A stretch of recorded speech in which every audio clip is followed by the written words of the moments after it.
Da.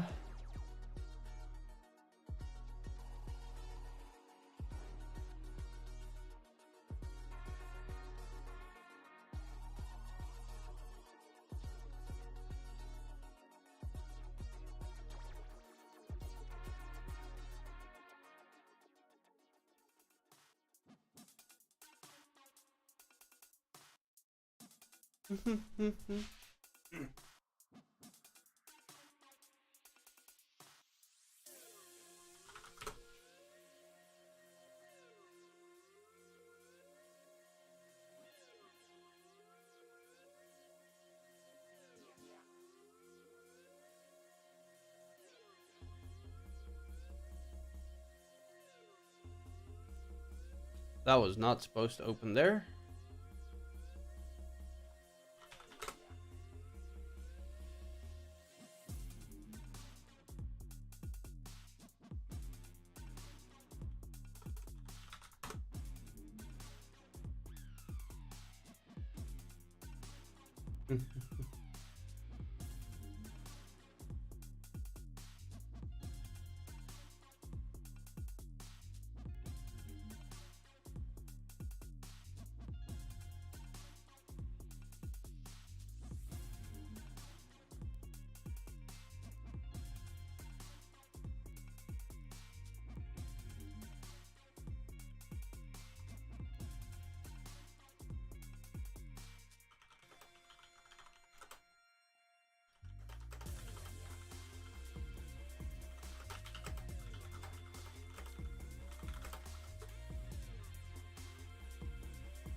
Dun dun dun dun dun dun dun.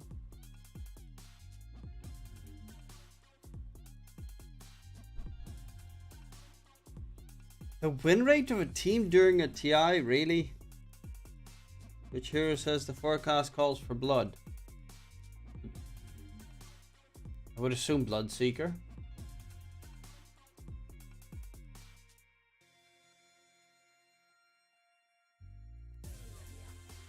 Disruptor, really? That's kind of dark.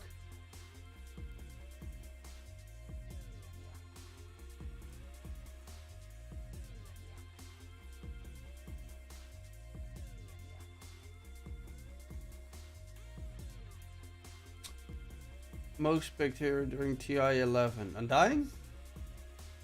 Did they play that? I can't remember that much. A Primal Beast. Huh. That's kind of surprising.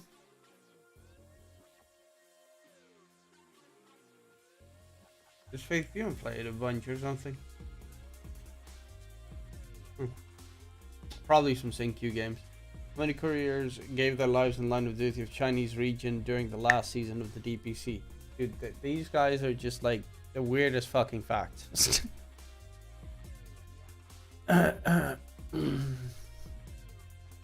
Yeah, I think this is the X of Summit. I don't know if it's the X, but I haven't watched Summit stream in a very long time. Rashid? I think I remember Rashid. He got banned from Twitch a while back. Sing Sing, obviously. Everyone knows Sing Sing. Shiver and Odie playing together.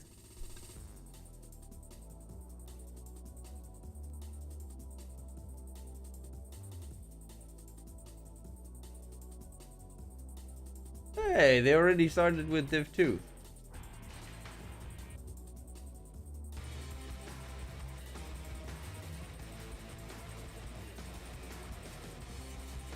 I like the gears motion movement.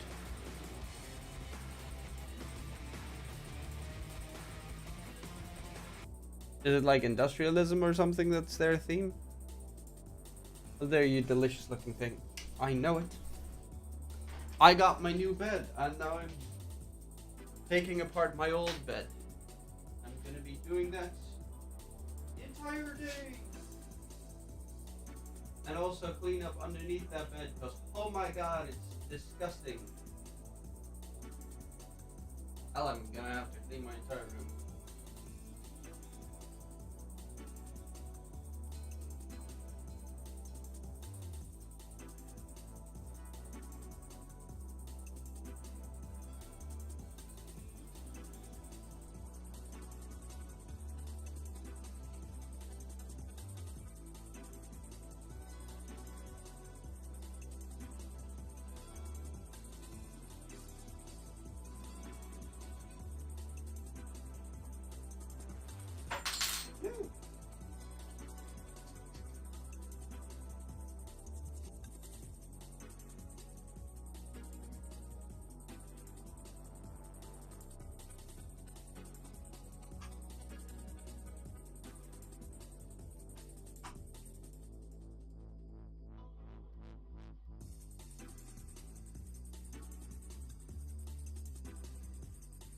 Bed looks like a single. I thought you planned. No, this bed is a single. This is my previous one. I'm breaking it apart so I can build my new bed, which I have the supplies downstairs. But the new bed is a single that can extend into a double.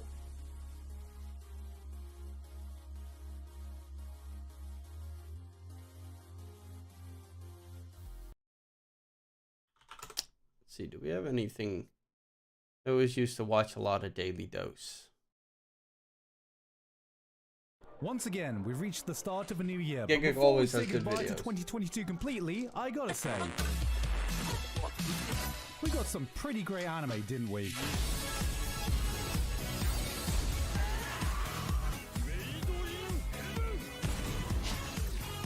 2022 was a year of heavy hitters in almost every genre of anime. Massively anticipated titles finally dropping and having the impact we thought they would. Big franchises continuing to another season and hitting even harder. We even got old franchises getting resurrected and looking better than ever. 2022 was absolutely stacked, but what else happened in the world for us weebs? After 25 years, Ash finally broke his curse by becoming the Pokemon World Champion. I still He was need to so watch big, that. It was reported like a real sporting event as the world celebrated, allowing him to finally retire at the ripe old age of 11. Italy had a surprising visitor as a certain promiscuous video of Tifa Lockhart was accidentally played at their Senate, prompting the only time you'll ever see Italians more passionate than their pastor when asking for the source. This forever immortalized Tifa in Italy lore, becoming only the second person since Julius Caesar to be violently stabbed at a Senate in Rome. Alright, what else was there? I got the climax to the biggest romance arc of my own life. 2022 was a bit of a quiet year in terms of anime news. We didn't get any particularly big shockers or controversies. Even anime didn't give us any wildly bad stinkers compared to previous years. But what we got instead was some bloody great anime. This year was brutally hard to narrow down my list of favorites so I don't spend 2 months making an hour-long video. Normally I try to omit sequels and continuations unless it does something new or notable for me to talk about, which makes it messy because so many I of haven't them seen Mob did this Psycho year. season This is 3 going yet. to be the longest list in a while, so I had to be cutthroat if I didn't have much to say. My Hero Season 6 is the best My Hero has been in a long time, but still not quite good enough yet. JoJo had his hype murdered by Netflix, but is still more great JoJo. Bleach's return has been an absolutely incredible sight to witness. I'd forgotten Bleach could get this hype, but the last time I talked in depth about the OG Big 3, this happened. And I don't want to risk that for a video this big. Attack on Titan is also continuing to stamp its mark down on anime history. We got more incredible twists, more incredible hype, more of Eren being like, Boss, you killed a child. Amazing. Mission complete. That right there is why you're the best, boss. I'm just waiting for it to finally learn what the word final means in final season before I fully pass judgment, which is why I'm glad this next season is called Attack on Titan. Final season. The final edition. Part 1.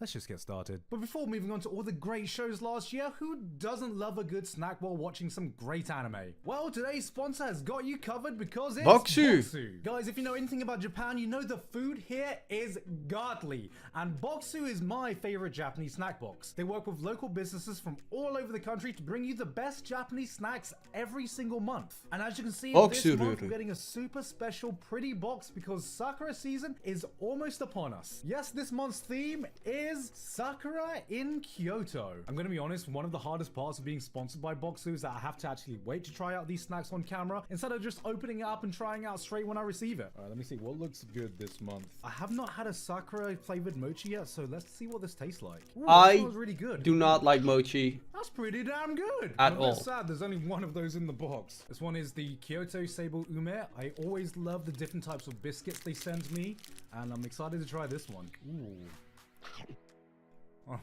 Oh, this is dangerous. Thank God there are 2 in these because I was afraid there were just 1. Honestly, guys, top tier snacks every single time. This box is going to be entirely gone by the end of the day. Each box is completely packed and it comes with a booklet that teaches you all about the snack's unique flavor and where they come from. So guys, if you want to introduce yourself to Japanese food culture or just find the perfect gift do they for have fellow weebs, Boxu? Do they have that even in the Netherlands?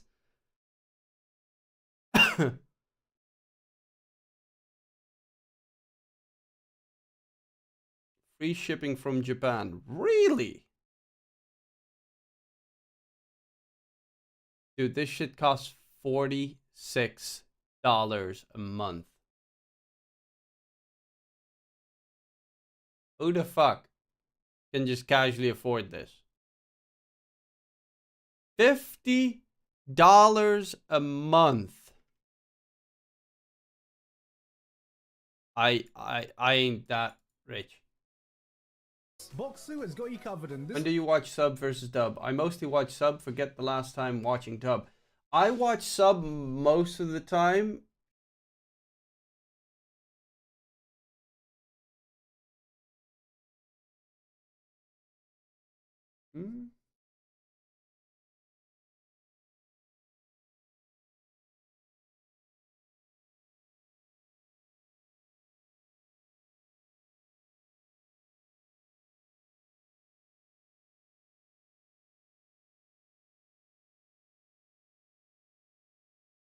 Wait a second. Gotta message someone.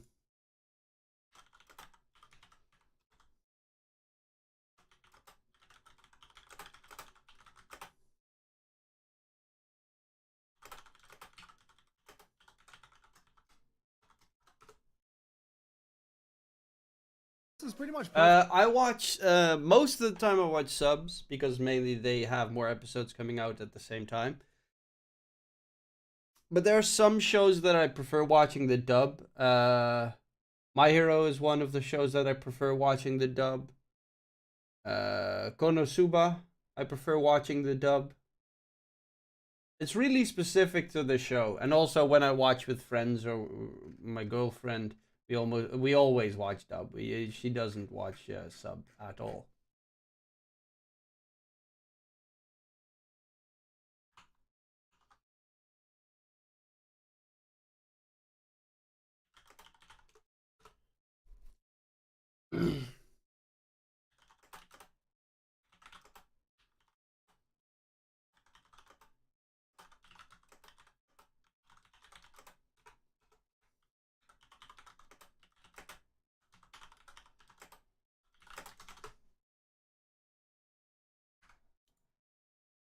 Perfect for all the shows we're going to be talking about if you want to snack on something. So, what are you waiting for? Click that link in the description and use code GIGAK at checkout for $15 off your first Boxu purchase. Thank you very much to Boxu for sponsoring me this month.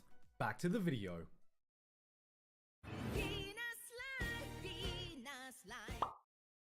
Yeah, close enough.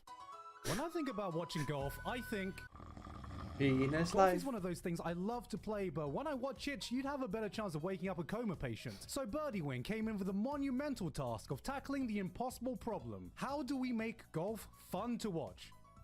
Gay girls, isn't it? Not golf enough for you? How about we add special golf attacks? Golf with guns? No, that's if I'd only do... I mean... Maybe it could be worth... I mean, I wouldn't say necessarily worth, because obviously you'd still make a loss, and it's also not really that good for you because you're buying a box with just snacks, which personally I love, but I really should cut down on sugar significantly because I could just continuously eat candy until I fall knockout.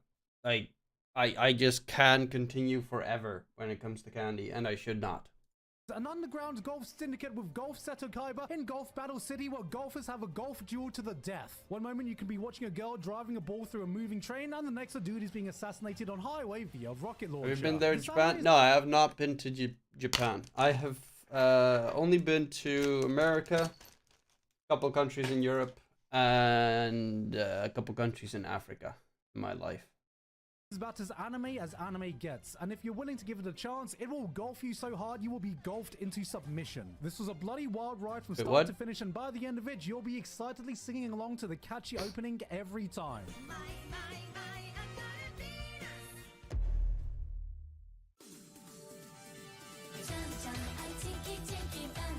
Every season, we get 1 or 2 new anime with the stupidest fucking concept of all time. Like they had a dartboard of random ideas that they tried to crash into each other and going, hey guys, what if this works? What's incredible is when it actually does. Panipi Kome, or your boy Kongming, yes, that's the official translated title, asks what happens if legendary Chinese tactician Zhuge Liang gets reborn to modern-day Tokyo to become the manager of an EDM idol and leads the girl to stardom using the art of war. It's an absurd idea that looks even more absurd on screen, but all it took was one look at the opening for me to go, you son of a bitch, I'm in. It instantly grabs you with this infectious charm and holds on tight. Whether you're seeing a breakdown of how ancient war tactics can be used to gain Twitter followers or watching a historic Chinese figure spitting some fire bars in a rap battle. I know what you're already jokingly typing. Best rapper since Eminem. Wrong. Yeah, Eminem's alright, but has he ever roasted a dude so hard he fucking dies?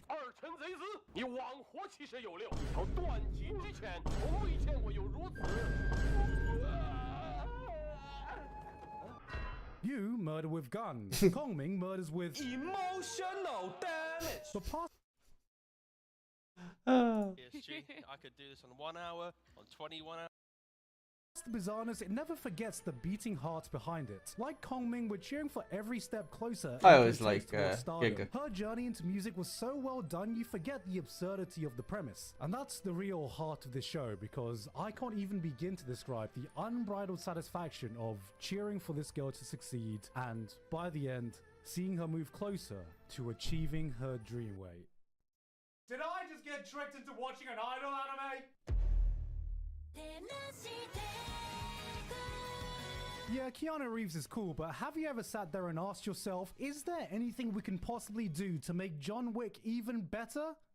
Gay girls, innit? Licorice Recoil takes a simple approach. You like cute girls, you like guns, we're gonna give cute girls some guns. So what happens if you add beautifully adorable anime girls into a gun-toting spy action thriller? Well, you get something like this. Jesus Christ, that's Jason Bourne. Somehow we have a show that attempts to straddle the perfect middle ground between Oh, I think I have fish waiting downstairs, so I'm gonna quickly grab the fish. And then they I'll kind of eat struggled. the fish. I'll be back EHOME in. And what was the other team? It was EHOME, where they won 2-1. And like these are the teams, all of them aren't going to the major, most likely. But they're still kind of struggling to beat them a bit. So I think today, for the PSG at least, their break needs to be the level up, where they start 2-0 in teams, start actually proving that if they are to get to the major, it's not going to be a struggle for them. It's going to be, we are contenders. This is sort of their proving ground, is this later half, because these are the tougher teams for them. The other team that we had to look at then is very quickly Xtreme Gaming. We can see their lineup and have a chat about them, Kezu, where you find their strengths have been so far in the DPC. So I think Xtreme Gaming, they're pretty good. I mean, you can see from their players, they have a lot of superstars in their team. I do think that a lot of their strength is like within some team fighting around the mid game with them hitting some item timings. But with that said, there's also been at least 1 or 2 games where I think their items were very shaky, and the way that they play together as a team was their main issue. It's also, I think, they put a lot of pressure on JT. I remember a couple games where they draft like a Magnus or Enigma, and that's the only form of initiation. Oh yeah. And the poor guy's like, brother, come on, help me out. How does he hit these spells, you know? But like, still, their score is still respectable. They're in a really good spot to get to the major. I think again, it's like PSG win this, they go. If Xtreme win this, then they still They're tying it up. Exactly, yeah. But Xtreme, all in their hands to get to the major still, and they are going to go for the Magnus. But please, pick some cheap stones, pick some stuff, some layers to this drafting cake to help. Not just the Magnus that needs to always be blindly jumping in, trying to get this like 5-man RP off no vision. I mean, yeah, it's the way to get a couple Reddit threads, but luckily JT is able to do pretty well. That's about it. That's the only thing it's good for though. And LGD, Alina. This is now the third time we're seeing Alina go through. I mean, okay, I'm gonna say it. I am a little bit shocked, right? Because we saw it be really contested at the start, and no one really wanted to come up against it. We found some answers, but it still feels quite hit and miss at times of when teams are really shutting down Alina. And now China has gone from always banning it out to being like, just have it. Okay. I'm just, alright. So first of all, Xtreme, they go for the Magnus, which I like. I like BKB piercing, I like the movement. We've just mentioned this a lot of times. It's not, it can be aggressive in lane if you have the right 4. It's like some Willow plus like Rubik or Dark Willow, a lot of spam. You can actually be quite an aggressive offlaner. But throughout the game, it's always pressure. The Phoenix pick is my kind of question mark here, because two things. One, Lina naturally is the old school counter to Phoenix, because you have high range, you kill egg. But this could be a scenario where you're picking Phoenix to force the Lina to have to think about the egg. She hits it 2 or 3 times, because you know it's always going to happen. Mag then hits the RP. So it could just be like a mind game thing for, like I think we've seen it in previous games where you pick Undying, you put Tombstone, Lina hits the Tombstone, but she's now like stunning herself for 2-3 seconds. No, she's distracted. She can't hit heroes. She can't take them out of the fight. I'm really reaching here, but maybe that's like a way of picking it, because I don't think you'd ever pick Phoenix into Lina and go, wow. Yeah, you shouldn't be like... We're going to count it. Yeah, I think like it's not something you should be super happy about. I think if you are Xtreme, something that you want to do in this draft, I think, is to have like even more things. Like you can't just have your Phoenix like dive in and egg and expect it to go off every time.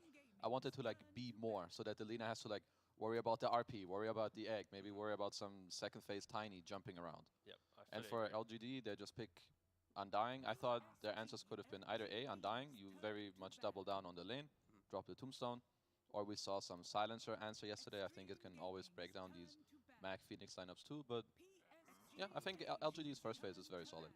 Why? These bans are rapid, by the way. Oh yeah, they're just firing them out. Before we get into the next phase though, why the Undying even with Tree still in the pool? Because we know the Lina Tree works really, really well.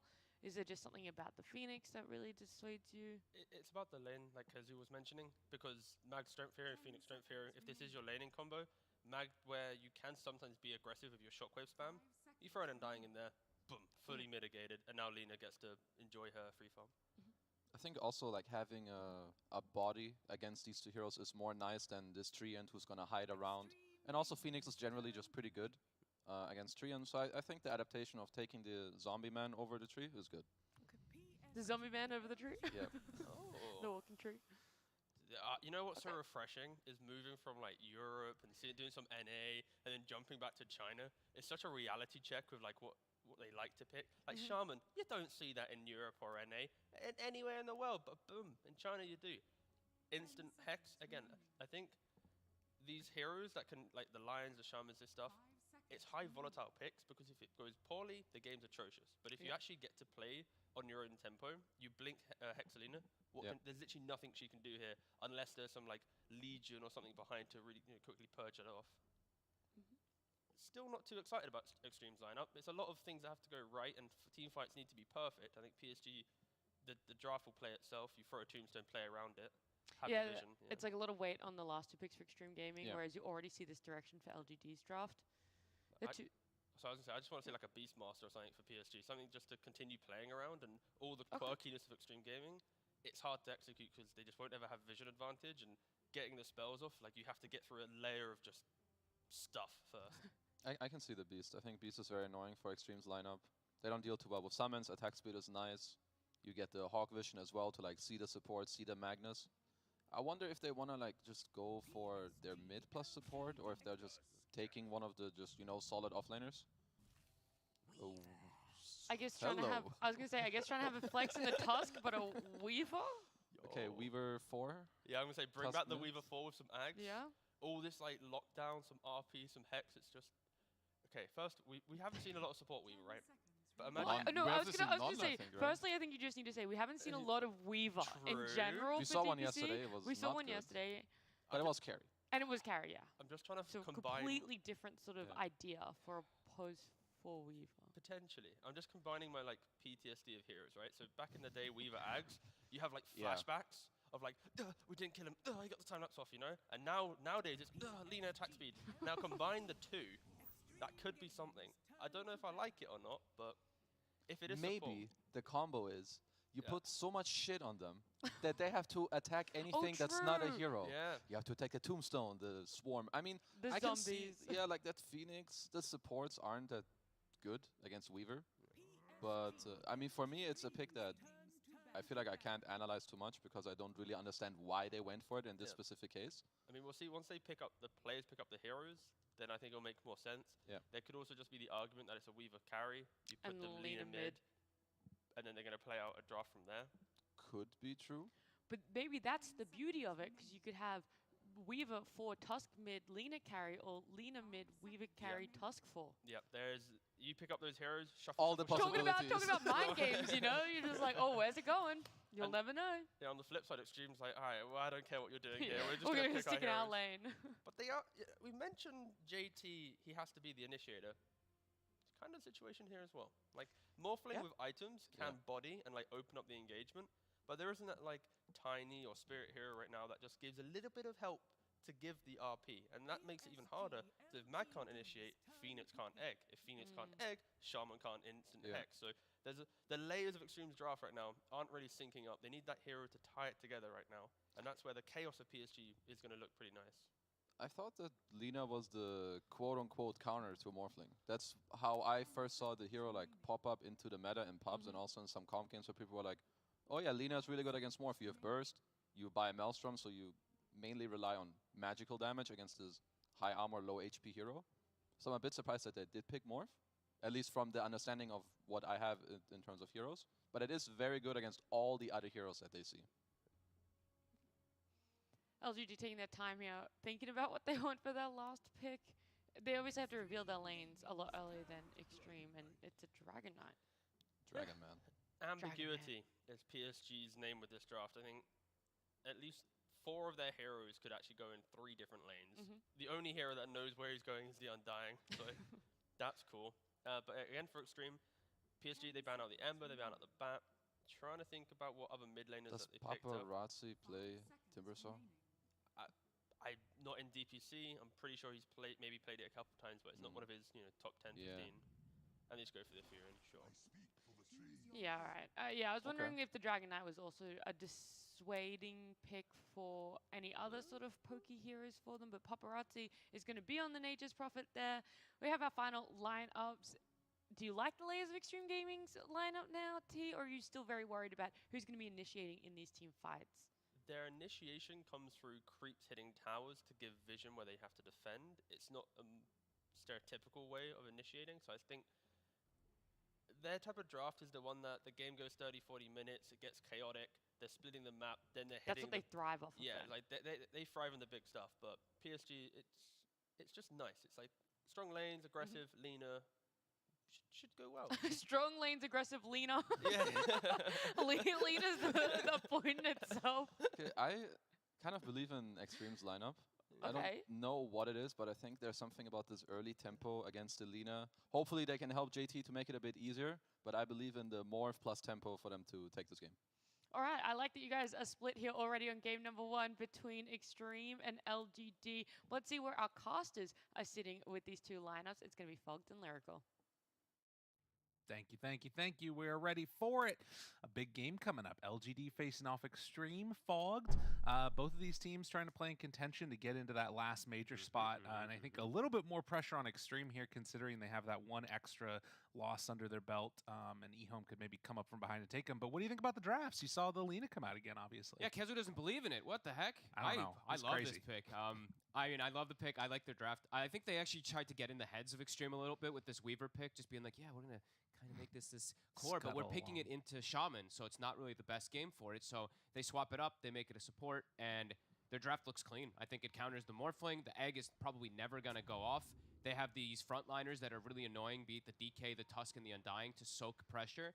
That being said, though, Xtreme, also a very strong, fast-paced draft. I'm worried about the Magnus because he's their form of initiation to start these fights, and the buffer between them just feels a little strange. Usually for Magnus, they were saying, and we always say, you want somebody that goes in first, someone that kind of starts this havoc so that he can set up a position for it. Who's going to go in first? So, round I'm not 3 really of tiebreakers later today. And profit wait, they're still not done with the fucking tiebreakers in Western EU? That's not really the initiation you want. Oh my god. I was like, he just said GG. They're done. They've had enough. Okay, 1-0. Unpause. Let's go. JT immediately. Okay, 1-0. These clowns. That's great. I love that. Funny guys. Yeah, I mean, I'm curious to see how it's going to do. Prediction for this game? Curious to see if this Morphling is going to be able to get to state of scaling, especially just because he is playing versus this Lina. Is this a Weaver? There's a DK. So besides just instant 4 versus Morphling, breathe fire versus these high agi, high stat cores. You breathe fire them, the damage reduction is absurd. So I think that's going to definitely cause some issues for the Morph, even in later stages to get some kind of scaling going. So yeah, let's see how it goes. A really good last pick, that DK. It feels like it rounds out the draft incredibly nicely. And then, of course, nothing to say playing. I am actually not 100%. I kind of like Xtreme's draft here. Facing off against YSmile needs to be careful about Oh, that. I'll Skewer improve. back onto high ground. Seen that a couple of times there, and takes the stun level 1. LGD, they pick up 3. Yeah, So the GGs were an down accident. bottom, and Bartesi, you dick. I mean, we were in the green room getting ready for the cast, and we saw the first couple of picks, and you immediately said, "Oh my God, they gave him Lena." Yeah, I don't know. That's come on. Are people learning? Listen to Quinn. They gave him the Fire Lady. Right? It's not a tree Fire Lady, but it's an Undying Fire Lady, and this is a very strong lane. So let's see how they end up dealing with it bottom. They have ways, of course, to skewer under tower and whatnot with the Magnus, but yeah, I mean, I'm pretty sure Shiro's just gonna free farm. They're just gonna stack the decays onto JT, and this lane is gonna be able to Lena things. And it's, you know, when we first started this there. entire tour of DPC, it was Shiro playing on this hero that just made everything work and look good and started LGD off to in a hot way. As you can see, all the lanes working out right now. That's just the only Chinese team that's qualified so far for the major, right? Trying to get something against the DY Ghost lane. Yeah, the more Phoenix. Looks like their lanes should be pretty damn strong. Paparazzi already taking quite a beating. Mid lane, I think Paparazzi Chinese should be able to Dota, come out a nothing. little bit ahead. Fuck you.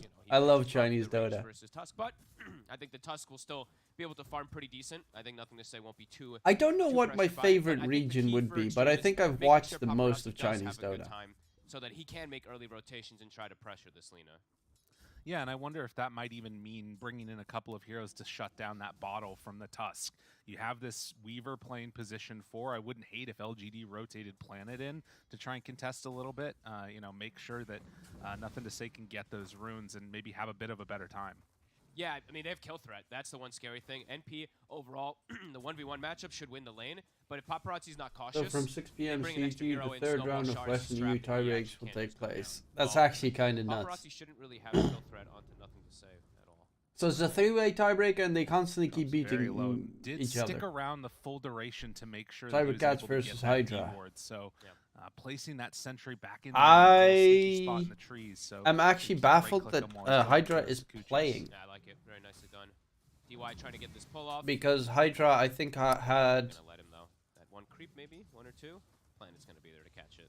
Huge wave coming. Wait, they lost he is Dream. slowed down a little, 5 and 2, but yeah. Oh, wait, they replaced Dream in the lineup? That is really nice for him. Maybe can get a couple of. Because I think Dream was play around the stun if they need to, and it's just the XP, expected right? to be match fixing. This is big for him. Yeah, he'll be fine. I mean, they can't really push the DK out of this lane.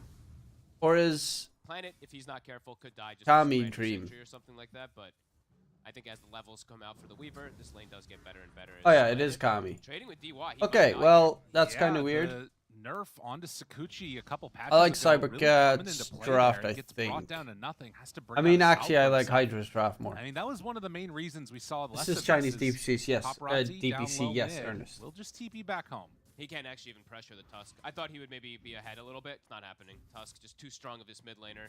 So he's actually going to be ahead in this matchup. And OG, rotations are going to be even easier for them to go and try to Entity, gank OG Paparazzi. 10 Entity. I hope Entity They'd makes like it. to, only with the Weaver, probably. I love Dying Entity. doesn't want to leave the side of the Lena's. Yeah, you know, Lena's everything. You always just want to baby her. And Shiro, so we see a lot of not like a Stormer. ton of variety. I also like at, Watson a lot. Overall the game, but Shiro in this part, he started with win lanes. Obviously, I like mainly all the against boots, teams. so he doesn't have to Tundra worry is, about getting, TI like, caught and champion, skewered under. so And speaking of skewer, also superb. Why you smile? Gonna actually go out to the north. Did not want to get caught by PYW, and that might keep him alive for a second longer. Oh, is he In gonna get fact, suicide? gonna try and go for it. Moves on in, but the shockwave is there. So JT gonna draw first blood at the 4-minute mark. Nicely done. And I think that's why we're seeing those boots and windlace on Shiro early. I think most laners we see, it's the Blades of Attack, straight Falcon Blade, and then you maybe just like even delay your boots for a bit. No, he gets it early on so he can have that movement speed to keep distance. Rune?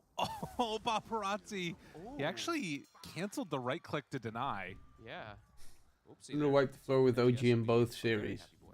Yeah, level 5 already on this Tusk, and needs to send a tree How- up top to deny OG out is that pretty other nice, water already even did. with I did not expect DM to be this good, by the Bug way, there on the map showing, when but they it's picked fine. him up. love that I really thought that he was top gonna be three, one of it's the not weaker there. players. What happened? Who's your bet? I did 69, not place a though, bet on the Tusk. Still a good amount on of this last hits for match. the NP. I do like Levels the are the same draft. thing, right? It's almost like he's like. I mean, 5.5, Lena's 6 OP, on the but I draft. also like Yeah, these Extreme's rotations draft mainly eventually because they have come out. I two think Power Rune, heavy hitting what Nothing cores. to Say gets very high kill threat onto this Nature's Prophet. Tombstone dropped down right on top of the tower in the bottom lane, and Lena just hit But I away. also always Throws underestimate out how some strong extra spam DK on the is. PYW with another creep wave coming in. Looks like they're going to try and do some chip damage if possible onto this tower. Yeah, decent couple hits there. 7 stacks of Fiery Soul. He's actually gone for Empower this early on Magnus. So has that Off move lane. speed, will That's have that surprising. damage. But a quick early Arcane Boots for JT and PYW. Always needed. Shaman, mana cost of all the spells are insane, and getting these early Arcanes will help them out in the lane decently. Oh, you can get the D ward. Nicely. I love Shadow Shaman. His attack range is fucking horrible, though. Still hard to kill this Undying. Why You Smile, very tanky, has stick charges as well as that Soul Rip, so very difficult to bring down that hero. And are they going to have time now to check the rune? Iracy Planet, he's set up in the mid lane. If they get like a DD or a haste, could likely just dive onto Paparazzi, who's just hit 6. So yeah, double sending the supports. PYW. Right on top of him, Walrus Punch there. It's going to spawn top. It's a haste, and now they bring in the Phoenix, trying to do what damage they can. Paparazzi turned upon. Let's still have those shards. Connects. DY is the one that goes down. Paparazzi trying to push him and actually forces him to walk into tower range. That's enough. I just got my schedule for tomorrow's matches for Western EU. Sorry, for Southeast Asia Division 2 matches. Haste rune will spawn top. DK Truman is going to be casting 2 best of 3s. That doesn't spawn bottom because he punched, controlled the Nature's Prophet to try to be able to secure it, but a little bit of a trade there. Heavy rotations coming out from Xtreme. I mean, Paparazzi does need to send his trance up there to deal with that rune. They're leaving it. Like Planet went and kind of faked it. He checked, maybe baiting them to think that he took it, and he's just leaving the room. So nothing to say. I might just like run up there and get it. Oh man, that one is frustrating. I got to imagine for Paparazzi. He's just keeping the scout of it there. Nothing to say. They're just like pretending that he picked it up. Oh man, I like it. He's gonna shove the wave in on nothing to say, and yeah, now he's gonna be able to have a haste rune to make rotations. Bartesi, bad. So many heroes that I don't want to deny that rune, and then they just. I really should add in rules in my Discord server. I mean, if they want to, they can chase it. Instead, they're gonna find Paparazzi. So after the kill on nothing to say, they aren't gonna go all the way in on him. It looks like. Just trying to mess with them a bit. He was trying to port bottom. I think they were trying to get aggressive onto the Lina with the TP from the NP. Because I never actually have made a rules channel, but there's so many things that I just... I hate people talking about match fixing stuff. Looking good for them at this early start. Wow. Because 99% of the time it's had such a good game has been this DK. It's 13 wrong. denies on the Morph lane up top, but you can see that gets to level 6 about the same time as that Morph, has the 2 points in the Dragon's Blood. Nah, I understand why, especially if you're betting. Some things look sketch, but it's just everyone. So many people call it with every single move any team ever makes. There's no way you can pressure DK once he gets this, and then he just breathe fire to Morph lane, who'd be down to like 50 damage. So. DY? Trouble now as the haste comes out and nothing to say there with the punch. PYW turns, tries to get the leash onto Planet, but Planet is just fine. And now Tower is going to take some hits. Paparazzi makes the way bottom. Maybe trying to pressure Shiro. Who are you casting? I am going to be casting... enough to bring him down. Shiro in trouble. Shiro pops the stick, tries to walk away, but will go down. So they're going to take a lot of damage onto that mid tower, but... I'll be casting Polaris versus Xerxia and Army Geniuses versus Spawn Team. Mid soon, though. I don't think they want to get this tower hit too much more, and yeah, they will. So Phoenix goes for I've not made a bet for about 2 weeks from now. I'm proud of you, Farteezy. Good moves, good response.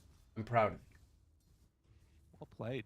But at the same time, we see how much damage top was done. So Xtreme, they're making their own moves, but LGD, I don't think they're too fussed about it. Sure, unless the reason why is because you're broke from losing bets, then I lost all pride in you. Yeah, trying to keep this pressure on while simultaneously down bottom. We'll try and go for the deny here, most likely on Shiro. Gets it easily. And the other build that I want to kind of talk about and get your feeling on is this Weaver playing position for already 2 Wraith Bands. How much do you think he's going to be able to get done in this game? I actually thought that he was going to go for the Vessel. I'm I broke think maybe AF. he still will, since they're playing Nah, the just Morphling doing and this versus stuff Phoenix. responsibly. I've That's good to hear. That is good to hear. I still would really like to see him go for like the Earn Vessel build though, but we'll see if he does go for that. Obviously, when in this he's gonna be like the, sphere, in this world, there is no getting away from betting. Right? Okay. So there's the Lina that's gonna be so at least, you know, in my branch of work. Just solo it. So I think that's why he's building the Wraith Bands and a little bit so of speed on this Weaver. if you're gonna do it responsibly. Chill, put yourselves onto a limit. Some websites even have an option where you can limit the amount of time you can spend on their website. I'm gonna say this is an easy setup. Tries to TP out. That was Ghost. never gonna work. Ghost in trouble, and the Wrath of Nature thrown out. Still keeping their eyes on him. Tombstone, the zombies, they're chasing. The rest of Xtreme moves on in, tries to turn this one. They bring in numbers. Paparazzi there too, but Ghost finally going to go down. And now the snowball forward, looking for more. The heal coming out, but Paparazzi nowhere left to go for the Nature's Prophet. And Xtreme, they get punished. Wow, Xtreme gets fucked. Ghost just sometimes, really on the same a break. What was happening there? No. What a bait, really. I mean, it's a DK, so it's very unlikely you're going to be able to get a solo kill on the Morphling, but he did not expect the rotation. And now they have Catapult mid, shoving in the mid lane. JT's still in the bottom lane, but PSG.LGD making the better moves in this early game. And they're going to take top tower, so 2 towers going to be dropped down from that move. LGD looking very impressive, as we've seen this entire season. And for Xtreme, a couple moments of brilliance in there, but overall, also, I will be they might be able to get the DK in the break of this. I will be actually really probably nice. watching Giga. To be fair, for the slow, JT, but also working on my bed. RP even, and they will bring down Jianyu. They did get a deny on the tower. Also, will get his courier. Yeah, they're leaving it low. 40 HP left on that one. Yeah, nice play by Shadow Shaman to get on in there and deny out that mid tower. Yeah, good play from PYW. High base damage, nicely done versus what, 3 Weaver heroes. support. It's been a while. And yeah, might even be able to just deny top. So nice rotation from JT. I'm fine with using RP there for them. A nice turn RP as well too. Turn them around. I never figured out how to do that. It's during the animation of the okay. RP. You can even like shift right click behind yourself as you RP if I'm not mistaken too. Nice. Yeah. Paparazzi. A little bit. Dude, I suck on Magnus. I have tried playing Magnus a couple of times. I honestly miss so many RPs. Now. Okay. And I mean, eventually they're gonna have to give this one up. They just can't tank it underneath the tower with Shiro nearby. Or screw up skewers. I have no idea how Collapse does it. It is remarkable. So they have to be a little careful how they go for this fight now. DK form is back up. And Shiro does punch crazy amount of damage. Gets the deny. DY is low level though. No tome available. Still level 5 on the Phoenix. Egg is very unlikely to really do too much in this game anyway, besides just be something that like makes him maybe run away, but I think it just dies 90% of the times in this game. Kind of a weird Phoenix game, definitely. I mean, obviously, you do have some things like the Magnus. The Sunray's pretty good to heal him back up. Morphling if he's switching over to strength form, but I'm not exactly sure what the goal is going to be in this one. I guess just Fire Spirits onto Lina, potentially. If you can reach, tough. Yeah, it's definitely feels like a little bit of a hard one. If they can bait, right? If they can bait them onto the egg and then get the RP in the follow-up, that's kind of their play around it, but not going to be easy for poor DY. Speaking of, DY forced to go for the Icarus dive away as Nothing to Say was coming to threaten. Mid lane, they've got Serpent Wards. Might not even fully commit it. They will. Okay. UIW moves in, gets that one completed. He's trying to work towards shards and a Blink Dagger. But They Blink increased the already volume on done Dota a little DK. bit. It just feels like the tempo Ernest, that LGD I am is watching playing at is the gonna come online a little bit more quickly than what Xtreme is the working with. PGL stream. I think that's kind of the intention. As you can hear, the other casters talk. Xtreme, it's more about so I can only up Sure, this. That will also increase their volume. Stat gaining ranged heroes that are gonna eventually utilize it really nicely. You know, once you get level 20, the waveform attack targets with that as well too. Sure, you don't get clean. That's okay. So much overwhelming damage. So I think for Xtreme, not too bad based off of this early game, but definitely want to keep it close and keep getting their farm on their 3 cores. You know what he can do though? Turns into Tusk, and then he can get the cleave. Let's go. True that.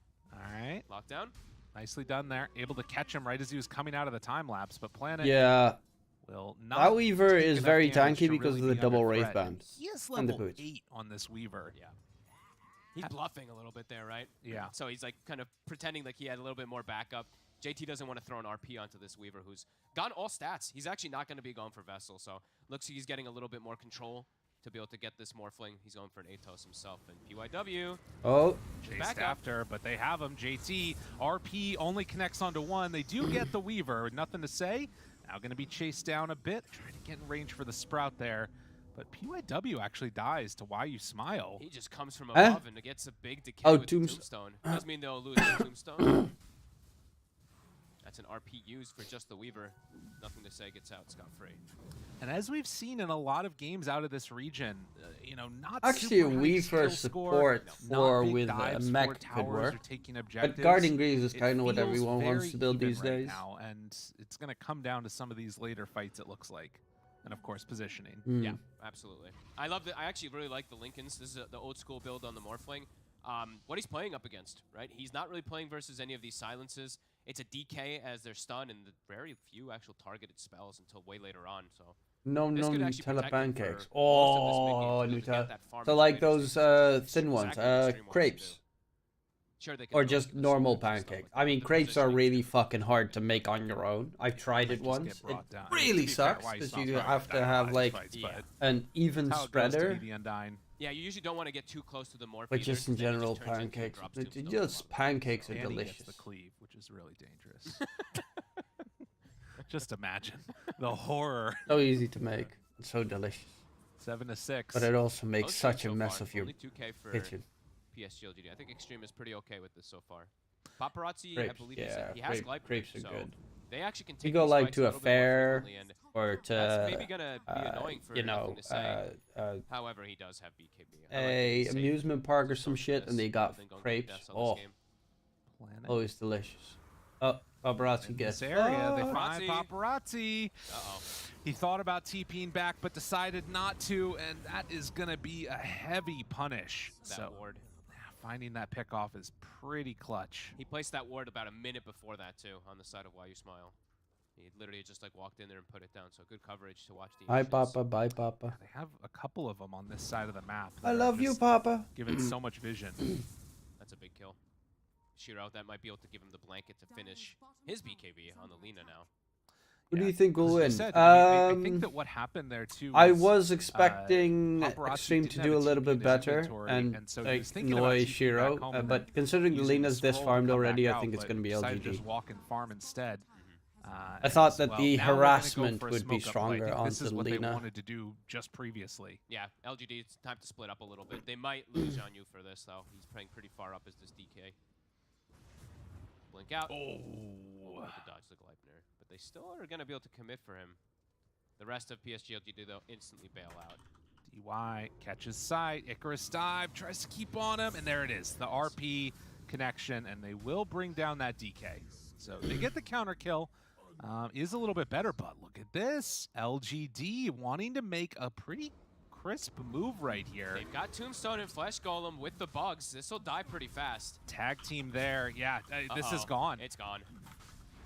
And with RP down, I mean, Xtreme now realize what's happening, but they're not going to be able to get here in time. Really good play coming out from LGD. And now I love how strong, like, Undying actually does shit against Roche. Might feel a little bit more confident because they don't have their DK there. They do find the Tusk right at the start. This is pretty big for them. Snowball in on top. There's the BKB used. And, well, Supernova down. That will be the egg that gets off. Shiro turns, tries to get a stun. Just going to bring down JT on the mag, but will lose the Lina. Ghost still survivable in this one. Trying to turn onto Why You Smile, see if he can get that kill. Snowball through, and he's just gone. Paparazzi has to run away. Holy shit, they're getting absolutely shambles. Destroyed. It looks like they barely get out right there with the NP. And they're going to clean up these Serpent Wards if they'd like as well, too. Extra money. They overcommitted pretty hard there on Xtreme. Their egg and everything was down, no RP. They killed Alina the once, but has the second life, and they get the beautiful chain stun onto Morphling.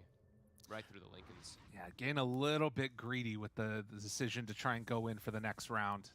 They maybe back out after that Lina kill. I mean, to be fair though, it's it is a little bit scary trying to back out when the DK is respawning that But too. Xtreme's lineup, I kind of like. I still like Xtreme's lineup more, even though they are currently fucking the big dong.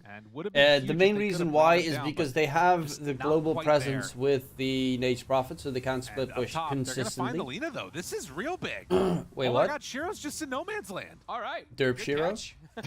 and big money. Like, only Lina with the bots can really chase away the Nage Prophet at that point in the game. The DK stun. Yeah. Very important to point out, it does not block snowball.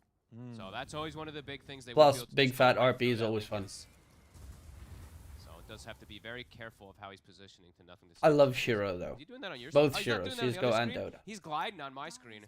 He's doing some cool moves. Dude, he's there doing the little dance while he's walking. I guess a little bit of the lag maybe got on my PC, but what's the animation again? It's like the scary when he's like tumbling or something. I mean, I wish that it showed it on the PGM. Mine looks hilarious. Oh man. So either way, they lose the Lina, so a good kill for Xtreme, but PSG.LGD still. And I'm full. Give me a bed. Don't you have work? Lina's top net worth. That's what you want to see. There is also this sort of differential with the Weaver starting to get into a couple of items now. Just has the Atos completed and queuing up a BKB next. Exactly, far He's too going easy. for full scaling. They're probably like the DK is going to start falling off as they jump forward. By DY. Yeah, dead. The mech not going to be enough to keep him alive. They want more. There's a battle going on in the jungle a little bit between PYW and Ghost. Switches into the Weaver. PYW TP's out, but the Atos is there. That's the reveal that they needed.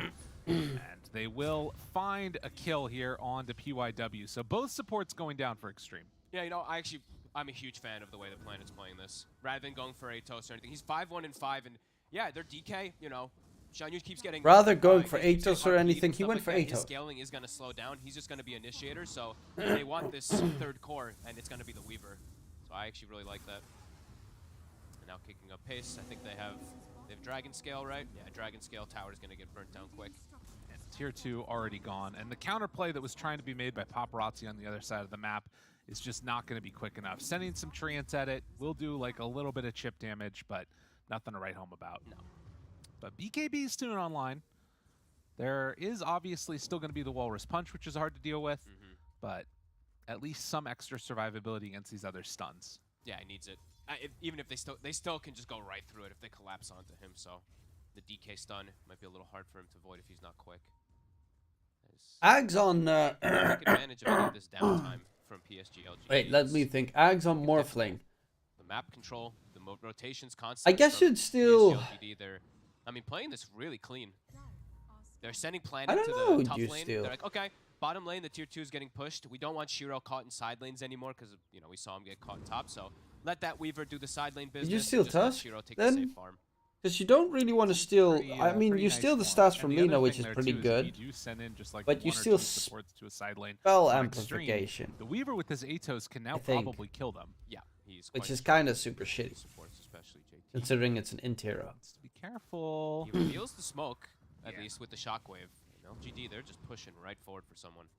They get the blink back though. So JT, realizing the danger that was coming his way, Why You Smile breaks that smoke. On the other side, they jump immediately, find their Morphling. Is it enough though? The RP comes out in time, and the Sprout, the Gleipnir, the turn is there. A ton of damage as both of those cores go down. Phoenix, ulti on the way, only having lost the Shadow Shaman.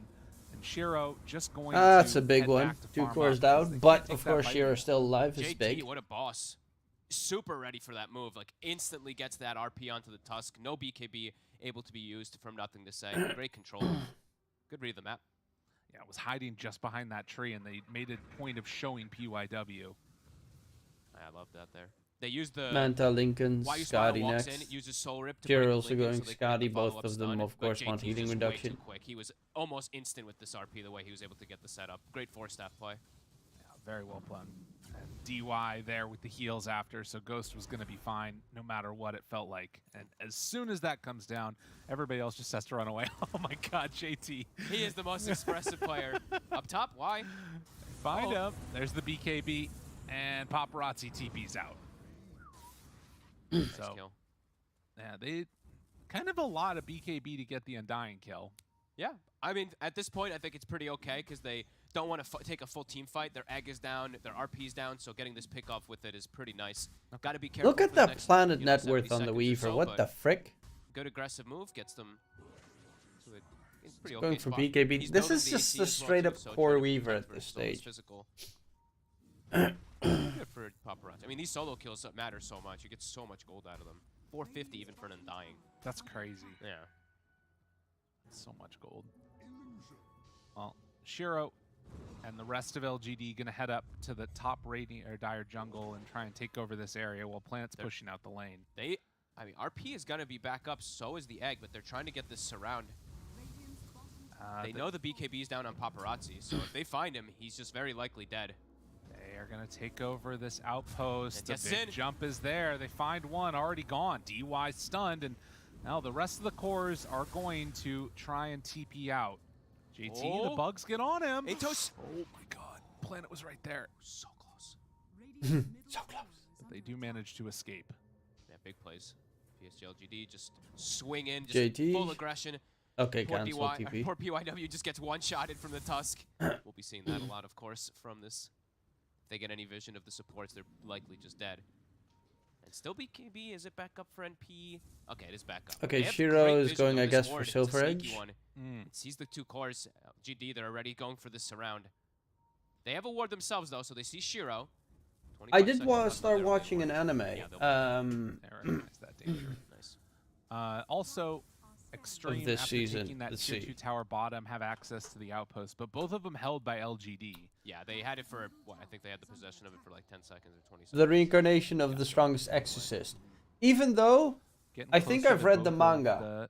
I just don't remember the name of the manga, but I definitely have read the manga because that story seemed so freaking familiar. Lena's is going to be really impactful versus the double range cores. Just getting that extra slow, and of course that, you know, health reduction kind of thing versus the Morphling. Yeah, haven't seen the Spirit Vessel you're talking about, no Shiva's Guard yet. That's going to be the first thing that they use to really try and shut down that Agi shift. Yeah, it's really good game for it. And just builds like a small casual crit in between too. So tons of damage going to be coming out from Shiro. Look at this move from Xtreme. This is a really aggressive play that we haven't seen from them yet. They have everything up. They're pretty damn strong still in these team fights. Even though they're 4K behind, their team fight, if they're able to land these RPs from JT, is very powerful. And LGD may be aware of this, playing back in their base completely. So recognizing what could be coming their direction, Paparazzi is shoving out that top lane with Weaver nearby. And LGD, they're going to go for a counter smoke now. Okay. This positioning could favor Xtreme a lot. Let's see JT. Oh, man. He's looking for it there. Oh, dude, smoke break. He gets Pull poked. back onto both of them. The RP to follow up. They get the BKB Oh, off the snowball save. Do they have enough, though? The Phoenix Egg up on the high ground. The stun's going to be big, but it's going to explode first. They kill it off. Paparazzi trying to stand his that ground, Lina but Shiro damage. off to the side, gets turned in the way, and he's almost going What? down. Barely going to survive. PYW gets the control on and nothing to say. So this fight, it kind of goes horrifically for Xtreme after what looked like a great initiation, but they will find Planet. Everybody took so much damage that they can't really come back in and defend. Zhonyu tries to, but that might just get him in trouble also. Ghost there with the shards block off, but they don't want to chase under the tier 2 with Shiro coming back. I mean, it was a bit fortunate the way it starts too. JT, he actually goes for the skewer play only on the DK because that's all he saw with the smoke. And then it's like, oh, I got a Lina too. But Lina gets BKB off. Nothing to say is there to bail her out as well too with the snowball, and they're able to full commit on Egg. If Egg explodes, disaster for PSG.LGD, but really good recognition from them to be able to take it out and focus it. Well played by JT to get both of them there, yeah. And I mean, yeah, if they had that vision, or rather if it was just a little bit higher, I think it was on the stairs. I think so. If it was up on Shiro the high was ground, that so probably goes off. And look at, like, even if there's a Maelstrom proc or something on Shiro at the end, he dies. But he's able to get away with like 100 HP. So crazy. So, I mean, so well played really by the Tusk. But you can see Xtreme, like, very powerful. And now they're actually the ones committing into the Roche pit themselves. This is a big win for them here. If they Oh, can they're get not this going for Scotty Roche. done. So this is a timing where, and actually, you see Lina going back for Daedalus instead. Yep. Gonna go Daedalus first and then go back for Scotty likely, but Xtreme. They have vision now. They see the bug. They try and get it, but Ghost already Aegis in hand. Finds it, turns now onto Zhangyu. The Block off is there from the Sprout. He has nowhere left to go. Nothing to say. Tries to jump in, finds and kills PYW. Goes down too. Is he gonna pay for this though? Shiro turns, starts punching. JT in trouble. Ghost respawns, but immediately starts getting dropped and gets obliterated. Why didn't he just wait for him out? He's gonna fall. The Lina is just too strong. Fire Lady not balanced. Double Fire Lady buyback just use, got though. Daedalus right before the fight. Just plows right through the Morphling, even through the Aegis. They do use 2 buybacks for it, but well worth it on the side of PSG.LGD. I mean, nothing to say is just deleting the Shaman every fight. Like, PYW's not getting to play Dota. He's 0-8. That is grim. He's literally just getting one shot every fight. With the Quiver in combination with the Deso. See you later, Shaman. And dude, they bought out. They bought out on both of those cores, so no buyback for Nature's Prophet or the Morphling. I mean, LGD is going to be able to get so much here, it feels like. I mean, it really is great targeting coming out from PSG. Shaman is the Lina control Gaming. that they have to deal with, and he's just literally not getting to play because of nothing to say. RP is up now, but was on cooldown during the midst of all that. The second glyph is really important here. If they can just keep this to one set of racks, or maybe even find a way to stop them from taking it or punish on the way out, that would be huge. 10 seconds left against NP. JT needs to be careful about his positioning. Would love to find one of these heroes on the retreat, but they drop the tombstone, and that secures the escape. Huge fight for PSG.LGD. That was like that was XG's moment to perhaps just kind of take over the game with that Roche advantage, but I mean, amazing team fights. PSG.LGD, their targeting is just incredible. How did Ghost If they die manage here? to kill Shiro, they fucking I mean, destroy just every right team clicks. fight. I think he gets caught twice by LSA. Because it's only Shiro that does damage. Yeah, that's rough. Except for, That's the well, first one nothing to hits, say can he's kill gonna off die pretty much full to the zero from it, Shaman, and then but he's going to respawn, and Shiro, I think, just focus. he always uses combo on JT, Shaman. his RP is not up yet. It's still 1 second, so gets caught from the next LSA, and then they just full focus him. 1 second, right? If they had the RP when they get the initial skewer on Shiro, they probably win the fight. All those timings coming together and just a little bit too fast trying to go for that Roche. How many times have we seen these Roche plays be the thing that turns it around? And, you know, Xtreme going for it at that moment, that one hurts. Yeah. Ooh, Aetherlands Just on split-second JT. things, you know? Like, these type of games, sometimes it is decided from 1 or 2 seconds on these like big cooldowns. LGD. You can still see, though, Xtreme, they Orphan lost the racks, but BKB they're is going still to be very, very important. able to take these team fights because of how farmed their 2 cores are. They're both empowered up, so they do crazy damage. What does Weaver and now have they've hit now? 20 on the Morphling, too. BKB, So waveform attack targets, tons Gem. of damage. If they do Oh, get a multi-hit Gem on RP, Weaver. they're Fucking just gonna get annoying deleted. bug. I would love to see them play aggro because there's It's still like you this bet on window. Xtreme, bro. I mean, it's No, not my gonna be there for prediction much was longer, Xtreme. I didn't actually. bet on About this to be series. Satanic done on Lina. Yeah, it goes for more survivability. I'm rooting rather for the than team that I predicted to actually, win. like doing the damage and reducing Morphling. They're like, we actually have But enough I to love beat Shiro. the I think he's health an reduction. amazing We don't need player. the slow. We just need Ever this since Lina he to was live. in the... But that does also mean no buyback. What team was he in before? 2,000 gold away from it. for her. E-Home. Still queuing up the Scotty afterwards. Gonna have some inventory issues, perhaps. But eventually we'll be able to swap stuff around. BKB done for Planet, trying to go into Anyone the play remember here what next. team Shiro was in before EO? He is scaling. He's almost got same net worth as JT. The way that this game is Shiro going, Dota I 2. mean, you can see the way Swear that if the that RP name. gets off, they will just Phoenix Gaming, absolutely that's decimate where I know him LGD, from. But there's a lot of ways to cover it. You've got the snowball save after. And they don't have, like we mentioned earlier, right? Like we panel was talking about, they don't have someone to cause like full havoc right away for him to get. Oh, JT's wait. having to just Papa like, has do it Heaven's on his own Halberd? clutch. So it's just, it's not the easiest real task for him by any means. I mean, to be fair, it's a very Okay, smart their Shadow pickup. Shaman just, It's not 1200 something XP. I'd see on an Literal Nate's one-shot Prophet potential every mid, time versus this Tusku. but it's Also has really now 20, necessary against so Shiro. plus 75% more. He's dead. This Shaman is dead in one hit. Buy some bracers. Like, Wraith bands, let's go. like, Wraith yeah, bands. Wraith bands. Wraith yeah. bands, PYW. I feel he's got 1,000 gold right now. I He mean, needs it. They're not going to save him. Even I think 2 Wraith bands, It's not enough. I don't think they even save him anyway. Like, there's the Quiver as well, too, so it's just overwhelming damage from Tusk. Game is hard. Game is definitely hard. The 2 supports. Wait, does We knew it was Quiver going to be difficult for DY, but PYW seems to be having a harder time. They have 14 deaths between the 2 of them. work with It's Walrus been a Punch? rough game to be a support on the side of Xtreme Gaming. Does that add to the But critical damage The that you damage do? is there if they can find Nah, it. that If they seems can broken. find If it. that All- was, I mean, all the pressure you'd be in able the to world really on one-shot JT. almost every hero the moment That you is the get position the he's been in a couple enchanted of quiver. different games that he's been played. I mean, it's so many games where I think we've cast and he's been this Magnus where it's all of it on him. They're just like, good luck, JT, all on you, baby. And JT, Yeah, you it know, would we see be those big really smiles broken if it sometimes, would but work that sometimes way. Not. Sometimes he looks just a little dead inside. So you just deal the damage and all the normal Walrus punch damage plus the extra 225, which is still a frick load of damage. Don't get me wrong. So yeah, still, if they can land those, if they can connect with these spells, there's still potential for XG to take these team fights. He's going in for an Aeon Disc even. Yep. So the smoke up. All right, see what they can find. Dire Scan, it just clips. It's a fresh BKB on Ghost, so can protect himself if he's not initially stunned versus the LSAs in particular. So they know they're up there on that high ground. Oh, they're going to go a long way around. Definitely not a place you want to fight on Xtreme, though. Versus Tombstone, it just gets dropped on high ground and you're going to have issues. So they're going for a long wraparound to try to find the Lina in the back. Ooh, they just saw it. The Dragon Slave came out. Do they have another ward to place as they head forward? Shiro right on top. RP pulls him back in. Immediately drops the egg, trying to kill him. Snowball save? But the snowball save was there yet again. They turn on the egg, and it comes out in time. They kept him in the snowball for oh too long. my lord, look at that damage. Now in trouble. DY starting to drop the planet, but for once, he's going to live through a fight. As they find another, that's the DK. This is the fight that they were waiting for. Where's the smiles? Let's see JT. He's probably laughing up a storm. He's like, gotcha. Yeah, look at him. He knows he got him. Found the Lina, found Shiro. The snowball, yeah, he kept him inside it a bit long, right? The egg is down, pops immediately when BKB Satanic comes off, and Shiro can't actually keep himself alive. Now we go the other way. That's a big, fat, juicy fight. And I wonder if and again, if they kill the Lina, the rest of the fight's easy. They might have been able to kill that egg, but again, moments, seconds, that's all it takes. That's all it takes. And no buyback right now on the Undying, on the DK. Paparazzi pushing in bottom. This could be a set of racks here very easily. I don't know if you even want to buy back.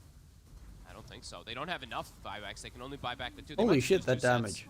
This is really rough for LGD. Huge team fight. As they walk confidently onto high ground, they take the right approach. If they go oh, the power, way, of course, on the Morphling, because Morphling's damage is base damage. Onto the Shiro. And power buffs your base damage. Been making it happen for him all works on base, so that's kind of fucking juicy. The big part, of course, as we can see this replay here, is being able to get that egg down far away from everybody else. And yeah, kept him in this snowball for a while, and DY just gets the last minute stun. I think he was waiting for the stun to wear out or something, maybe. Yeah, maybe. I mean, or they, I don't know, something just went completely wrong for them. They didn't have Planet being able to focus it or anything either. As XG, I don't think you could ask for a better fight there. Exactly what they wanted. XG finding their moment. Well, that's 2 sets of racks versus 1 set of rack. 22-19. And the supports get to live a fight. PYW gets like. Hey, Hydra won against Cybercats. That's one prediction correct. He's also got 1,500. Yay. DY has 4K gold. A huge swing. Back to 80% now the other direction. And of course, as we've said many times throughout this tour, no lead feels safe in this patch. No. Definitely not. Still can go completely the other way if he can't find the RP, of course, because PSG.LGD has explosive damage themselves, too, if they get the initial grab. But a definite blanket of comfort for XG, especially with this ward. You know, this ward is kind of the one that decided that jump to be able to find Shiro, and they still are playing around it. Yeah, it was one last Dragon Slave coming out from Shiro to try and, like, keep up those stacks. And now they find another, but the Yule Scepter there to catch JT. Well, and just but he goes in. They find the RP and goes right on top of him. Shiro trying to escape, pops that Satanic, but a little bit too strong. What's 28 HP? Holy moly, he lived. He's able to get out, but some buybacks. And Planet, he is gonna die. Okay. I can't believe Shiro lived there. I mean, kind of lucky. If he gets hit with a crit or something like that, will just die, but ends up surviving on low ground. The Scotty is very effective. Ghosts. You see the Satanic popped, but Shiro can't actually stand. Well, it's surprising that Shiro doesn't have a Satanic Scotty himself when you're playing against the Morphling and the Phoenix. Because even the Phoenix's healing is insane, considering it does percentage-based healing. I cannot believe it. It was how much does Sunray do exactly? It takes up a little bit. Holy moly. Little other fun things to point out. I love Paparazzi's adaptation to the base heal per second, 16. Because he's got Morphling. He built a halberd. Max heal. So now definitely harder. Yeah, the max heal is 2% HP per second. XG. Definitely doing it right now. So that's everything that they want out of this. Yep. and showing some of the ways to deal with the Lina. I mean, we're sort of It's a harping a lot 12% on heal how strong of this hero anyone. is, how could you let it through, but it feels like Xtreme have come up with what they think is an answer. And we saw a similar thing in Europe where people Which were is running quite a Enigma decent into amount. it, At just 12% is these actually a lot lower than I thought it control was. Giant spells and just throw them solo onto the Lina. Yeah, definitely. I mean, it's now multiple times that they've been able to just... It's all committing onto Shiro, so the pressure now for Well, nothing could to be say right. feels a little bit Still hard. 12% He's gonna be is going for on a hex of hero his own, that's and like... let's see, does anyone have... No, that's not that much. If a hero has like Let go of 3k fire now to be HP, able it's to take out the 12% Aeon. is JT, what, that's gonna take time. 360 I don't HP? see- I mean, you also have the base healing. So they don't have a way to just insta-kill JT. 10 seconds Something for RP. feels wrong Still about this ward up here. And if they break this smoke onto it, it's a scary time. They see everybody. JT sees them all. Do they want to Fighting go? DY around the Phoenix immediately Roche blows pit. up one. Goes Oh, turn. Roche respawn. Need to be careful. JT, he's waiting for his moment. Off to the side. RP ready. Disarm. The egg is down. But he's still He dead. is going to die. And, well, they'll find one. But that is a huge one, and now another drops two. Planet in trouble. He's going to get shard. He's going to get snowballed. Ultra kill for Ghost. This Morph lane is a problem. Ghost Power Morphling, Ranger. look at the base damage. 500 damage with those crits. Undying dies instantly, so now we're seeing why you Smile have the same issues PYW has had as Uh-oh. just go down here himself too again. The Yule's a nice adaptation, but it is not going to be enough to keep him alive. Although LSA, all right, Chio doesn't want to test it. Yeah, they have a refresher now as well. Aegis, Double refresher shard. RP. Now they've got the double RPs to be able to control this Lina and get on top of her. XG are doing it. The other thing that they have been trying to do, I think, is find the Lina with like the sprout leashes, and then you obviously can't snowball it, but you know, nothing to say. He's been doing a pretty good job of making sure that he's off to the side with those snowball saves. Paparazzi's doing a really good job in Shadow Shaman, fucking and then over he's going for the these Lina snowball saves at over this and over arm as again. well. DD for Ghost. Oh my god. Can they close this one out now? Holy, I mean, watch where you see his damage. It's going to be a lot. Ghost's going to be very happy with the way this is going. Oh, he bought a bottle. Yeah, I like it so he can hang on to it. And we actually don't even see, we didn't see the real damage of him. It says plus 137. On mine, it's plus 225. So he's actually doing more damage than we see on the actual screen right now for the moment when he is buffed up. So strong. Lincoln Sphere done for the Lina. It's not going to save you from the RP. Yeah, obviously, a little bit of a buffer there against the Shaman. But game still feeling incredibly hard for LGD. Yeah, XG. I mean, it's all about JT, right? And he's been delivering time and time again as RP's up in 15, and as we said, refresher shard, and now he's got ninja gear too for positioning. Dude, he's going for an arcane blink after. All right, I like it. That is cool. It's an insane amount of duration of control, but also it's the instant cast on that RP too. Looks like a Rubik. Yeah. Wait's placed down. There's already a sentry from Arcane PSG.LGD, blink. but Oh. JT Pulls back Nice one. Why you Yules. smile finds that Yule That's a scepter. good bait. Control Oh is my there. god. Aeon disc, force staff. There's the pullback. Shiro, how you doing? Finds him again. JT gets second one, and yeah, that's gonna just about do it. Forces out the buyback. JT keeps finding him. Keeps finding hero after hero. He is having a ball. As Shiro will manage to get a little bit of separation. That's but a GG. GG. Is called. XG coming And clutch. DK is always right. I mean, JT, by far the MVP this game. Ghost comes out with a pretty explosive kill score, I believe. 18, 3, and 5 on the Morphling. Okay, that was It's all impressive. JT. He gets the perfect RPs when it's needed. When they're a little bit behind, they find the Lina, they find the Lina again, they find the Lina again. JT, what a boss, and plays it really nicely too. I'll quickly go over the games today that are still left, and we'll do the old classic. Who do we predict is going to win that together? Let's see. Which matches still have to start? No, best of 3. Yeah. Sure. And BTS qualifiers. Yeah, sure. Okay, and HLTV because CSGO is also a sport. YNT versus Rise. Rise is... Oh, wait. Rise is a pretty good lineup.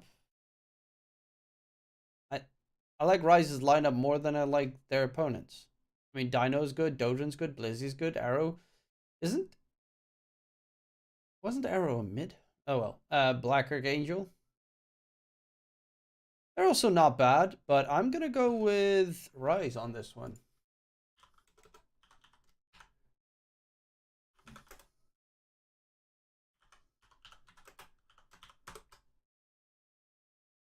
Mad Kings versus Balrogs.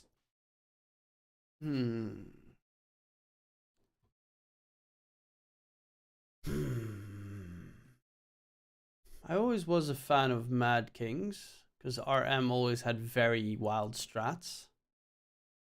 I'm gonna go Mad Kings.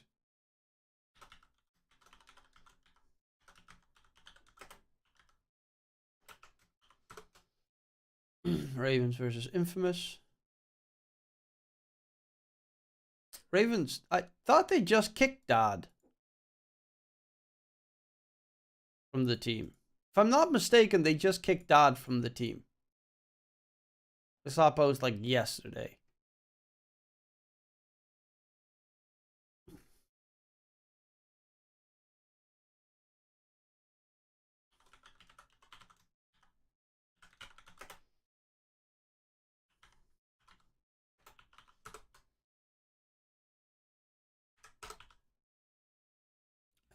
No Runes versus Alpha.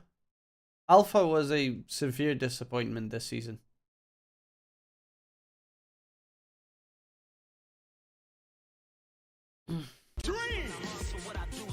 Hey, Rooney, thank you very much for the sub. 50. Hey, Jesus.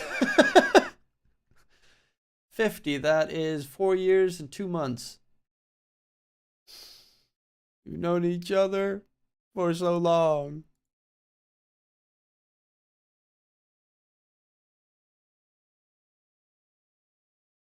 Our house, my commitment's gone any other time. I'd just like to tell you how I'm feeling. Gotta make you understand. What you doing? Just looking over some games, checking out who I think is gonna win. The old classic. Beating the degen addicts in my Discord.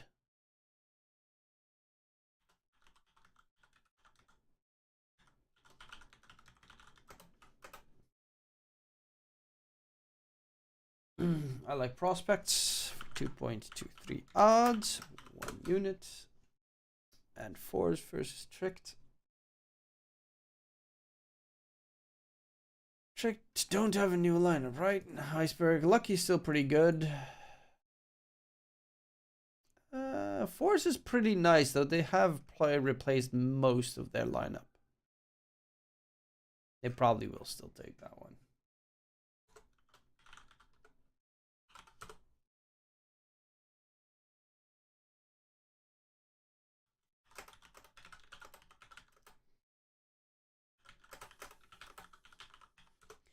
Snow over there, because here it started to snow on Friday and it's almost non-stop snow since then. I haven't seen snow at all this year. Well, okay, that's the wrong button.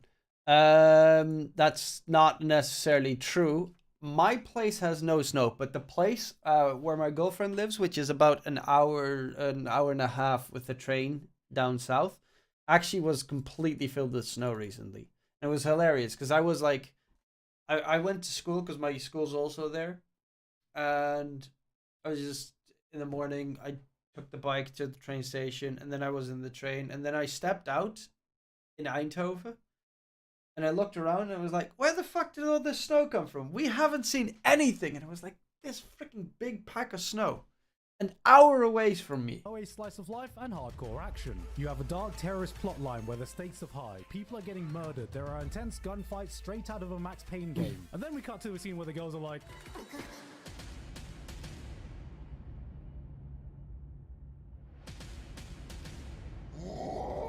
this deserves to be on the list, if not for giving us the most precious duo to come out of 2022. But if you're still like, okay, but how is this any better than John Wick? Well,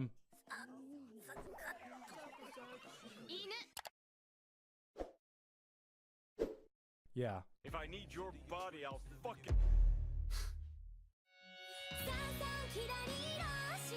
Marin is still the best girl of 2022. It's not because she reminds me of my wife. Hey guys, it's your girl. They're the same picture. This year we were graced with World Cup fever, which was a blessing because we got not one but two great football anime, introducing weebs to the wonderful experience of watching a bit of footy at the pub. Don't. Just, you can't miss this. You can't miss. You can't miss this. He's bloody missed it! What a prat!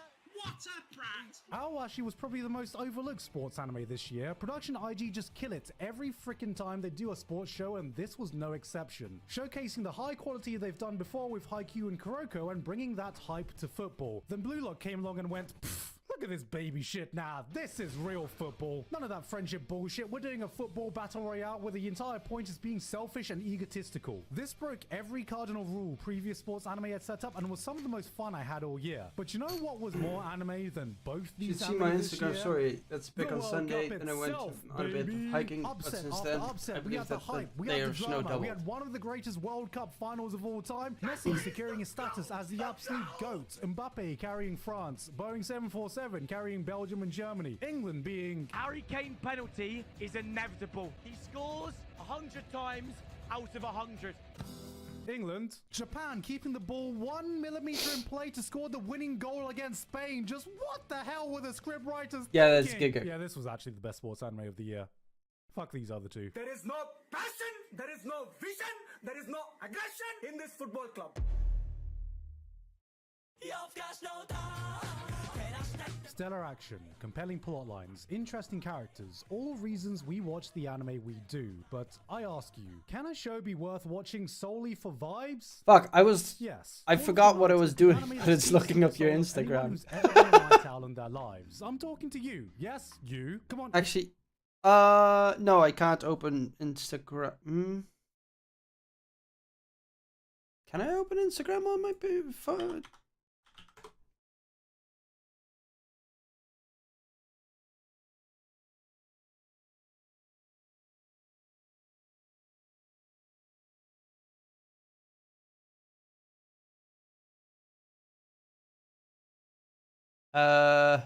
Stories, you said.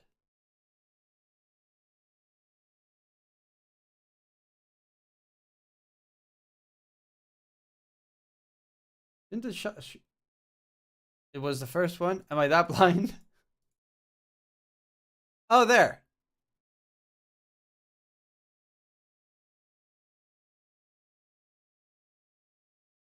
That's a big fat pack of snow. Damn. Must be cold as shit over there. Hey, Ariel Winter. 25th birthday.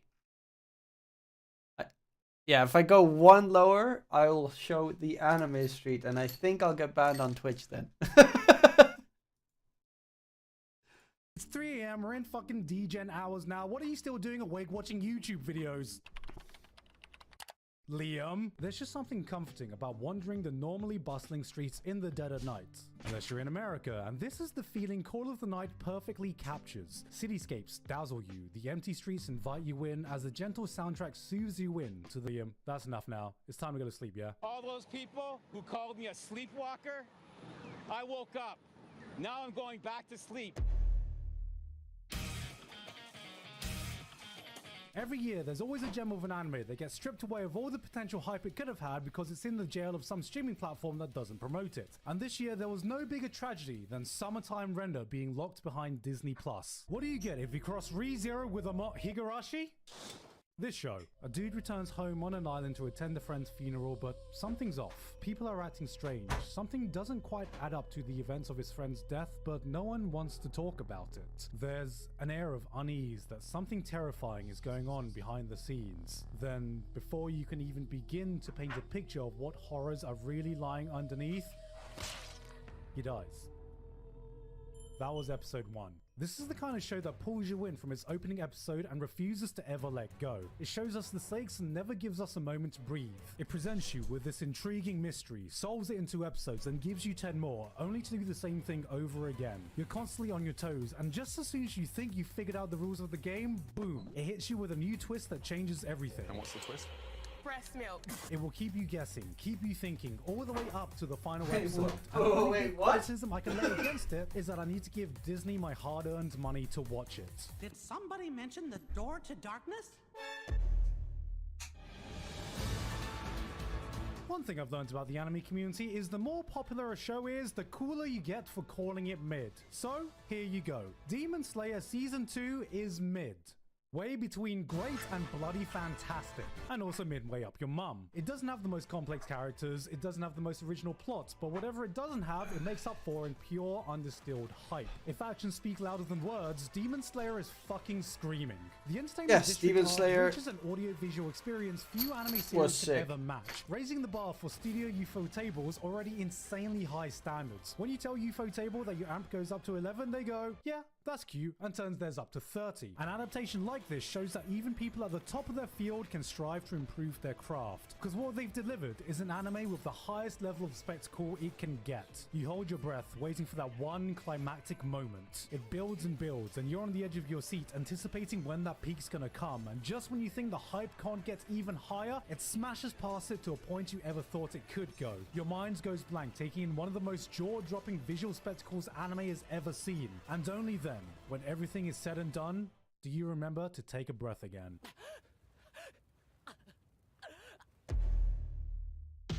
Yep. This is a really fun anime. Unrelated by blood antics I've seen in anime, I'd almost forgotten what a real family should look like. Spy Family. Spy X Family was the wholesome medicine I needed to cleanse my... They're drafting for Game 2. New meta of at least European. I don't understand why Weaver doesn't buy Aghanim on Game 1. Because he wanted to be an extra core. But he didn't have the level of farm to really be that useful as a core. They might. I think, like, to go back to this... Personally, having more items to save the it was easier arena would have been preferred for me as well. This is my 4, and no matter what you take, will be okay. Yeah. I guess Centaur could fit in this role. He has high base HP reach, you can probably pull some waves and be fine. So they're just like, sure, we'll take our opening and we're gonna be fine. Give the counter picks to the other boys. Okay, Banner Alchemist. LGD going to be picking first out of this phase. Just going to be a nice pose 4. Reveal that one. Or is the Rubik going to be 4 and you want to pick up a 5 here?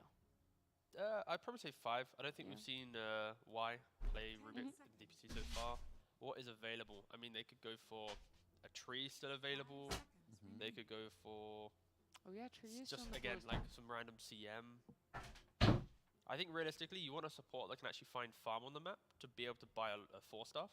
You don't want a more sacrificial support that can't get the items, unless you're playing like an Abaddon who doesn't need any items, right? But I think someone who can at least do a little bit of something. Oh wow, okay, they don't even pick up the support here. They just go straight for the Pangoliron, nothing to say. I feel like they're one of the only teams that will draft like this, where you 6-7 a core, and then you open your next phase with a core as well. Remember, we've said this even before the break, where LGD had a couple of these games where they will 18 their support. That's true, yeah. 4th pick support, 5th pick support. The last 2 times they did this, it didn't work out so well. But this just goes to show, once again, they're like, we're happy with the Pango. We banned for it, at least with 2 bans, the Ember and the Bat. And then hopefully why Weaver doesn't build Aghanim on Game 1? Because like, Weavers tend to want to play as a core. I mean, it's always nice when you're a 5 player and you get to, you know, the Undying game or the ENG game. Like, they're the type of drafts where it's just amazing, and it also will unlock Shiro, but that's a high-risk situation because that 5 pick often doesn't always have the same weight as the perfect core pick, right? Because you're picking a hero for the first 15, not for the, you know, the 30, 45-minute mark. Xtreme Gaming, they're gonna... I didn't realize how funny it looks with me just waving this soft toy around. Xtreme Gaming, it's gonna be a support plus which core? Probably JT here. Just so that you can at least keep Shadowfiend a little bit more open, I guess. There's one carry pick that I could see, which I feel like is the only carry that would be okay for you to pick, is Bloodseeker. Yeah. The only problem with that is... I mean, I feel like too scripted. Yeah, you know? and playing SF is also... I feel like it doesn't really help the SF too much, because right now there's going to be some roll coming his way, a Stampede at Centaur, so I do think you're probably better off here picking, I guess, just a 5. Some generic 5 that helps you in the lane with your offlaner. Okay, they go for Tiny, keeping it relatively open. Does this mean more than likely the Ricky on 5?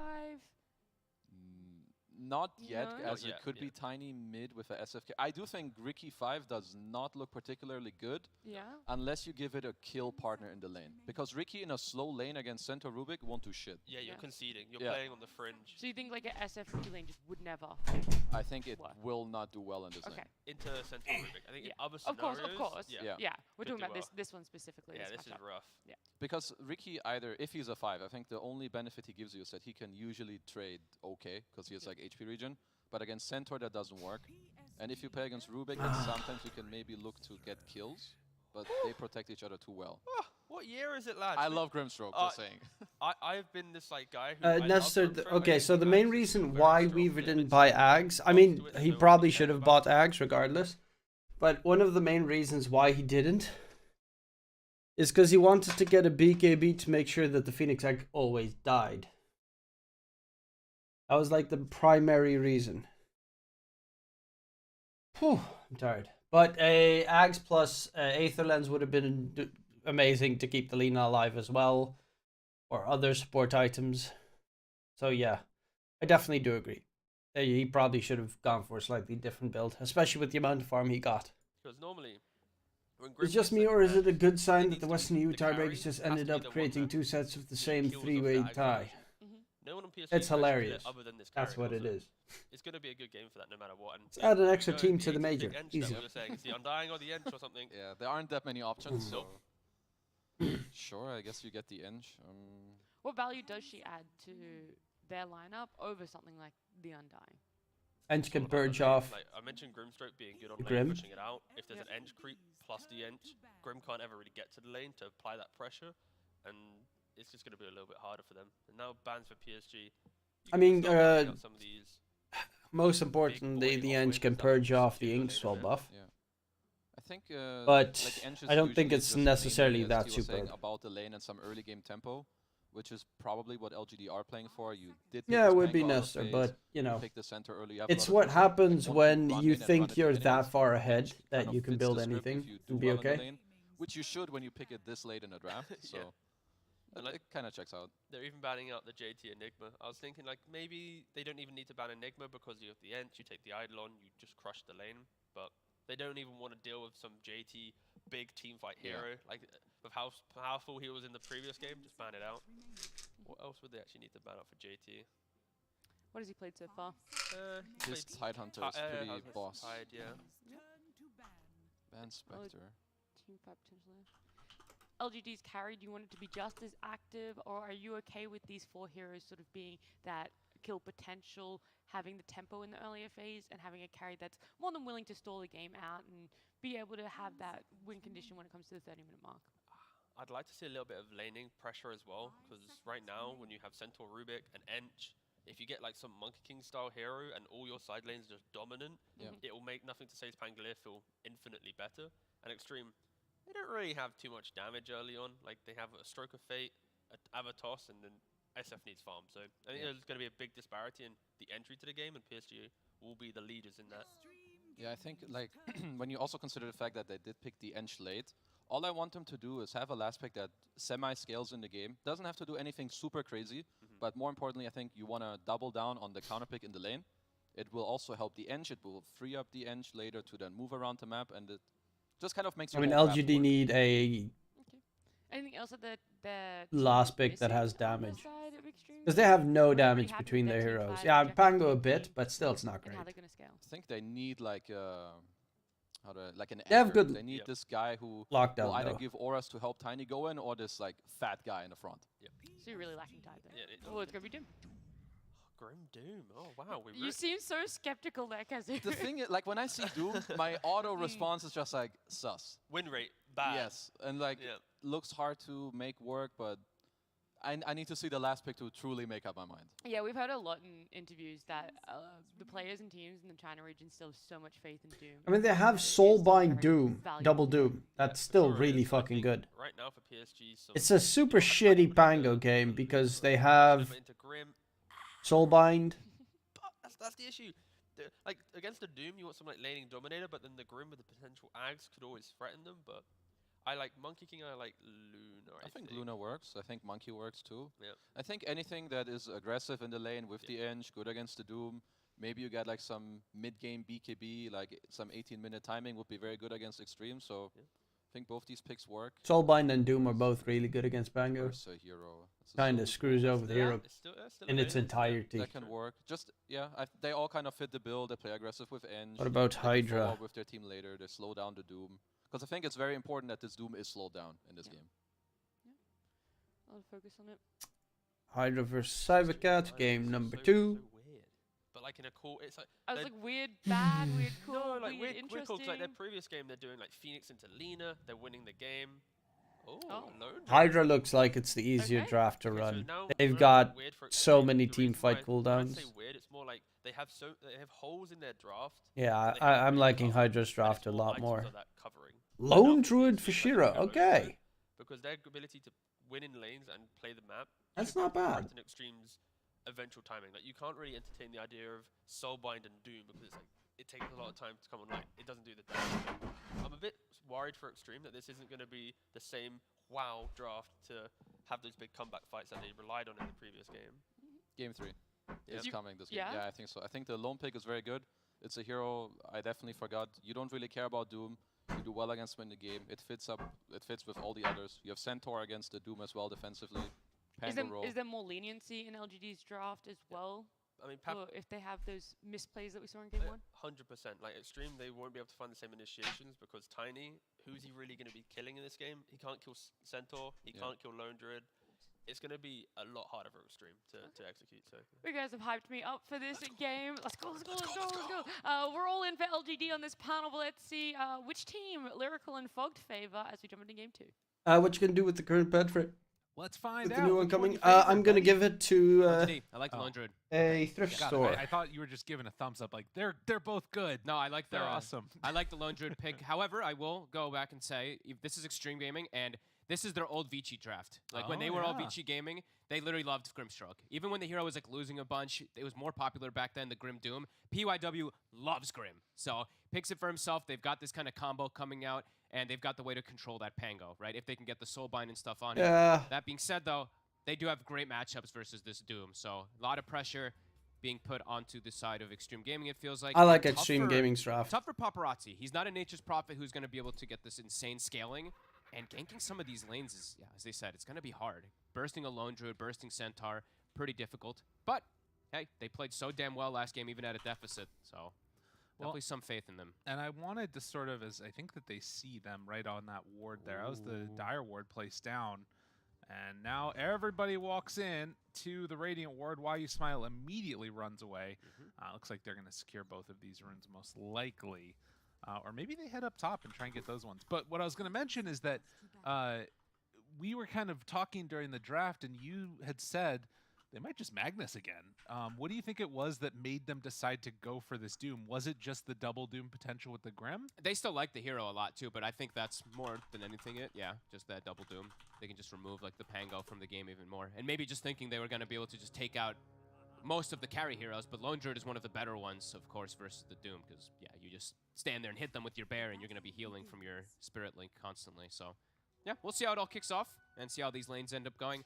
The Ench pick, I think this all the just, damage has to come out from the bear.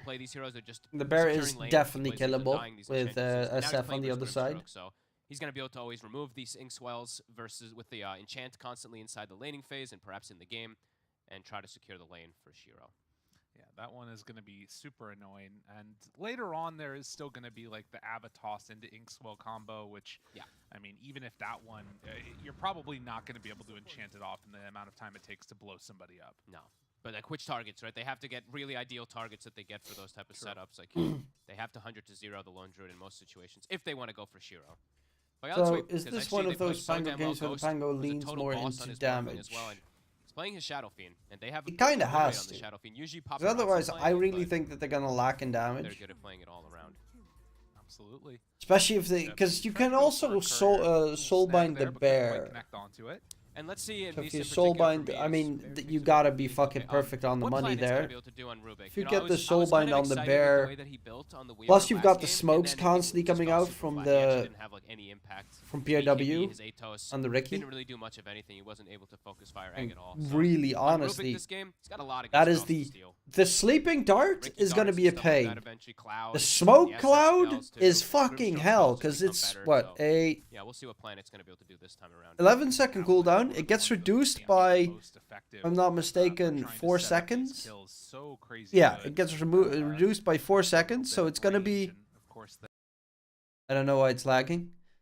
It's gonna have a 7-second cooldown with a 6-second duration. See, in the laning stage at least, Ghost. That is 1 second downtime on smoke. Raises, and he's gone in too far. Ghost gonna get punished hard. Well, that is gonna be a first blood. Planet trying to be brought down by PYW. Is going to be able to get out of there for the moment, but the chase down, one more punch, the Fade Bolt, it's not enough to keep him alive, and now trying to get out with that missed chance. PYW will be missed once, and that keeps him alive. That double edge, if he had hit one more time, would have been a death for him, and Ghost doesn't actually end up missing that many creeps. Nope. Has to be careful of positioning on the Shadow Fiend. There's tons of burst if you're stepping up, and there's the repositioning of the Rubik, so he does get caught. Did they get the kill on the bear? Yeah, might have been. Yeah, they killed the bear. I mean, doesn't look Doom's got a fuckload of cash. Maybe. He did take the bear. Okay, cool. So, yeah, big injection 300 gold for JT. They able to get it once.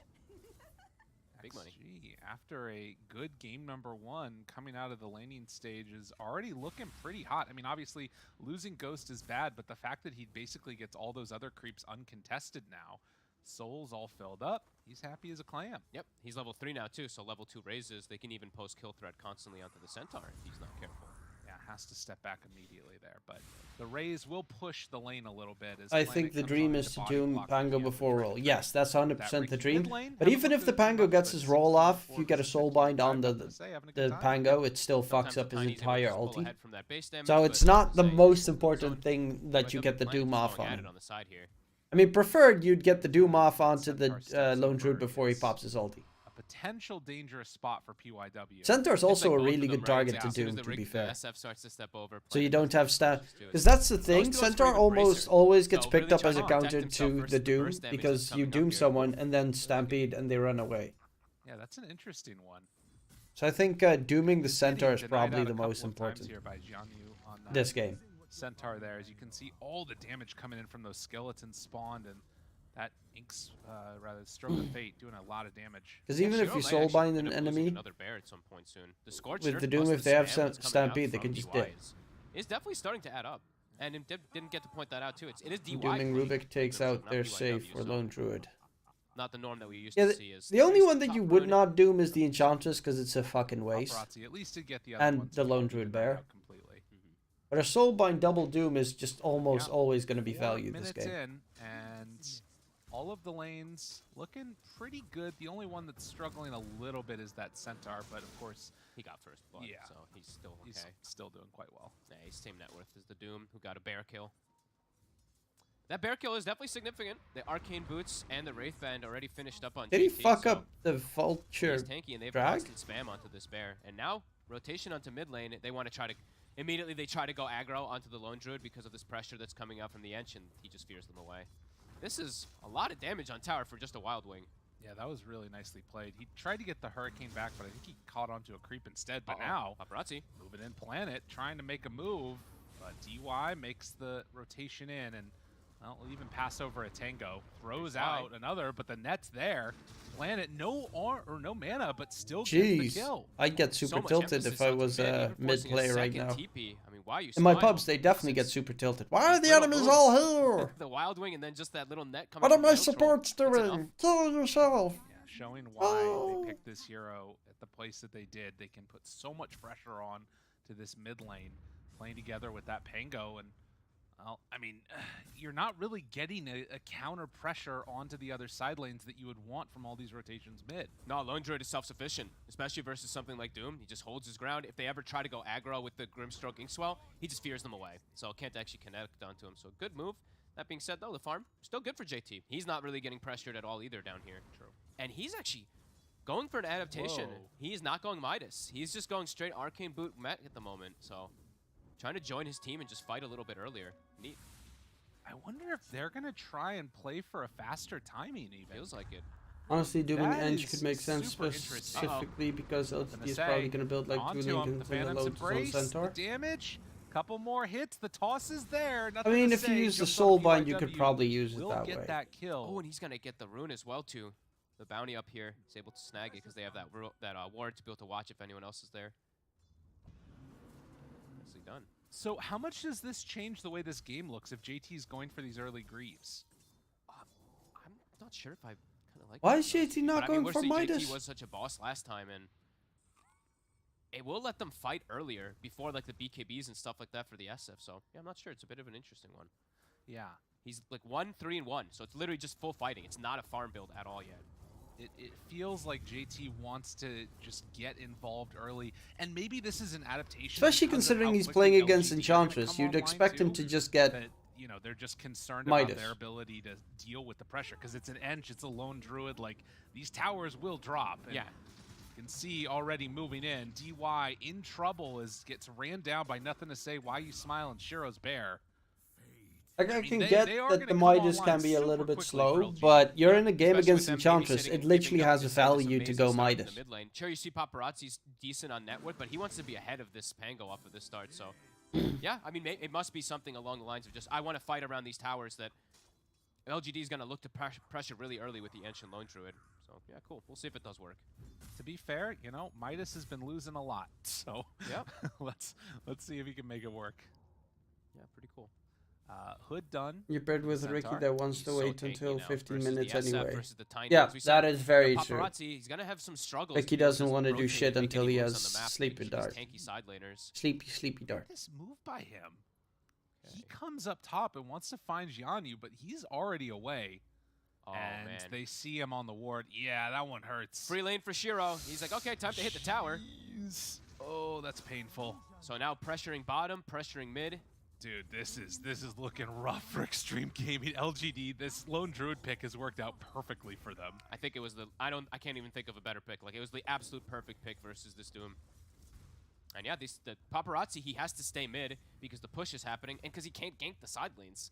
Like, So if he you're goes for against the Centaur. Ricky, I could see Centaur rushing could, he Greaves just- to make he sure just you can deal pops with the Dart Stampede setup. and runs away unless they perfectly kill him with like a triple raise combo. Yeah, gotta I'd go rather out. go Lotus Difficult for depending on the Paparazzi to make these situation, but rotations. sure. Might have to soon. But if he does, he'll lose his 'Cause tower.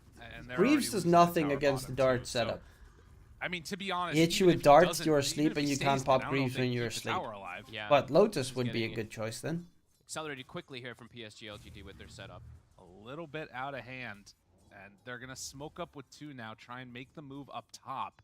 So Pango, Rubik playing together. Oh, Do they recognize this is coming? Ghost is very fragile. SF, if you can get on top of him, that's how we see the Centaur pick. This hero just dies as Ghost. They see. Oh, he's getting slowed too. Oh, TP out, but the lift is there, and Ghost didn't stand a chance. Ruh-roh. Yeah. A clean rotation, not even having to use Rolling Thunder. So nothing to say. Has it for the next play. Yeah, I'm they're just assuming gonna Ricky play the darts lane. Look, someone they still have besides all 3 Doom. lanes they're farming in them, so. Yes, but Did you ever Greaves see, only Austin gets rid Powers? of debuffs on Remember yourself, that not of scene where it's allies. the guy standing in front of a steamroller just screaming, So, watching it roll at Greaves him? does That's nothing what I feel like against we're seeing Ricky's with this dart. LGD team. It's just like, Lotus, they're you can coming, cast on they're someone gonna else to get rid us, of and the just debuff. No way to stop it. Yeah, it's definitely difficult. I mean, if a couple of these rotations don't work for Paparazzi, it could just snowball out of control, as maybe this one will work. All right, trying to step to the side away from the steamroller, and they get 1 kill onto the Pango. Big kill, and he gets the rune secures too as well. They will lose top tower, and that's pretty much the blink dagger for the Actually Centaur. don't So necessarily now know if initiation's gonna be Ricky's there for dart is PSG.LGD a dispellable. lot earlier than Xtreme. But a good kill, at least for Paparazzi. It will boost up his farm toward that blink a little bit earlier. With a Lotus. JT has that mech now too, so let's see what it's gonna do. Which is weird because I've won't played have a that bunch same of Ricky. type of initiation that we're seeing from. Look at the supports net worth of LGD. Just like last game, their supports are so much more farmed than Xtreme's gaming supports. The pressure that's going to be coming from LGD. This is a 4-position He Grimstroke, also by only the has way. like 2 points in Devour, right? So no Midas, low Yeah. points Devour. He's gonna farm a lot slower than your usual Dooms. And look at this, the push. They've got the Dark Troll and a Catalyst here. Paparazzi. He went max level Inkswell against Enchantress? This is a big pick off. They get the Requiem too. All right. Really? Xtreme, I would have just gone max level Stroke, because to be honest, they Inkswell can't does stop fuck all. Nope. And Enchantress can It's just too purge it difficult. instantly. There's way too much pressure coming in. And the blink is about to arrive. Centaur's got it. Finds him there. JT turns. So Doom Avalanche. Is available, drops it now. The fear. No one comes out in time. The toss gets him away. Oh my god, they actually make it work to get him out of there. Ghost, there's another blink in a second here from Centaur.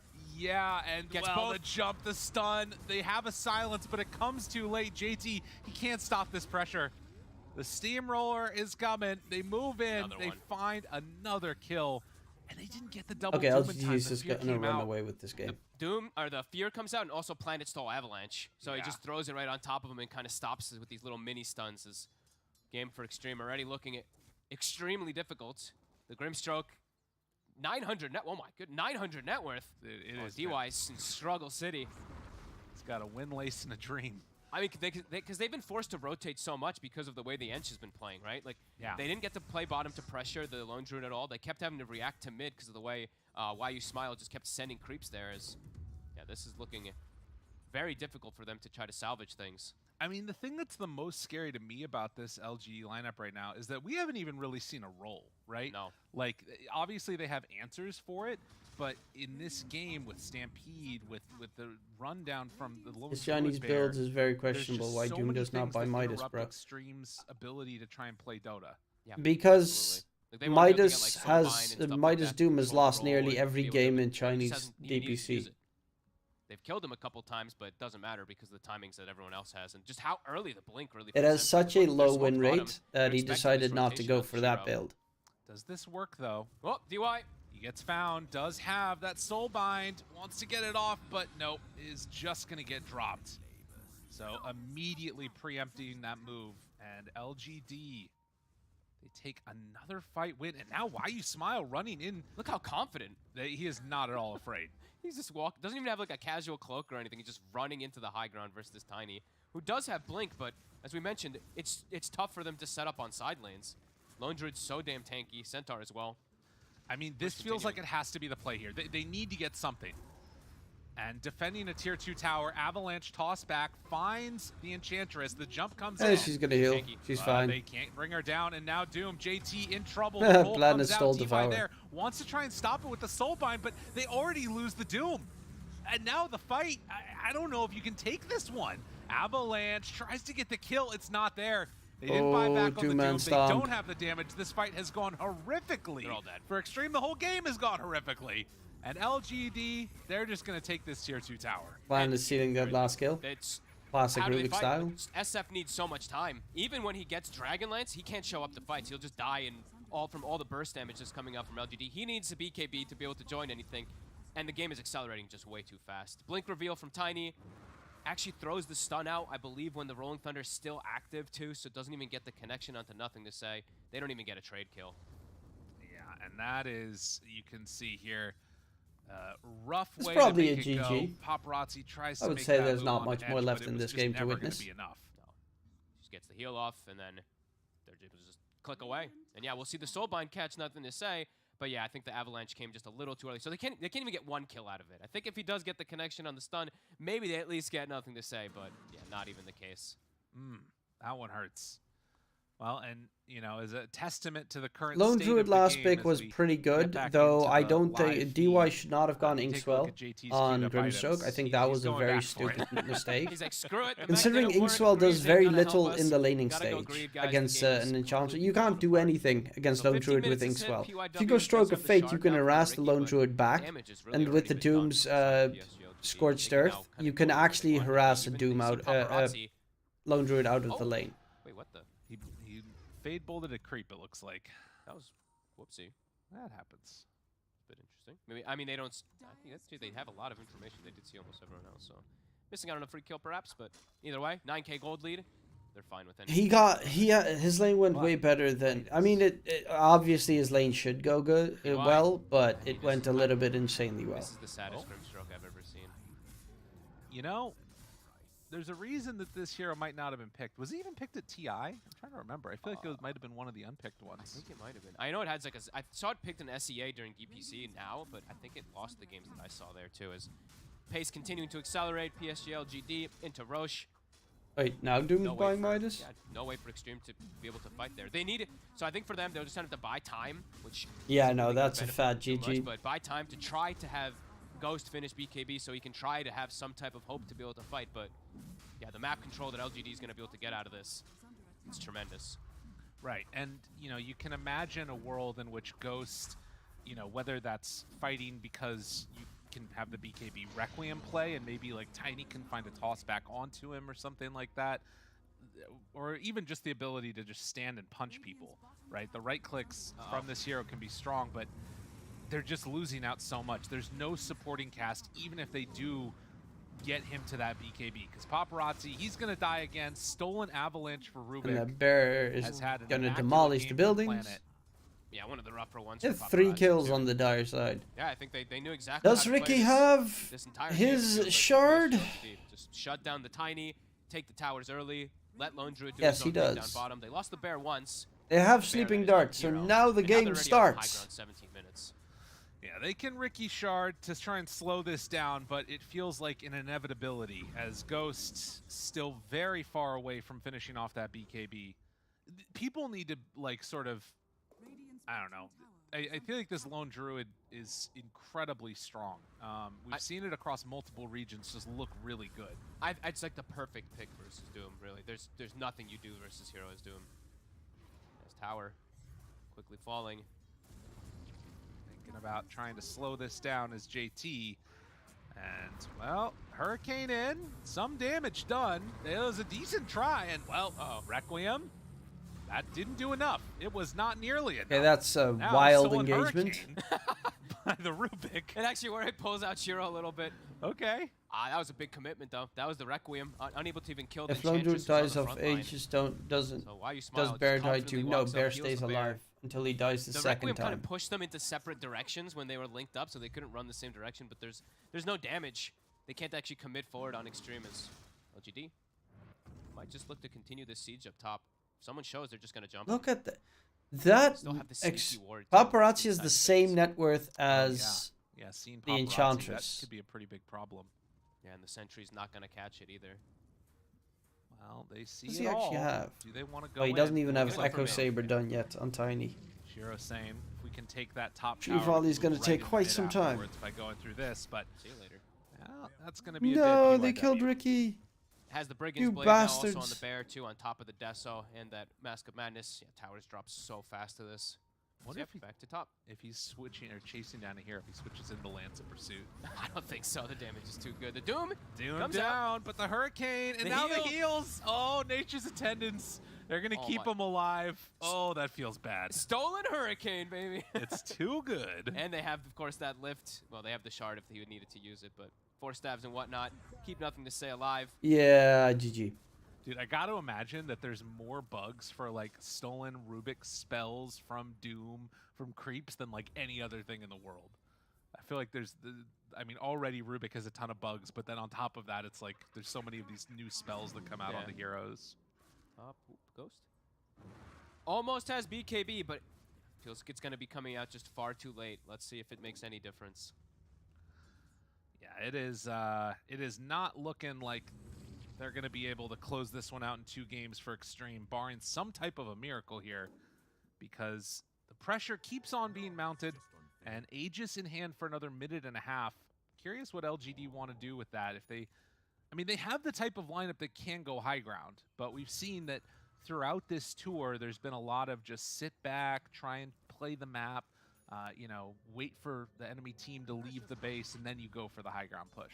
Yeah, especially versus something like Tiny, right? You maybe just want to be a little careful of these tossbacks, but overall, I mean, the map is their oyster. They can kind of go wherever they want as they please at the moment on PSG.LGD. Hitting crazy item timings. Map is their oyster. Yeah, everyone's scaling. Enchantress and Rubik. I never get that it got that expression.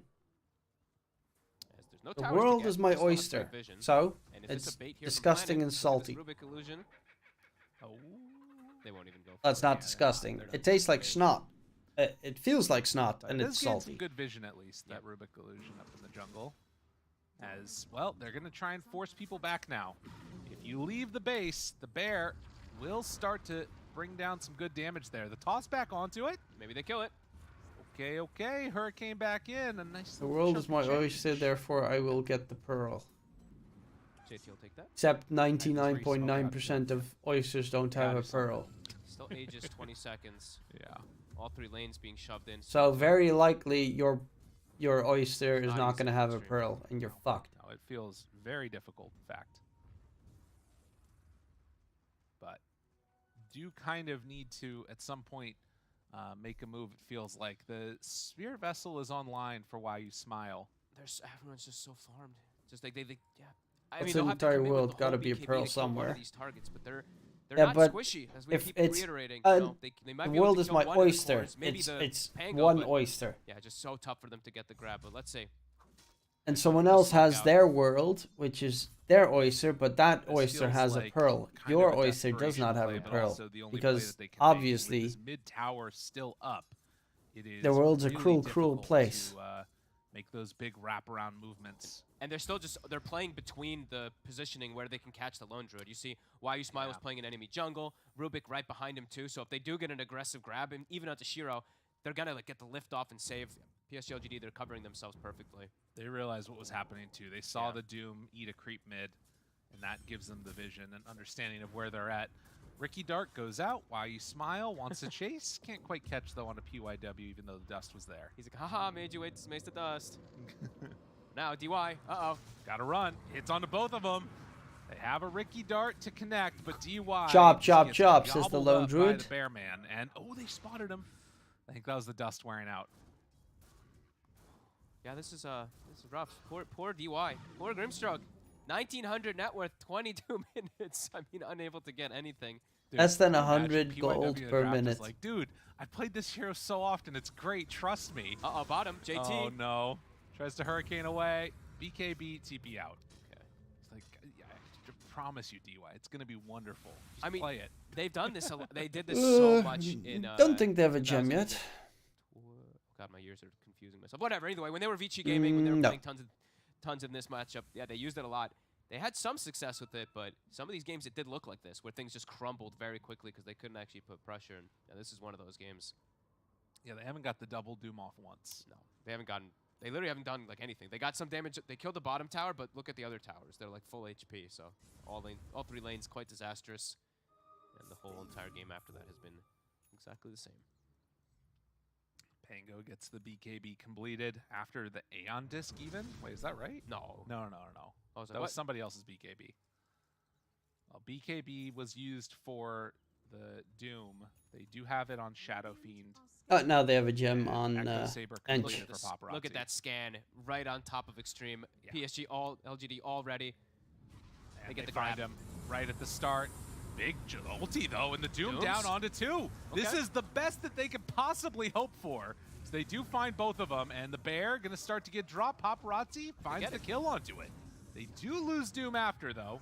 Nice hit coming out from Planet, and the resummon there. So that was about They as good killed as it gets for some Xtreme. heroes got a for the great first connection time in like onto 3 2 cores years. Beautifully. Right through that Aeon disc, they have the damage, but Shiro able to get a good cleanup kill. But not bad when you're at this far of a deficit. They do buy back from PYW. Doesn't get much of anything, but at least they get something on Xtreme. You can see the big burst that came out there with the double Doom and, of course, the tosses, everything else. But JT ended up getting dropped after a quick little fade bolt there, ended his life. That's a huge commitment, though, right? That is... Yeah. I mean, Ghost actually didn't end up popping BKB, which is a little bit of a saving thing over there, but that is their big ults, the Doom as well as the Requiem. So now PSG.LGD, Roshan's up. It's probably just free. Yeah, there's Anyone no else reason watching that any they try to anime take this another season? fight like that at this point. Some fun stuff. They actually don't check it, though. I've been checking We'll find if there are PYW. some good anime to watch. Tricks of the trade, trying to slow down his inevitable Reincarnated as Will the get the fear best, onto him. strongest exorcist, I think, is the Dart's one I stolen. am watching. Oh, But I'm that's a nice looking one. to That is watch very some good. more. I'm gonna check that Roche. So I guess rather than taking... I'll wait for the more Roche, they're episodes gonna of Vinland push Saga those Season 2 to cooldowns come back out. down. Okay. And I mean, you saw right there the range on this dart from Planet. Eminence in the Shadows almost done. Still love that one. Full screen. And it hits from very far away onto Ghost. Toss back. Bear. That's the other resummon too. Shiro's Bear in Inspector's some trouble. good if you don't mind weird stuff. I've seen Inspector Season 1, actually. They hit now onto Jiangyu. He pops that BKB, one was pretty good, yeah.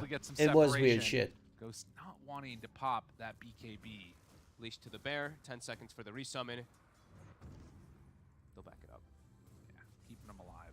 Yeah, Roche still on the... Doesn't surprise me that you like weird shit, though. Now it's guaranteed. Now they know it's 100% up. They didn't scout it before. I was hoping for the Shiro 5 Wraith Band pickup. They don't do that here. No, they're not Gunner. It is a good one, though. I love that build. Yeah, it's fun. I don't think he needs it versus the... Like, that one, I think it's really good when you're playing versus, like, heavy physical damage that gets on you. They don't really have that on the side of Xtreme. Fair enough. All magical until SF's super big, which doesn't feel like it's going to get to that point this game. So 26 minutes in, it's a 16,000 gold lead, and the fact that Xtreme have not just lost all of their racks is a pretty big feat in and of itself, but that one might be coming to an end pretty soon here. Yeah. Kind of has that type of feel to it. Yeah, This anime today is Boruto Jurassic Park arc. They have I've not never watched They have Naruto, not lost at the 20 You gotta minute give mark. it to them. so I They don't didn't really lose the think racks I'll be yet. watching And they do Boruto. still, they do always have tossbacks. Yeah. But yeah, it's So hoping the dragon, the hero all of the asked Korea to gets see an if they're anime. gonna be able to scale in any way versus this. Sounds like The Lion, the Witch, and the Wardrobe. 5 kills. Look at this win probably. Hey, sup, Dark Steel? How you doing? 95% for the side of PSG.LGD. I It's watched been an isekai 97% anime for from this season. good 10 minutes or so. Are you proud of Seen me now? worse. Definitely seen worse. We I did see watched that the 84% reincarnation of the from strongest yesterday from exorcist. Entity. Oh yeah. End up going the other way. So Though I have read the manga. so probably a lot. I was watching the Because, anime and I was you know, like, there's I've their own read this matchups in manga general. somewhere. I can't remember where the fuck I read that One of those manga, things but I that definitely read it. See some crazy stuff happen for sure. And they are out onto the map still. Like Doom getting Because over the there, story getting some seems free so farm, fucking picking up familiar. A couple of these items along the way. I just don't know what the name is It's, of the kinda manga. what they need, it feels Basically, medieval fancy anime about Especially medieval Paparazzi. fancy postal He is going to be service. overtaken by the 2 supports pretty soon. Oh, buddy. Yeah. It's not an easy game for the Tiny. No. No, it is going to need to be these tossbacks. Definitely. They're weird shit What they're going to be looking things in the for to world. try and Anime's make weird. anything happen in this one. Rax is going to die so fast, though. AC is finished on the Bear. Ghost doing some good damage onto it, forces him away. They have the Wild Wing plus the always continuous lifts and stuff like that. Sleep, toss. The pull back. Available. Paparazzi finds the back line. Ghost down low already, but there's the connection onto And they 2 killed of them. Planet. JT still has that Doom ready. They already throw it out. He used it on the Centaur. And nothing to say, rolling back and forth. They all survive and manage to escape, with the exception of one. And now, actually, Paparazzi, Tiny, They're going for the jumps Bear. on in. They try and get it. The Shiro Bear is going to fall pretty low, but the fear was there onto Ghost. Take it off with that shard, with the ink swell, but the jump in, Jiangyu finds a big old stomp onto a couple of them. Ghost still low, and no more BKB left for him, but they get enough for the kill onto nothing to say. Okay.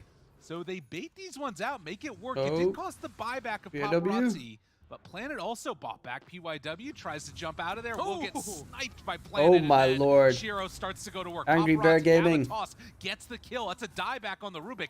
Ghost still going to Shiro town. just Paparazzi, takes there's no the root. damage That's the one that they needed. from The Ghost. Shiro Bear starts to beat him down. The big stun is there, and it's not going to be enough to keep him alive. Hey, sup, Shiro does way too much Felix. damage.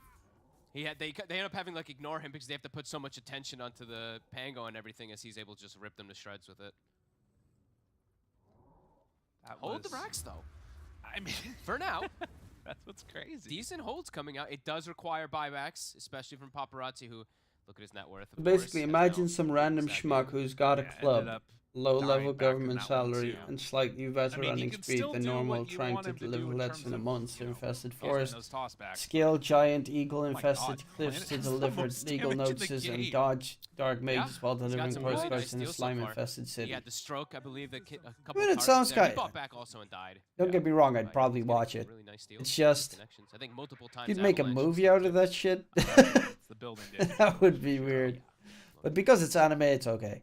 To be fair, I watched building damage for Ricky. what was Just in one. Isekai Hit it once. Reviewers? No. Shiro now, level 20 has been picked up, so true form cooldown. It's The port pretty manga. much permanent. What's it called again? You can try and delay this as much Interspecies as possible. reviews, that's it. But this looks like it is finally going to be the racks going down after the glyph. Paparazzi coming back to life. Doom in 10. Try to slow this down if they can. A bash connects, and burning the mana of Ghost. Super annoying to play against. And oh, the what a fear. Instant. Perfectly timed from Shiro. JT jumps in, wants to find it, waiting for that Doom, doesn't throw it out yet, but does finally get it there. They pull back Shiro. And the Hurricane separates the two of them, so they're not soulbound together anymore, and he can just run away on the lone druid. Uh-oh. Yeah, they got to get out. They got to run, Uh-oh, but Ghost. there's nowhere to hide. Ghost is going to get jumped on. He's going to get stomped.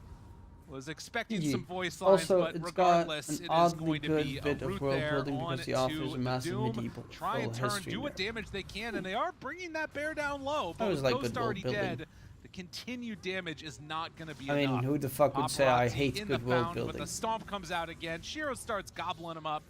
And with that, they They're are going going to to force. turn onto the tier 4s and end this game. Beautiful game plan from PSG.LGD. I mean, what feels like the literal best last pick they could have gotten in the draft, this lone druid. 7-0 and 13 on Shiro. GG. Wow. I mean, PSG.LGD, this time they came with a plan, little to no mistakes. Perfect execution in XG's draft. Fell apart very quickly in this one. They couldn't make much happen. They couldn't pressure the lone druid at all. They lost all 3 tier 1s like 10 minutes in or something like that. Yeah, this one was total domination from PSG. And you could see that they recognized how rough this was going to get, right? Like, they try and think about going for that Guardian Greaves build on the Doom. They're like, what can we do to try and slow this down, buy time for the BKB? And just nothing was working. No. And at that point, when you're playing at such a deficit, I mean, it's just hard to play. Yeah, and if you have SF also, this hero takes some time to be able to ramp up, especially if there's heroes that just get in your face, and it was like an 11-minute blink tagger on Centaur with a hood. So they can just collapse onto Ghost. Quickly, he's like, I can't show up to fights, guys, and then, yeah, the game is just 15-minute mark, it feels like. Yeah, and I think that, you know, it's worth noting that in spite of that, I think Xtreme still played quite well. You know, a couple of those holds, a couple of those defenses, the tossbacks, it was always going to be a loss. That's what it felt like. But if they can get out of the drafting phase going even, I feel like they have a really good chance of being able to take down LGD. But we'll have to wait and see, because there is going to be a game number 3. We're going to head on back to the panel now, let them talk about it. We're going to have a chat about this Doom, okay? We talked about JT last game. He was our MVP. He absolutely swung the game around. This time, picked up the Doom. He had a bit of an eyebrow raised towards it because when it came out, and they went for a different build initially on it, and I was like, oh, maybe this is the reason why they pick it. This is the other value they see in it.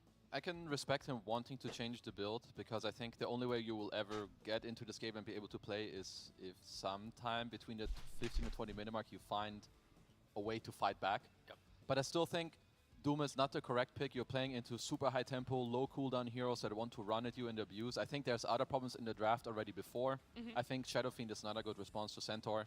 Ricky laning in the safe lane against Centaur is also not good. And I think LGD, they fully abused this in the draft by picking heroes that have no cooldown and just keep running at you. Yeah, when looking at Xtreme's draft, I was saying it was kind of weird, and that weirdness was the fact that they didn't really have a way to play out the early game. When you pick Grim Doom, its greatest weakness is it needs time.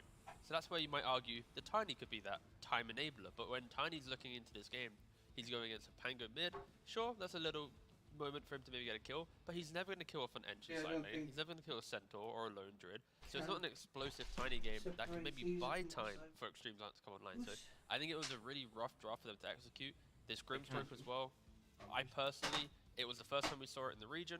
I think it should be only a 4 if ever picked currently in the meta. It got shifted to a 5. He was struggling on net worth the entire time. It just 10 minutes, it had less than 1k in net worth. It was sad. It was so rough. My heart went out to him. But let's have a chat about the side of LGD, how perfect their lineup looked, but also the execution. There were a few misplays in game number 1, but there were no remnants of that here in game number 2. I feel like this is just like a nice adaptation. You can see it that when this team has the correct draft and they're playing their lanes well, which they did, they're all playing towards each other. They're taking all the early towers. They're pressuring multiple lanes at the same time.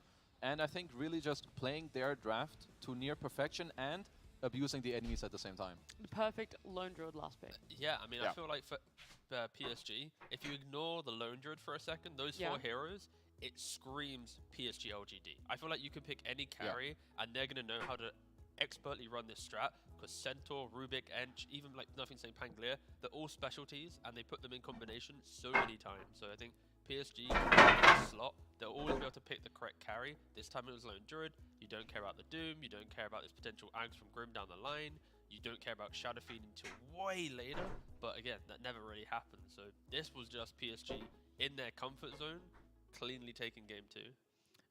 Am I correct in assuming you would both like to give MVP to Druid then? No.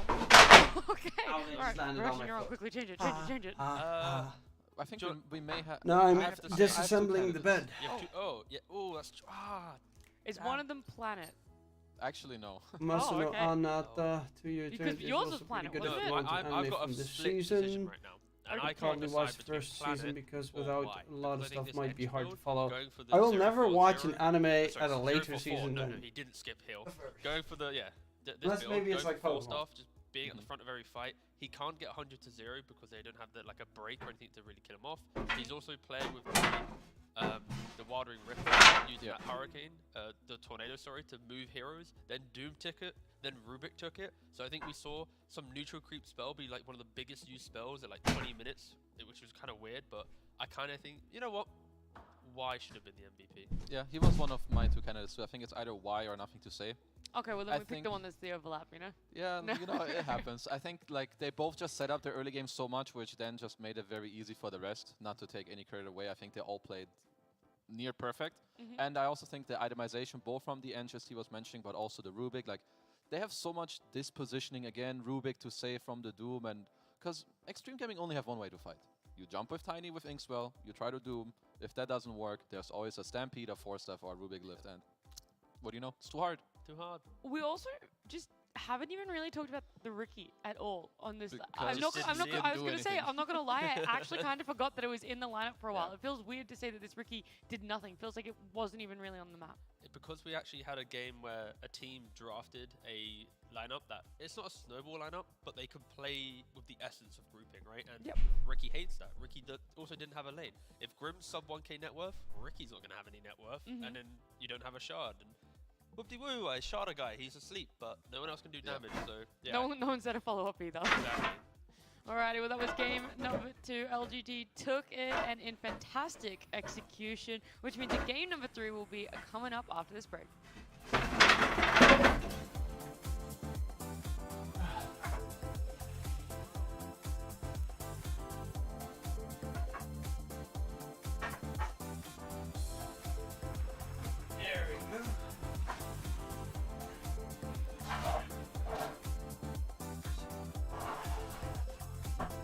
Infinity, I'm downstairs.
My mind once more, even if this family is technically not related by blood. This is the latest in the X series, where weebs can never agree whether the X is silent or not. And then there's this one guy I talked to last year that called this spy multiplied by family.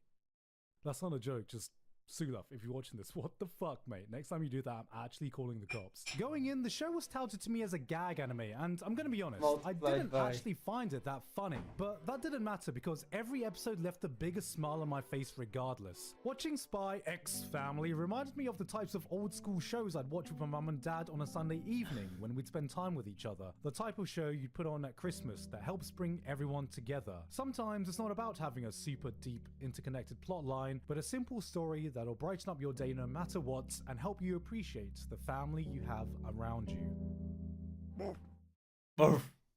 That's 100% a dude that talked in that voice. The legacy of Gundam is one of the most storied and important franchises in all of anime. But with this legacy and the sheer number of iterations preceding it, every new Gundam comes in with the challenge of having to figure out what can this Gundam do that no other Gundam has ever done. Gay girls, innit? Gundam the Witch from Mercury is the Gundam we've needed for the longest time. Something that wipes the slate clean for new fans to be able to jump in while not forgetting why people watch Gundam in the first place. It's hard to do a fresh take on such an old franchise, but the Witch from Mercury seems to be doing exactly that. This is no war between nations, but a war between corporations. Here is a world where profit and power reign supreme. Elon Musk is having a wet dream in a corner. The politics of war have been replaced with the politics of companies, proving that corporate drama can be just as gripping if you add the right conflict, because Gundam has never been just about the giant robot fights. I've nothing with mecha. Absolutely zero with mecha. I don't enjoy it in the slightest. All of their expertise to make this the best looking mecha show it can be, from the flashiest battle to the smallest details. I mean, just listen to the sound design.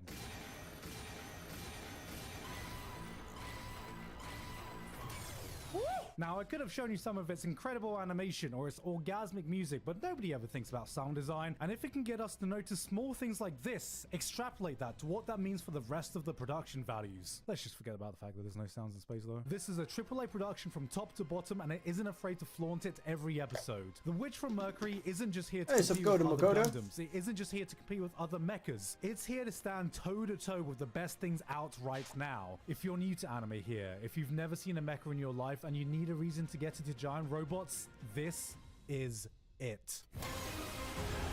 Yeah, I should also not forget to pre-order the Harry Potter game, so that I can play it on the in a week. Wait, 7th is next week, Tuesday. Okay. I mean, don't get me wrong, it does look cool. But I have like zero interest in mecha story. This one is amazing though. I love this show. Every generation, we get a genre-defining show, one that fans look back on as the pinnacle of the genre at that time. Love is War. And what could be so great about it. And I believe Kaguya-sama has become just that. When I started Kaguya, I thought it was just going to be some formulaic gag manga. Two people that don't want to confess, they find the most convoluted, roundabout way to avoid confessing, and then they don't confess. But what I didn't initially notice is that even though it seems episodic, every new gag, every new skit adds a little bit more. Piece by piece, a layer gets added to each character, each of the cast members. It continues to build, continues to add on itself. And before you know it, it feels like this group of dimwits have become your own. Hey, friends. Limitless! You start to cherish every single second you get to put the show on. And that's the real magic of Kaguya. Beyond the Thank you very much for the raid, Sexy Devil. It becomes a joy to spend time with Xtreme fam. So this season, when it follows through and delivers through the build-up we were promised. You're already drafting? Okay. No, they're not drafting. It results in one of the most How's it going? Just watching some Giga. Find in romance. Dragon Ball Z, Naruto, while also waiting for the draft to start. These are all generational anime people talk about as the shows that introduced them into anime, but once you get past the shonen mega hits, you'll find these other shows fans look back on that served as their definitive gateways into other genres. Without Haruhi, I would have never got into high school anime. Code Geass stood as that mecha show every non-mecha fan watched. I know exactly. I haven't watched this YouTuber in ages. I always watch his like summer anime in a nutshell. Best anime of the year. Like I watched the like the big episodes every time. Years from now, Kaguya-sama is going to be the anime this new generation of fans reminisce about when they talk about how they got into romance anime. How I got into romance anime? My girlfriend. Trying to find anything that she likes to watch is rough. Still no draft? Into this year with an almost I've watched amount of 2 hype episodes release, of but Chainsaw did it Man, rise up to the challenge and then I prove us quit. all wrong with this first season? No. But what we got was still pretty damn good. It's been a long time since I've seen an anime explode onto the scene this hard and this fast. For the inconceivable expectations it had, the craziest things that it almost stepped up to the plate to meet them. In the highly popular, highly competitive scene of safe, marketable shonen action shows, it blasted in, gave the middle finger and went, fuck you, I'm gonna grab some titties. It's savage. It's Titties? out there. It's a show called Chainsaw Man, and it gave us a man that's a chainsaw. What the fuck do we have to complain about? The hype this show produced could only ever really be matched by how horny it made the fan base. You got power fans. Now here's their perfect girl. I too like... Friends of mine love this show, but the moment that there's this like dog looking thing and it like vanishes after the first episode, I know it's in his heart, but it still fucking sucks. Women who don't shower, don't wipe smells, and leave their logs unflushed. Oh, why yes, how could you tell I play Super Smash Bros? And when Don't I have the saw Korean that fan? episode, I was Oh, like, yes, technically my a wife doggo was died, and suffering. we know Isn't like a she doggo so died. adorable? Even though it wasn't a Then dog, there's it was a Himeno dog. fans. Then there's Makima. Never before has a character been so perfectly designed, so unequivocally unmatched, so incomparably Triggers me when YouTube chapters contain nothing with just a number in this case. Oh yeah, that's because he has the intro, and this is his top 17 anime of last year, so he has like...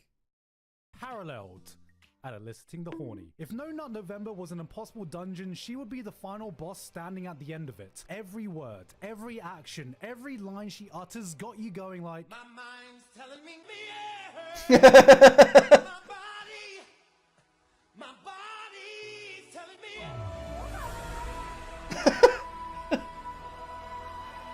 On all levels except physical, I am a wolf. The real question at the end of this all is, can Mappa carry on this insane quality they've given us with this adaptation into future seasons? Because it might not have met the hype this time, but after that last episode when those final credits rolled, I had one thought that engulfed my mind over everything else. We ain't seen nothing yet.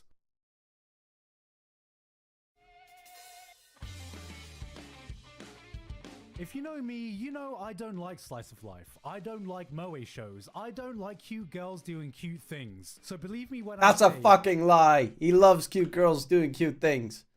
Fucking perv. Other drafting. Nah, I gotta watch the draft. We'll continue with that video after the break. After after the break. After the game. Make sure they didn't use more than 2 seconds on both the morph and the void ban. Yeah. So Just Insta.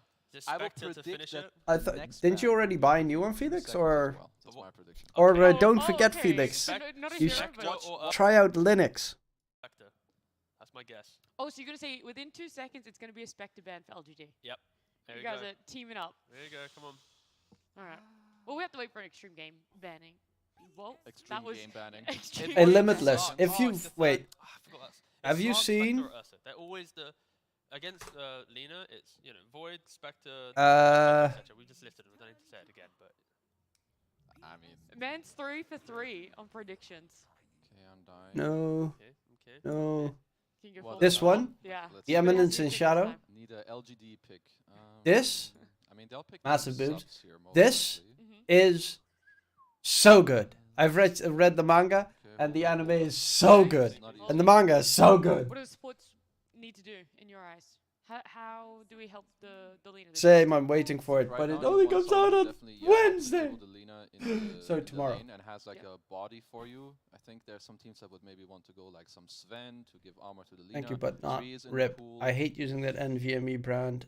I feel like you would Never take it over, again. you know. no. I mean, the thing is, if Brew's off lane, then the issue is I don't really want like Disruptor Lena in the lane, but I like the idea of Disruptor in the game. But again, Disruptor Lena not too good. When you think of Lena, you want a melee hero. That's why I think Brew could just be the 5 here. brand is PNY. My brand that I got is Samsung, and I know that you're gonna say, yeah, but that's just a waste of money. Fuck it. My phone's Samsung. My actually my camera is Sony. I like Samsung. I like the brand. Close. It's Oh, aggressive, yeah. I haven't read the manga, man, so I legit been wanting to stay clear because of the hype of the manga, so I didn't read it to see it animated.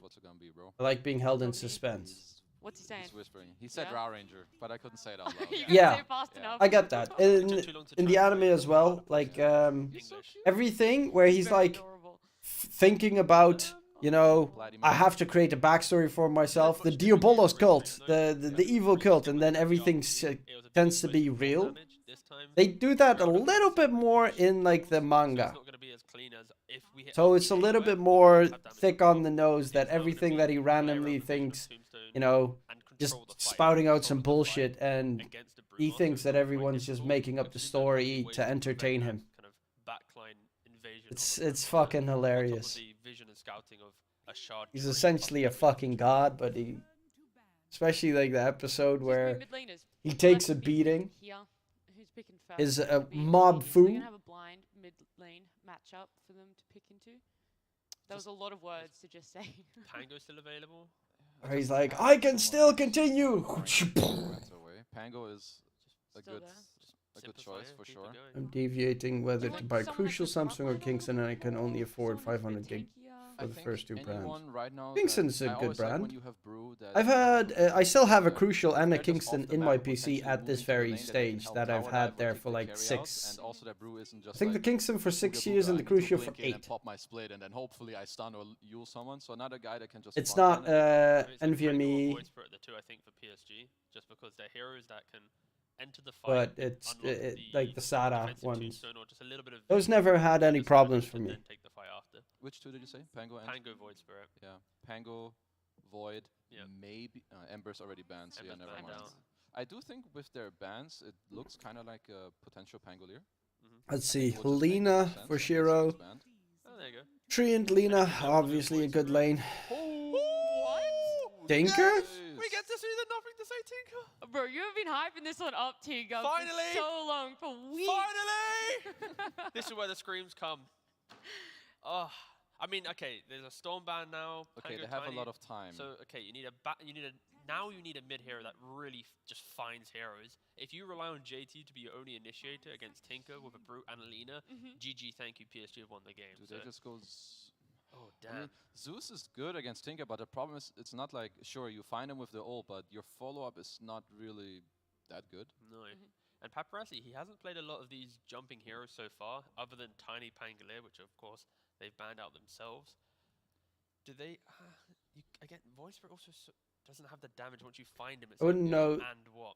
too much on SSDs. I need to buy a whole PC to even upgrade because of this stupid motherboard. It's a pre-built. Which allows Tinker to thrive. Yeah, Limitless, I had to replace my CPU, so I replaced 90% of my PC. Tree Tinker is also very toxic. Like, that's a very annoying combo because Treant kind of like keeps all the towers alive, which Tinker loves to play with because it means he can TP deeper on the lanes, take fights around the tier 1 towers, push out waves, which then also in return once again makes it easier for Treant to do that. So yeah, I feel like this pick is not easy for Xtreme because first of all, a lot of heroes are banned. You can't swap it around and like have some last pick Spectre because you already have a Drow, unless you're putting that mid against Tinker, which is begging to lose, so you can't do that either. I mean, the only one I can see is Zeus. I feel like there's probably a better one that I'm not seeing. It depends if they want to do... Okay. Just an Invoker. It feels so like... Hey, check out Kingston NVM2, NV2. Would you recommend me to buy this budget NVMe? Scout out with Tornado to find him. I'm a little bit worried just because JT has to do everything now to find... Yeah. But this time it's... If you RP the Lina and kill Lina, Tinker kills you. If you RP the Tinker, Lina's probably going to kill you. So it's a really toxic 1-2 combo from PSG. I think Invoker at least gives you some... you want 1 terabyte. Ultra late game, the cataclysms, everything. You blow up heroes so quickly, PSG can't reposition, but... Yeah, it was an alright pick. I just like the Tinker. It's about pick. I think $50 it's here. Filthy, enabling plus Alina on top of that. Any more adjectives you want to throw in there, T? I get that to see one. how PSG plays this one out. I love watching. Reason I went for especially Samsung is say because the I DPC. just felt like it. Yeah, I got nothing else to say. And I get a bunch of money back from the I government think the anyway. Tinker So. is disgusting. It was a very good pick. And I think the response from Xtreme was hard to make work, and they did not find the right one. Okay, so it was bad and bad. Yeah.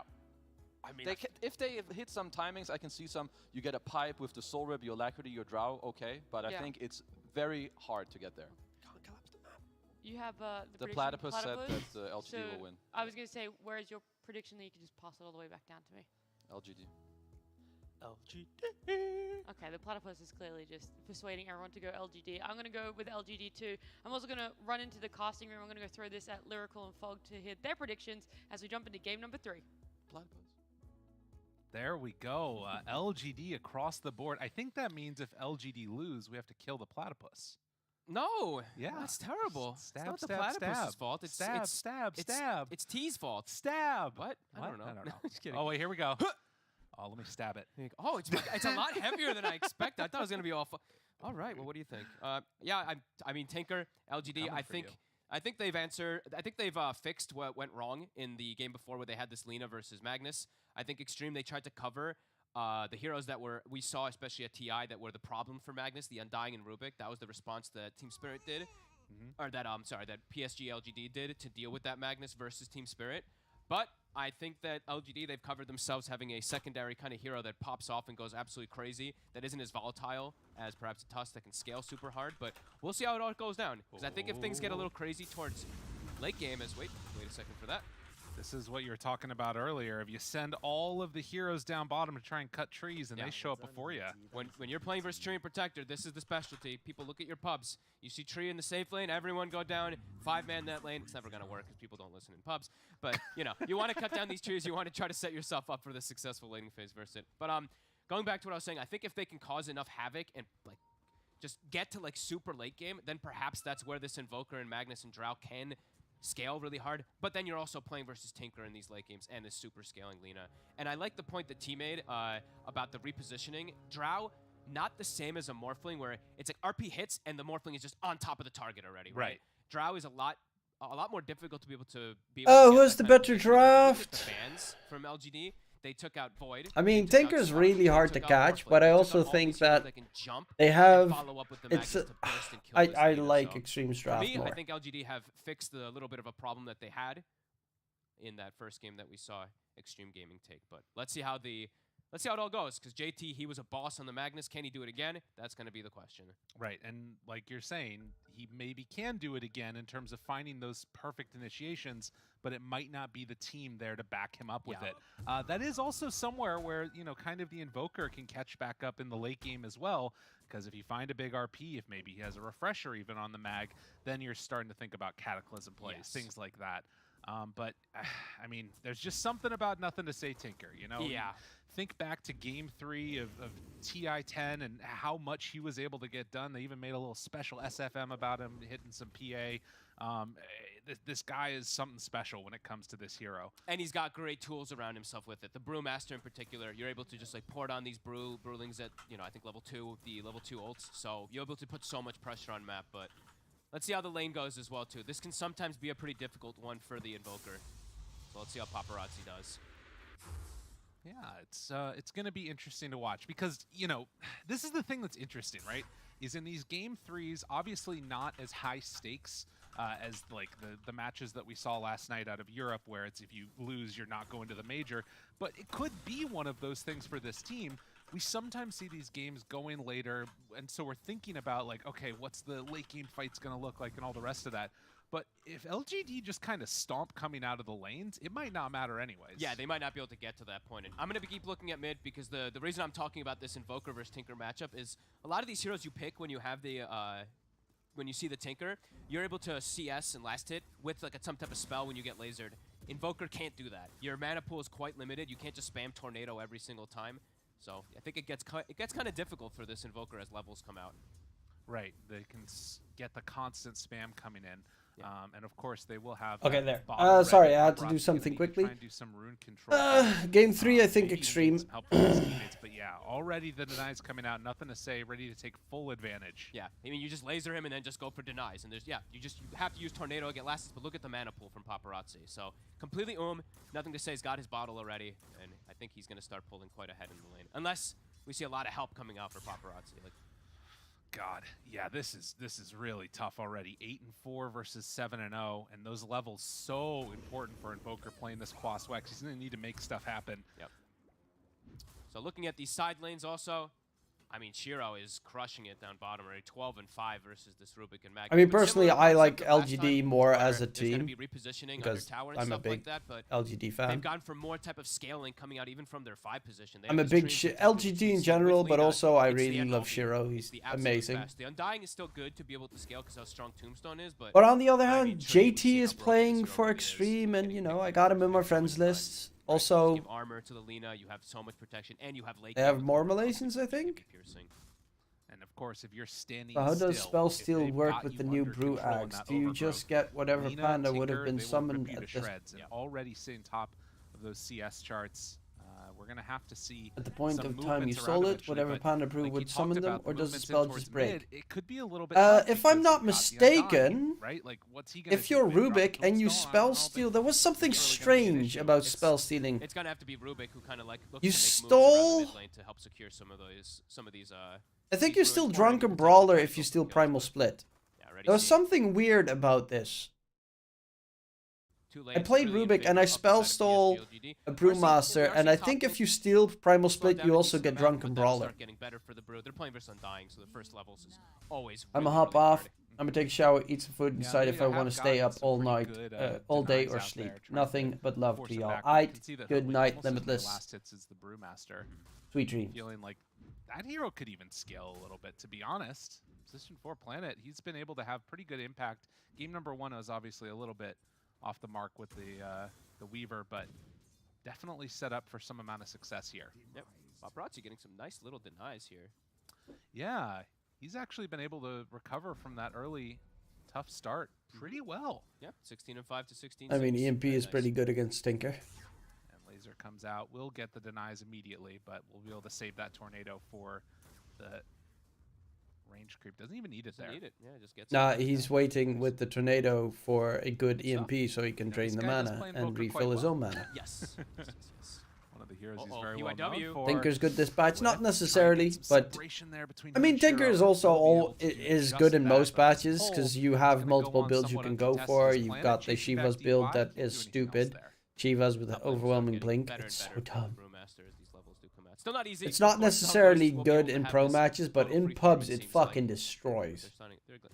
Because pushing high ground is always shit against the Tinker, no matter what the patch brings. Wait, if Spell Steal gives you both Split and Brawl, does that mean if you get Rubik Ags, you can have 3 stolen spells at once? Aggressive. And now DY, he probably has to go suicide or walk back to base. So maybe? Maybe this is the moment. I actually gotta check, because there was some weird interaction. It could have been also that if that I Spell Stole like Cinderbrew and I got Drunken Brawler, or... Come on, guys. Dude, that shit lags like crazy when I check it like that. Come here, Big Satyr. Actually, can I? Oh, it's not hitting him. Check it in Dota? He's getting body blocked by the small ones. I actually want to check it, but I think it might give you guys a black screen. The move toward mid lane. If I do. PYW does want to set up for this 6 minute and maybe go for a kill attempt. They have the urn finished up on Paparazzi, so maybe they try something onto nothing to say here. And this is where it actually matters that it took a little while for Undying. They could have maybe had him come in for mid too. He's going to be up in time maybe to just TP in though. Let's see. They decide to do that indeed. He is coming mid, yeah. They really I'm going to check it. They will just send the Tinker back to base, so PSG.LGD, they're like, alright, they bring 3 heroes mid to secure the rune. I'm just going to fill bottle like this. It's going to be down bottom, a illusion rune. Brewmaster. Tombstone down, Planet going to be chased, going to get punched. Zombies going after him, and DY. That's first blood at 6 minutes. Done. Good double rotation.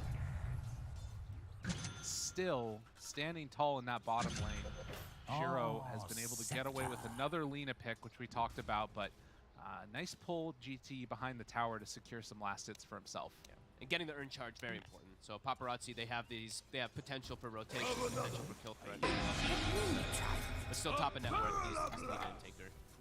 I feel like it's going to be one of those moments where this Quaswex Invoker, he has to get active around the map, make some plays happen. Yes, I think if you submit, you're just going to have this happen, where you just get spammed from the rockets and spammed from lasers. They did, so the other move that DY did immediately was, I know you can't have, that's why I'm checking something, because I had some weird interactions with because that's the strat, of course, with Tinker. You get these crazy stacks up, so the Rubik at one point. Farm, but it gets instantly DY, so they've taken care of that on the side of PSG. Yeah. Those stacks and gets that really good. If you steal Primal Split, you automatically get Drunken Brawler. Building up to have this dual core be incredibly strong.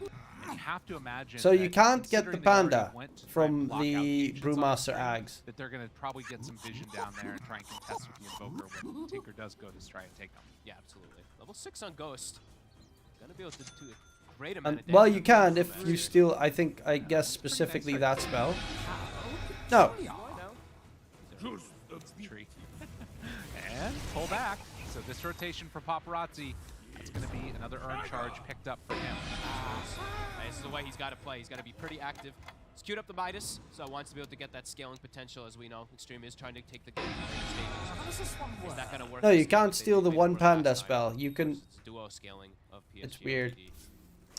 That's tough to know. DY. Oh, he drops the tombstone here. DY. Planet shows up, but goes nearby. This is actually kind of interesting because now they have vision over all these stacks. So yeah, Paparazzi if you shows up, spell DY's still steal, there. They get the kill before you his can't six get and the small Planet, panda from the Brewmaster down. Ags. That one's impossible to get.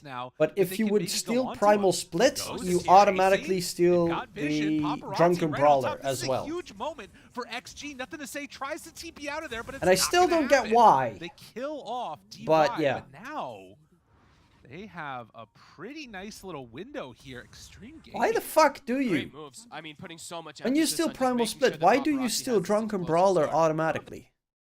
They can steal too many of these stacks. I don't think they can steal any. I don't get that. Actually, so. Nice rotations, though. This is beautiful. I love that Ghost even gets involved to walk in here with Paparazzi. This has nothing to do with the other. Have to make sure that they enable this invoker. Zero. This type of start to slow down the Tinker. I mean, obviously, you would love. Oh, wait a minute. Wait a minute. Level 6. He's got to Still run. work for another hour or so, Ghost and moving also in. playing Yeah, Might DY and can just Magic force him back. 7. Hey, I used to play Might Do you think that it's Heroes kind of Might like and Magic like imperative that 4. LGD finish off these stacks? Like, Yes. if they get them stolen, how bad is that? It's completely detrimental to Tinker. They have to do it right now, so nothing to say. Smokes up.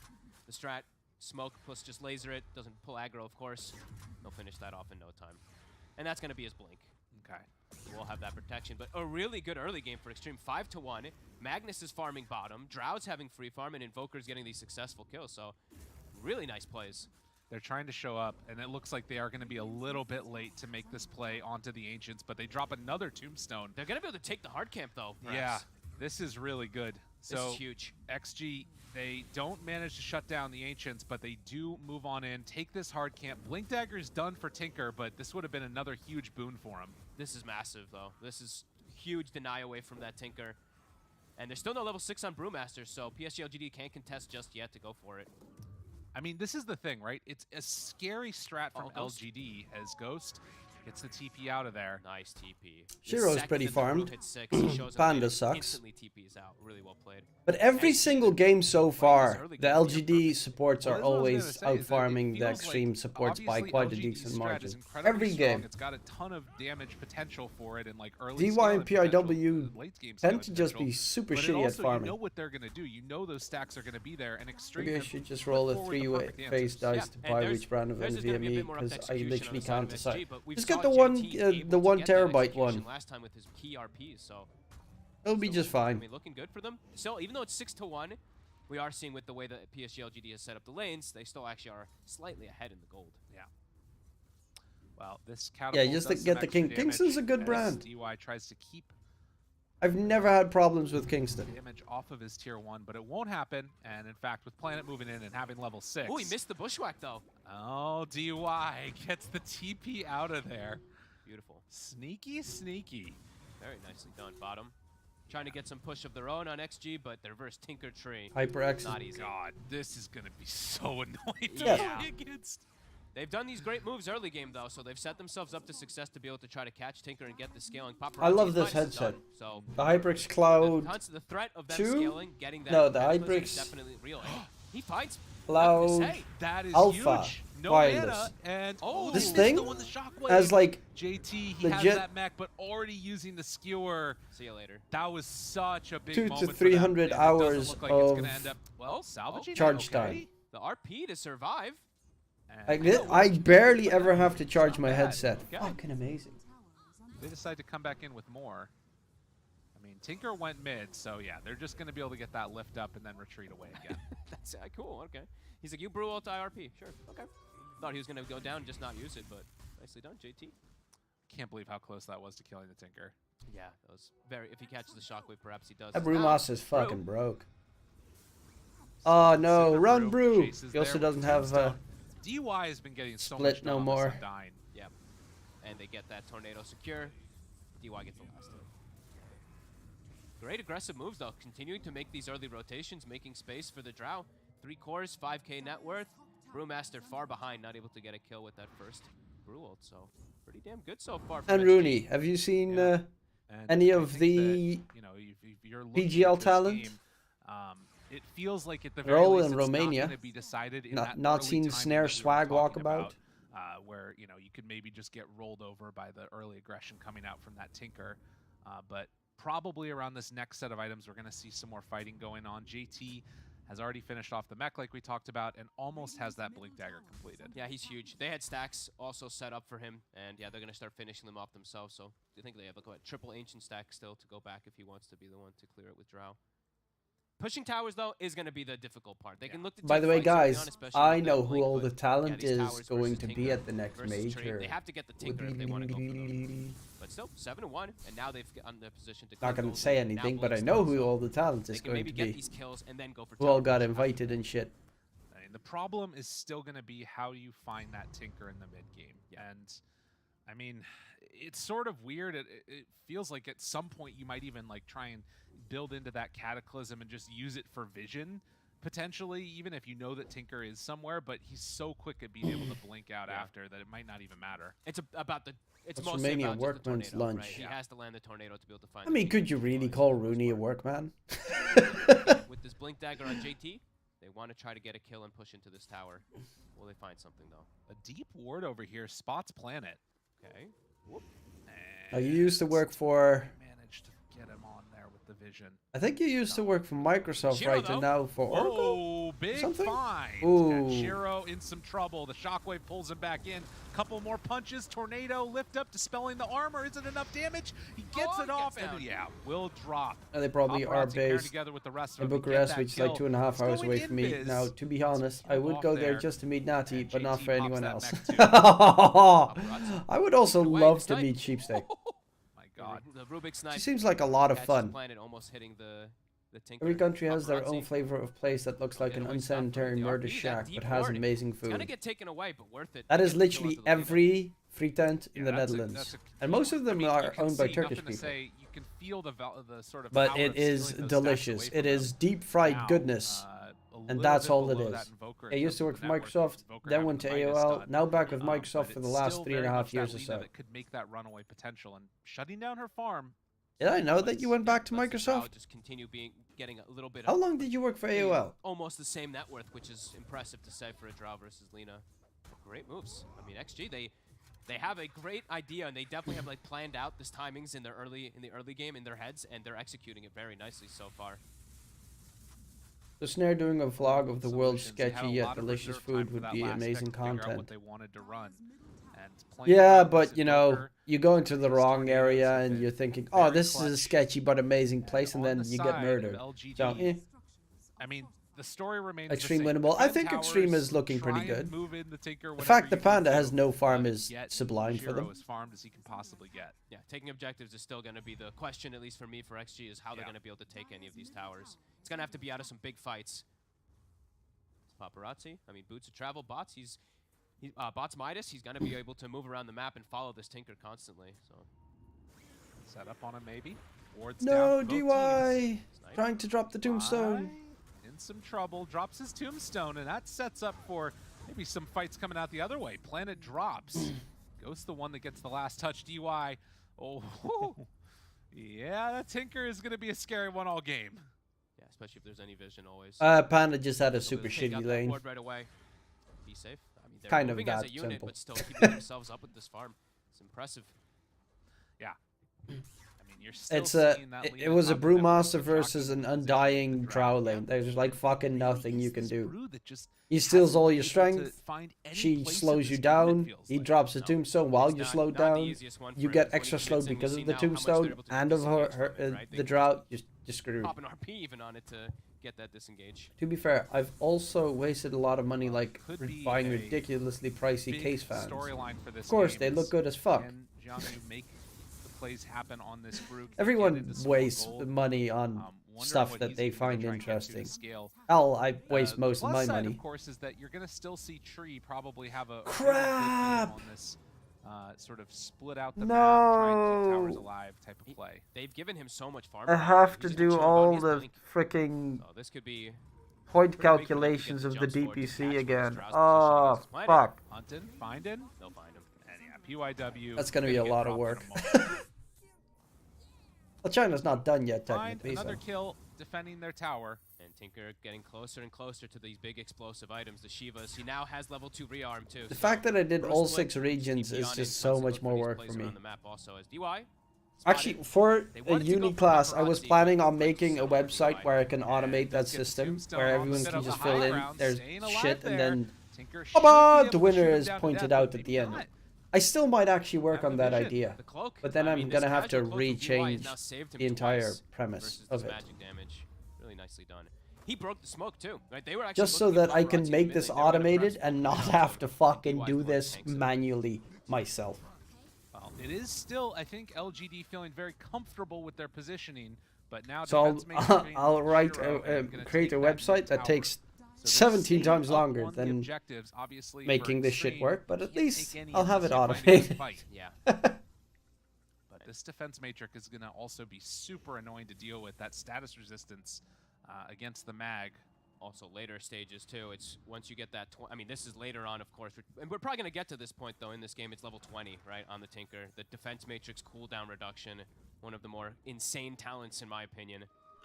Throw it onto like 3-4 people in team fights. Everyone just has like a free Octarine. So we're probably gonna get to that point with the way the Best whole thing pace to of this invest in game is these going. days: OnlyFans, paid Definitely feels subscriptions, like and Pornhub Premium.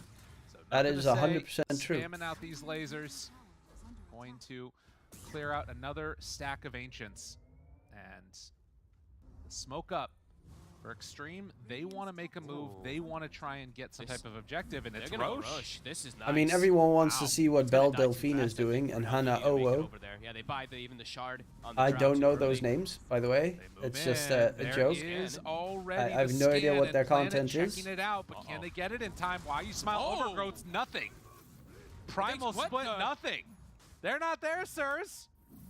Uh-oh. Okay, a little bit awkward there from the two ults. And I think they can go back in. I mean, the only thing that would have been used is going to be the Tombstone. That is I mean, that's quite a blunder there from PSG.LGD. the That derpy is derp. really rough. Oh, blinks in and grabs the haste right in front of him.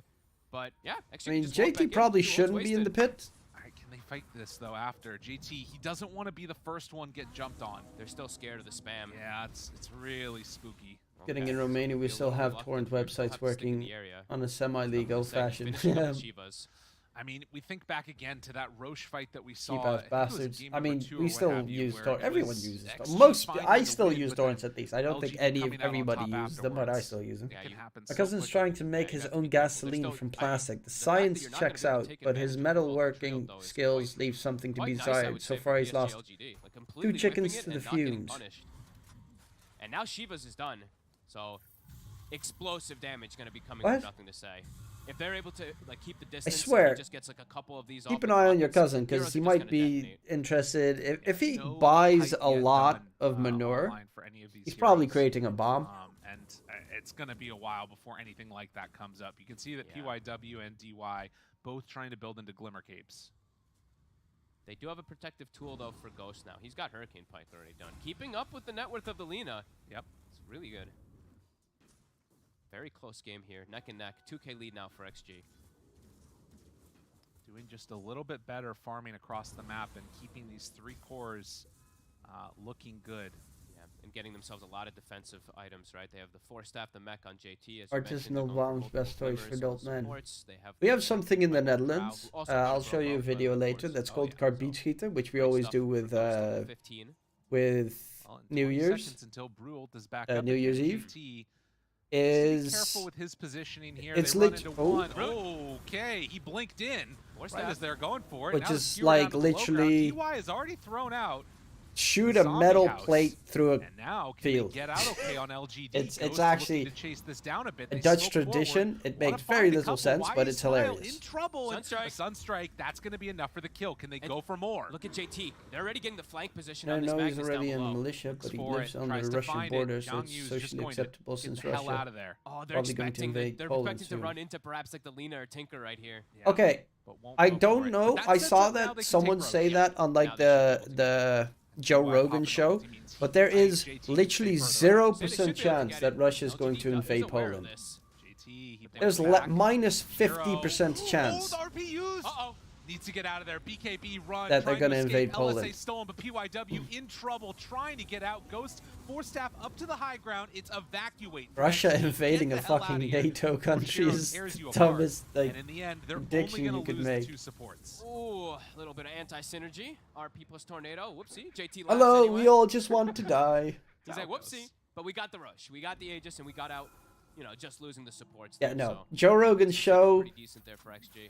Just gotta, yeah. There's a bunch of misinformation coming out of that show. That's how it goes sometimes. It's still entertaining as fuck. Important to point out also. But a lot of those guys that come up to the show, it's just So we are gonna be seeing. See who we can get this week. Just go 1-1-4 when you are playing versus Rubik. This mech stun maybe could be something we have to look out for PYW if he's able to get his hands on it. That's interesting. Imagine being Poland these days and having flashbacks. It's almost Dude, like we say it Poland every has game now, zero right? Hey, it's fear important to point of out. being We invaded. have seen Liquid, right? They're a Liquid in NATO particular, they're the ones country. that You I feel like literally we saw in Samia, declare war on the 2 supports entirety of sometimes NATO just if you're completely Russia. decimate games because we saw That's people the pick entire some Western active world. Light Strike array, so we'll have to keep our eyes out to see if that does happen because this spell is crazy. And Joe does not know what research is. Particularly with the freaking RP in this Yeah, game. I mean, something. It's still entertaining to watch. You just have to take most things with a grain of salt. And Ghost is going to go to town. That could be a really rough series of events for him. Yeah. We'll see how it all goes. And you can see that for Nothing to Say, recognizing the danger at this point in time in the game, is going to be going for a BKB next on the Tinker. Has to protect himself versus this. At the very least, I can agree with the sentiment that on Russia is a Mars. problem. Well, yeah, it's a problem. Good steal. Same with China. Dude, everything's coming together. China can do some nasty things as well. Granted, they probably don't want to go to war with the world either. Against eHome trying to come in and take their spot. This can cause crazy tiebreaker kind of status to be able to push them toward that top 4. Be a huge win for Xtreme. Yeah, I think if LGD wins and there's some other scenarios, we could have like a 3-way tie for first place kind of style happen. And I think if the other scenario happens, we could have like a 2- or 3-way tie for the slot to go into the major. So yeah, massive game really for both sides. More so for Xtreme just to get there. Yeah, making sure they can secure that spot against him. So Tombstone cooldown for the Undying. DY has had a really good game. Yeah, he has Glimmer, I believe, done too. I think both supports getting close to having it. The RP gets the brew. One. That's decent, and that should Holy set up shit, for them that to brew take is this dead. Tower, although already moving into position. The rest of LGD is nearby. Ghost trying to punch away at this. Tombstone has already been used, but the spam is going to come out. Nothing to say. Hard to play against. But The Americans Tornado do not missing know on what a the grain of 2. salt is. That They get is the also tower. very, very true. Finally get themselves that objective to open up the map a little bit here. JT, always on point here with his Magnus. They like to exaggerate in a lot of cases. He is really just And write headlines about the most mundane things he's ever. played it so much, I it feels know. like, for them, right? I think he's played it like 5 times or something. Let's take a look. I'm going to quickly check it out. Paparazzi playing in the same area right now is Nothing to Say. Just like Until he gets that the news headline. Did you see that one of the? I think it was like the cousin of the woman that created the Black Lives, the Black Lives Matters movement, and he got like, I think he died to quote unquote Time to police get outta here. brutality That's already ages down. without Trout while he in was a ton of innocent, but the trouble. guy Goes was top like BKB high on immediately cocaine and I think alcohol as well, and he refused to work with the cops. And he tried to hijack a car. He was like legitimately a threat in that situation. They tasered him, then he died to like I think cardiac arrest in the hospital. And they were like, yeah, due to police brutality, he fell. No, bitch, you should have listened and not used cocaine while driving. A little bit messed up in these fights. Literally saved because of just split-second career I delivery. don't agree with his conclusions, but trying to distill your own fuel from waste plastic is a cool project, and despising the Russian government is a position I agree with. Oh yeah, no, I agree. If you could, just like people that use biofuel for their cars or whatever, it's really impressive. And I know that there's, for instance, companies in the Netherlands that make artificial gas out of like byproducts to try and, of course, circumvent the problems with not having gas in the future.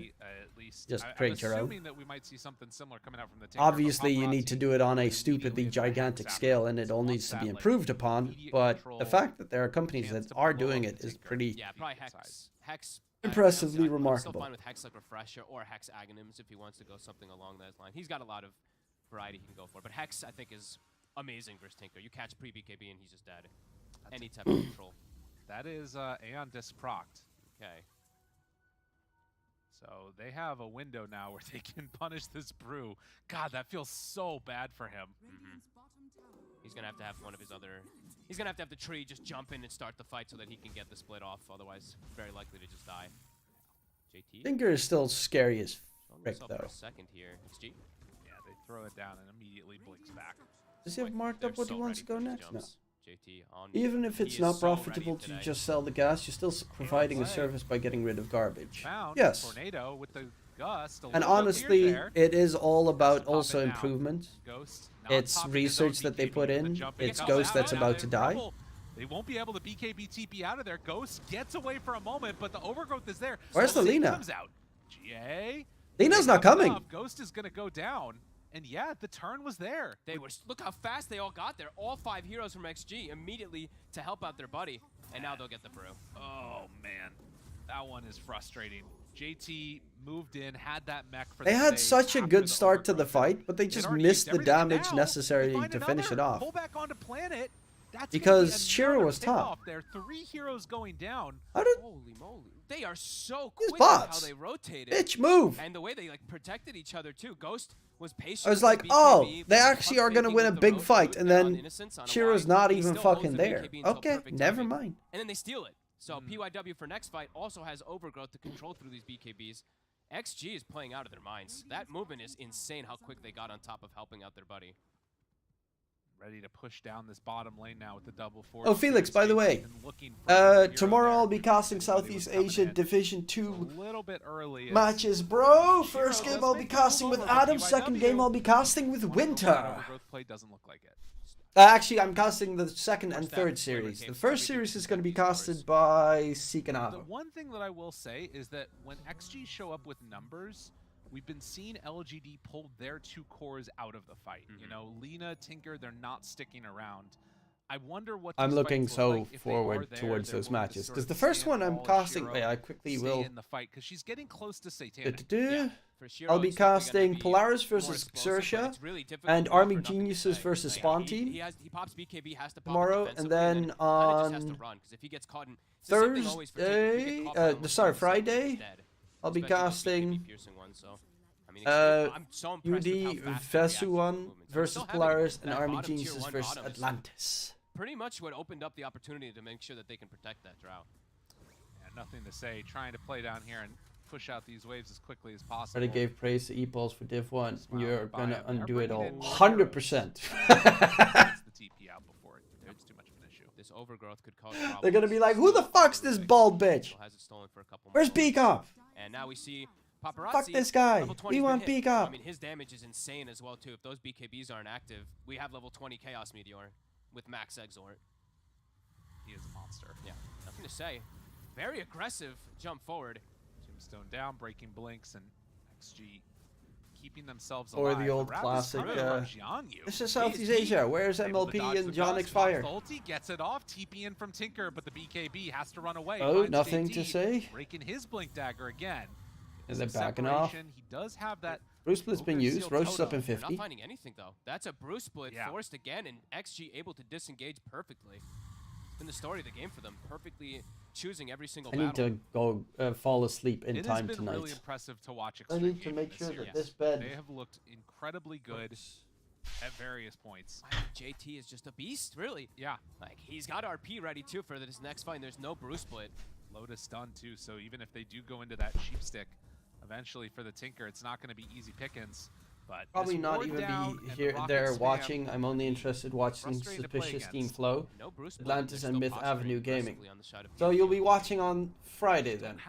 Because I think I have Atlantis on Friday. JT does. They find Shiro going to get the lift down to almost Team nothing. Flow Tries is to going to get be casted by can't get Avo. anything. Team Flow versus Myth Avenue by Avo and Taken Seek too on long, Friday. and XG. They find their window. No lead. Actually, I like Spawn Spawn team because I think Oh my God, that's Spawn's Mamang Daya's perfect team. timing. JT.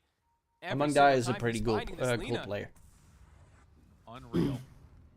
They move in. They take out. I covered the them vision. in the Ghost qualifiers. Ready to go to town. They're gonna see now that Roche is up, and I mean, giving Look them at the that second damage. Aegis now Oh. feels so difficult to play against. Why you smile there, but they find Planet instead. Does get the bushwhack off onto him. Why you smile with the overgrowth. Tornado goes out just barely off the mark. This is all to try and keep their players alive, but Roche Fair, is already MLP and down. Jonix Fire are an Ghost with the iconic duo. Aegis. Oh, 100%. But they already signed for NA. That's why they weren't in SA. BYW gets healed up a They little got bit, but offered the eventually job does in go SA, down. but they chose to Ghost go is finding for with absolute PGL flank to NA. positioning, who's going onto the ancient area. XG hit, and they hit hard. Every RP has been so impactful from JT.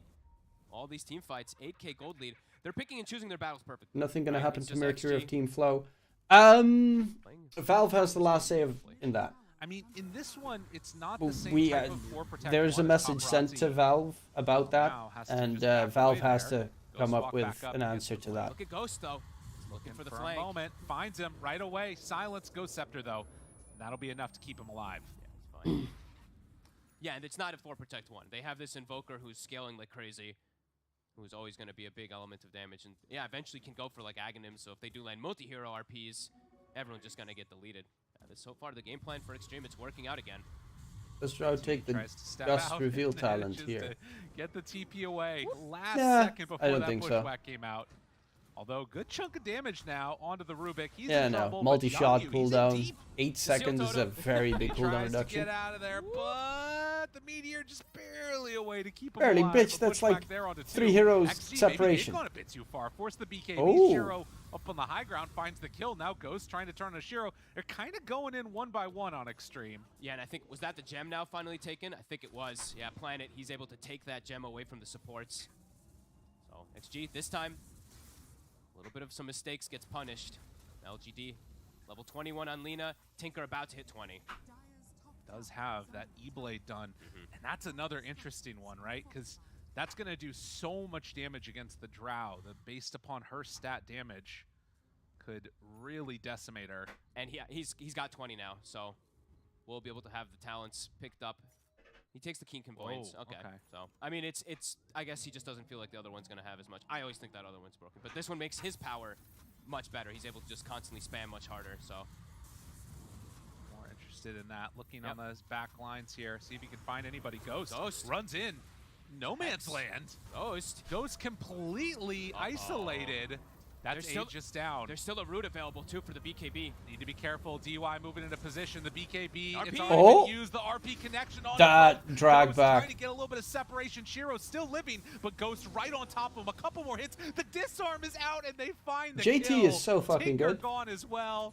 They baited out that Aegis perfectly. Why you smile?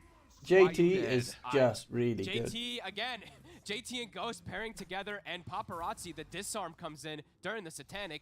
Can't get a single attack off. LGD thought they had a window there, but quickly gets turned on again. My God, JT. Look at this moment right here. Look at him. Finds it onto the back. It was actually just the skewer. He didn't even get the RP onto Shiro, but it was enough. Yep. Too much damage coming out, and yeah, that disarm lasting right to the very end. My God, XG just delivering over and over again in these the first and third game. JT in particular, and Ghost just perfect positioning. Now DD plus Alacrity. Perhaps they can get themselves a Rax here. Yeah, 25 seconds with no Tinker, and there is no damage left without them. No. If these two heroes are gone, I mean, they have nothing. JT's hunting. Looking for a moment there to find somebody, but Glyph will be used. Tier 3 tower going to drop as Ghost eats away at it. God, that screw was stuck. About to expire, but guess what? They find somebody. Tree is I gone. still remember his horrible plays as Mineski's +1. 5-0 and 13. I Dude, thought that PSG.LGD Mineski also had Moon as their mid lane, but it doesn't seem like it. It seems like Xtreme with this but they had Jabs as their +4, and Jabs played Meepo mid sometimes. Is Kling still unpicked? Yes. I don't know if it's unpicked, but it just never... Responds, they will respect that counterplay. I think it has been picked a couple of times in the DPC, though. Nothing to say, still very much. But it's not really a popular hero for... But Agnum Scepter done now in the brew. Well, obvious reasons, the hero isn't that great. E-Blade done for the Tinker, which we talked about. He's queuing up the Hex. If JT keeps finding these jumps, right? Even though Lina is just faster, stronger, better. Just keeps putting this Lina right into this most uncomfortable position possible, right in front of a Drow and Invoker. And what's crazy to me about that is, like, think about all those little poke and prod and types of and things. Klinks can have a very super shitty laning stage. Grasp, you've got everything. Whereas Lina doesn't really have that problem too much. Shots bouncing around. He doesn't have a BKB. He's got 4 staff and a blink, and I mean this Lotus is doing a lot as well. But I mean it's just his positioning, the way that he's able to get the lineup every single time. LGD. 2 times now, having to play, giving up that Rosh, right? Giving up the Aegis these 2 times has been pretty detrimental to them in XG. Can't believe Blacklist owner actually trying to justify the lack of coach. Everything's been their way, and Paparazzi's actually just gonna go Octarine. So he can just say it how it is. Cost money. Fuck that. Better way to take long extended team fights. As LGD holding hands down bottom, and fucking OG has a therapist hired. They have a physical therapist. Have everything to make everyone in their team top notch. Yep, dispel the Aeon Disc in particular, right? So if they can catch the Brewmaster, dispel the Aeon Disc, and just focus fire. And they're like, nah, bro, coach, too much work. JT, right. But he's been making it work beautifully, even if he has all these. So 39 minutes in, an Octarine core now completed for the Invoker, and going into the overwhelming blink next. Still just so impressed with their execution. The way that they're disengaging, picking every single one of their battles that they won, and Paparazzi doesn't get the initial hex. Holy moly. Tough anyway. I think the defense matrix was already precasted. Has that ward down there, it's gonna get taken away right away. And they have 4 heroes behind him too, so it's gonna be a tough one no matter what happened there. Tried to go for a little bit of a crazy play. Feeling himself, I think, is what they call that. Yeah, 5-0. Feeling himself, that's fucking pervy to say. Part of like 80%, 90% of the kills this game. Doing amazing. He's just feeling himself. Same time, same as last time. Sure, you're not a Morphling for all that positioning, but Ghost positioning's been perfect, and now he has Scotty. So we're seeing the disarms come into play versus the Lina. Now next Rosh is third. Rosh is either Ags or Refresher. And now a Refresher also on JT. So 2 rounds of that RP. Big stuff. Oh, baby. Can they make it happen here one more time? They've been making it happen every time, so it feels like the answer is maybe, probably yes. But walk up to high ground, and the little panda there. It's going to be found by Paparazzi. They take it down, still keeping them invis. JT almost connects. He's fishing, but doesn't quite find him. Any big neutral items being picked up.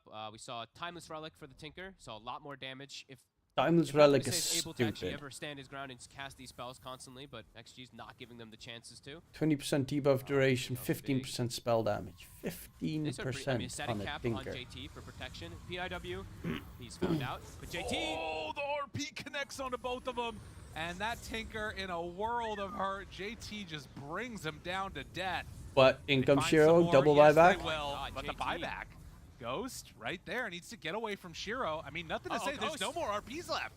Ghost now in some trouble. LSA gonna connect. They take him down once. JT tried to get out of there, but the missile Buyback Gaming find him after. Paparazzi. And suddenly, I mean, Paparazzi, he needs to take down Shiro. He's so low, but it's not quite enough. The living armor to heal. Paparazzi under control, going to die. It was going so well.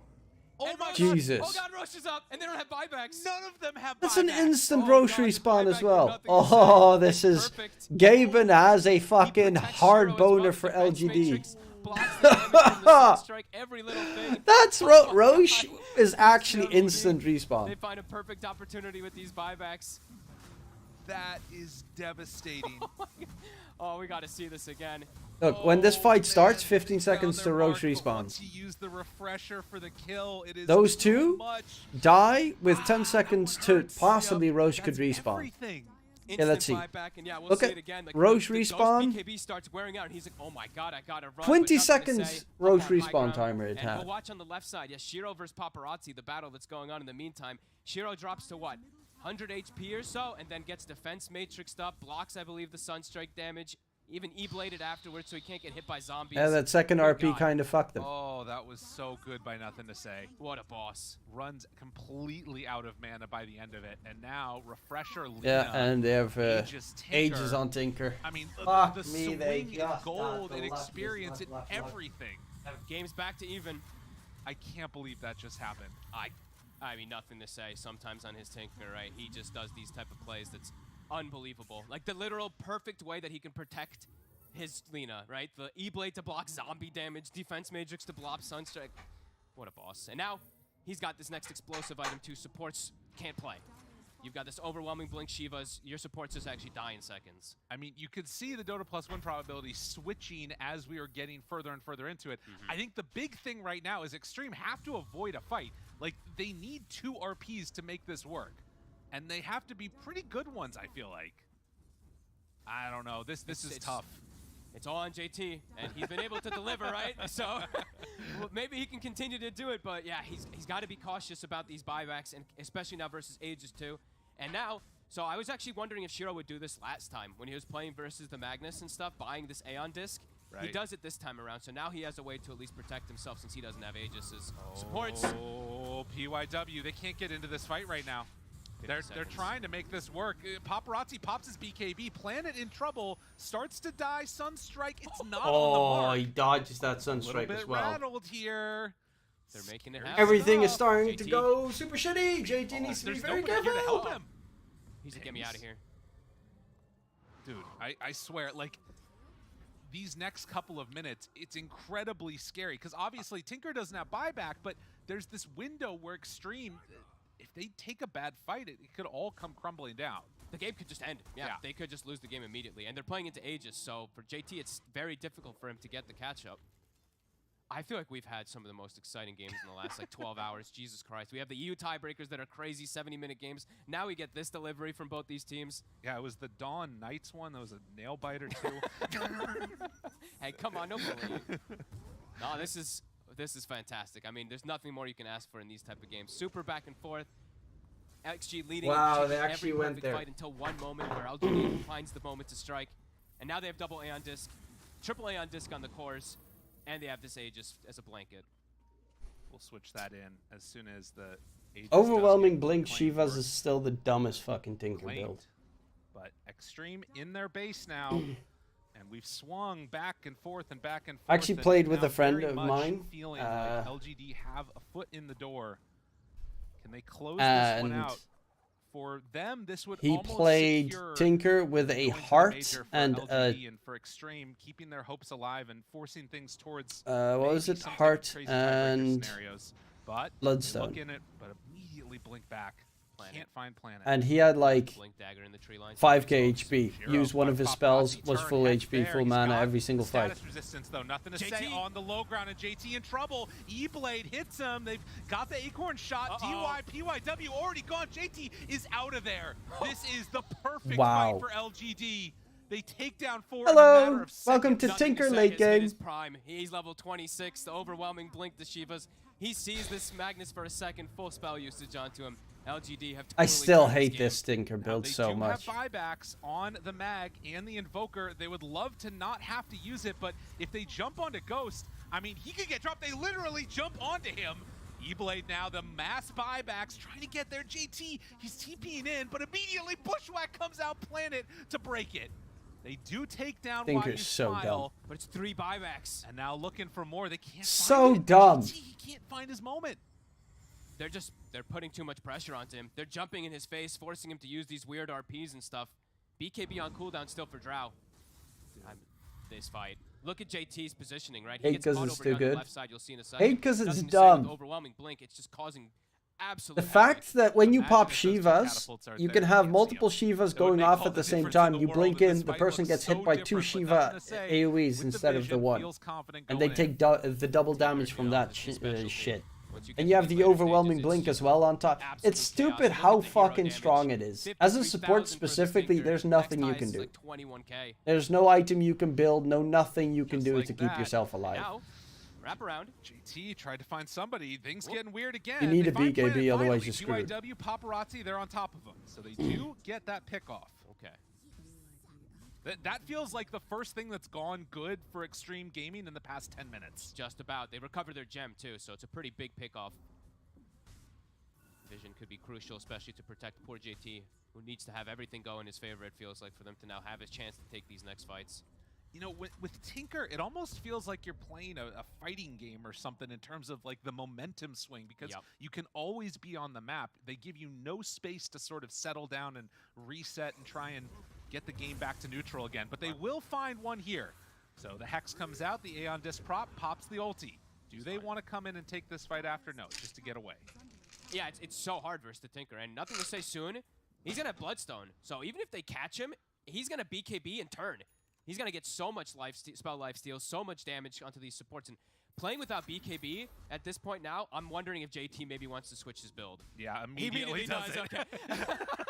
he had Aeon Disc queued, but you can't play Dota versus Tinker without BKB. Like, the supports are just going to evaporate. You're getting hit by overwhelming blink and Shivas and mini stuns from rockets too, so I don't blame him for this change. He needs to get BKB to be able to try to get these jumps off now. 9K gold lead into the favor of It's looking very rough. I hate Tinker. Until Roche is capable of respawning. I hate Tinker so much. I mean, you can't feel safe as Xtreme. A good even Tinker wins a like game. and knowing that they might play for A Roche, bad 'cause Tinker just steals away all LGD your has just been farm. so fast paced over the last couple of minutes. Buyback status for them too, by the way. They almost have it back up on everybody for LGD, so they might try and make another run at it here. They all have so much gold too to be able to have those buybacks available. And I think everybody's queuing a Aeon Disc on their side. Planet even has one. They see him. DY in trouble, wanting to get the tombstone off, gets the pullback. There's Cheer up, one, BKB. but a BKB was there. Now the overgrowth comes out. Ghost completely isolated. Hello. Nothing to say. On top of I the come to rocket fuck you missile up. spam Overgrowth stuns. stolen though. JT pops that refresher. Nothing to say. Aeon Disc procced. LSA out. They get the connection down. Tornado. No! Anti-synergy! No! Gets dropped. Does have buyback. Oh, no! Ghost turns, starts to punch, and it looks like they're going to be able to maybe run down Xiaoyu. They'll start to die. Ghost still there. A couple more hits. Oh no! Oh, that was so The painful RP to during watch. The tornado again. He was getting like a 3 or 4 man RP, and it just gets clipped with He tornado. had a 3-man RP and was in the skewer with the tornado. So grim for XG. PSG.LGD now have a massive window. Drow having to use the buyback after dying. Oh boy. The pain. Yeah, we'll see it here again in a moment. It's so much pressure because this Tinker's just blinking in their faces. He's trying to get these grabs. Amazing BKB from Shiro. And you'll see in a couple seconds here. Actually, we won't be able to because there's another fight. Going in on him. Boomerang from downtown. Uh-oh. The missile stun. Paparazzi throws out one salvo of the damage. Oh! Laguna Blade. Oh, alive on nothing. Planet. Oh, lordy. Good God. And now BKB's on cooldown for the Invoker as well, so can't actually look to contest in this next fight for 50 seconds. I mean, the sort of big win here, at least for Xtreme, is that Roche is not going to respond for a minute. They don't believe in JT. They need this time. But they don't have the buyback on Drow, and on PSG.LGD, they have everybody with buyback available. Only the Rubik I has it don't. ready. in this game anymore. The swing Mainly has because I think really Tinker's too gone big. completely Tinker's too into the favor of godly. He's LGD. got Bloodstone. He's got How Lotus. in control And not Extreme Lotus. were. Aeon. Couldn't get that finish onto these buildings. It's so That's fucking why that hell. fixed, right? They went for this Tinker. Yeah. This How is that odd win probability still that close? We've now seen these last like 14 minutes or so how explosive and nothing to say can be. He's at critical mass. Cinder Brew applies fears when ignited. Yeah. I've never seen that talent before. Yeah. Level 25 Brew. The other one is pretty horrible. Well, they do now ping out and they see on the scan that somebody is in the Roche pit, but it is not the one that they're thinking, as still 40 seconds. And fighting for XG at this point now in these type of open areas, it's so hard, right? Playing versus this Tinker, your supports just, as we've said multiple times, they just detonate. They can't Yeah, get there's into the no fight ammo because to this throw Tinker this just kills them game. in seconds. Wow. And JT's Wow, job Felix. feels Wow. impossible. They smoke out. Smoke did not connect on a pop. Toxic They prick. think that Roche is happening right now. But obviously, Quickly, we buy know back that on it is TB. not, And die immediately. Sends out that Cinder Brew. Not quite going to connect. You got this. We believe. Just ready to jump in. BYW immediately breaks smoke. Now they get the lift. Rise Drop it versus down. YNT. JT My pulls in prediction one. for... Dual Oh my scepter, god. bringing I'm him not up. gonna... Out of control. They get the stun onto I don't Drow. know. Shiro finding I'm him, watching but now the something Thrall else. wants to bring him down. JT connects, but needs to blink out of there. Gets the skewer back. Still has one No, left. DY. He drops a Why? tombstone on death at least. Still pulling them in further and further. Oh. And Shiro, he's going to be gone a bit too far. The full combination is out. Nothing to say there with the defense matrix, but it's not going to be enough. They kill off the Double leader. That's the buyback? buyback. BKB's used, and the tree dead too. They get 3 And kills. it's double buybacks with Roche up, and it's the 4th one. Okay, Still Extreme abruptly should ready just to be RGG. chilling now. Nice play there from Paparazzi, finding the opening onto that. Force out 2 Definitely there for a buybacks second, but yeah, the on rush 2 cores. Ooh, wait. be there That's for a the free Ags. And then They Aegis. decide to move out again. I mean, it's a hard one to make happen, but with that 1 RP available, they could go for that magic moment. Oh, did Shiro cancel his box into the pit, I think? Something happened there. Either way, he's going to have to walk his way over. So, some time bought. XG will be able to get out toward that Roche. Try and move in and defend against it. Dire scan. A lot of buybacks. Just walks into LGD. pit. They still have Tornado. the Tinker Fuck! on, the important one. Tornadoes going Oh, out there. they're JT going. under control, down to half HP. Oh and my gone lord. 2 minutes. XG have to run. They can't fight this right now, I don't think, unless Ghost wants to stand tall. Nothing to say in. Go to town. It's dangerous, though. LSA out. He's gone. 2 minutes. Bye-bye. out. No mag, no Drow. Paparazzi under control. Hello, They went to I'm a try and tinker. contest, but they I'm will a be tinker punished, stinker. and I think that might be it. As they run down the lanes, LGD, they find it perfect. They've finally done it. I mean, MVP, nothing to say. Yeah. Holy crap. I mean, what a Tinker performance.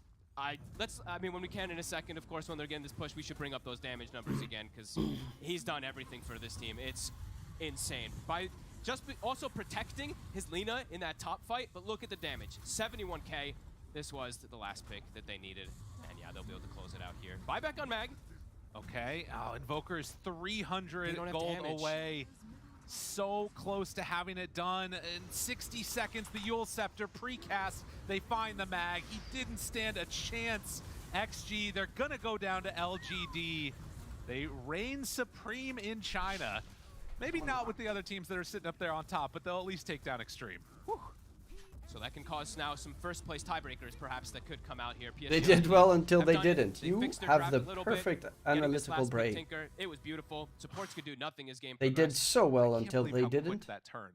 It was that moment where it felt like Xtreme had it in their clutches. They're grabbing on, and then, you know, I was waiting. I just wanted to stab this little guy right in the head. It was right. And I can't now. I can't get to stab him. No, I mean, yeah, nothing to say. Holy crap. Like this type of Tinker performance. There's a reason we've said, you know, this Tinker is a terrifying thing to play against. And yeah, he's done it. This was, I mean, not the cleanest game, of course, from them, but they endured versus that pressure, versus that lead that Xtreme Gaming had. Versus Why that does he promotion have a... that Is Xtreme that a Gaming had, but platypus? They found that moment, right, waiting with the buybacks, kind of baiting these double RPs. Yeah, wow, nothing to say. Perfect. I was just imagining in my head for a second that people hadn't seen the panel segment where I joked about stabbing it in the head. They have no idea what I'm talking about. Poor little platypus. What a treat. We're treated with this type of series right before we get into some EU tiebreakers in a little bit. I don't think there's anything more that people can ask for. Okay, that was fun. That Bocce the Rock, a Moe slice of life I show just where want to cute girls do continue cute watching this things video. is something really special. What makes it so special? Gay girls, isn't it? Wait, not this time. Bocce is a show about this awkward gremlin who joins a band in hopes that she can get Will you over cast Y&T versus rematch? No. Mainly because it's done by Paragon, and Paragon does not... I never asked them if I could, like, co-stream their games. Rise versus Y&T. I had Rise winning the series, by the way. So, let's go, Rise.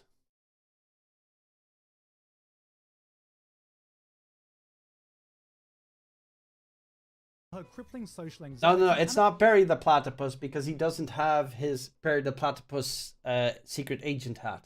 Achieve the popularity she never had. I know what you're thinking. Wait, I've seen this before. It was called Komi-san, or Watamote, or Hitori Bocce. Yes. What sets Bocce apart is just how above and beyond it goes with this animation to convey these she just like me for real moments. Characters go in and off model. Animators just fucking give up at times. People start glitching in and out of reality. You may or may not have done the exact same things that Bocce does, but you feel her in your fucking soul.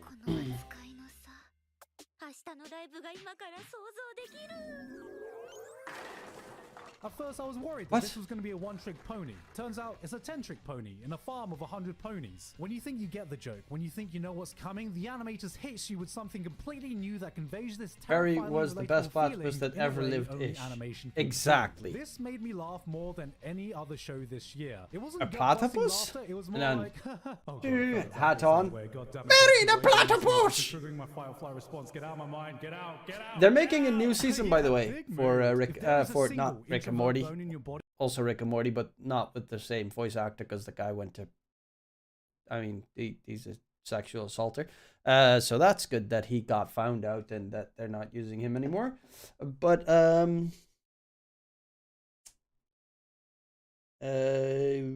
fuck.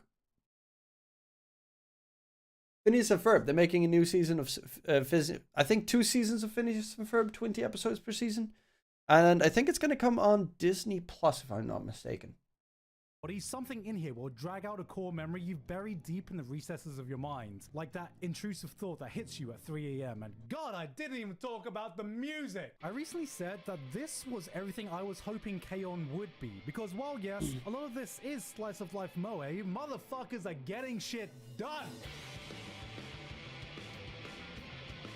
These girls don't be fucking around when it comes to their music. They have their goals and they're gonna go out and achieve. Wait, is this still the same fucking slice of life shit that he was talking about? Oh yeah. She takes to overcoming that. Every time she stepped up and tears it up on stage, made me want to jump up and go, yes! That's my girl! This was my biggest surprise of 2022, bar none. In a season of reminds me of like Metal Baby.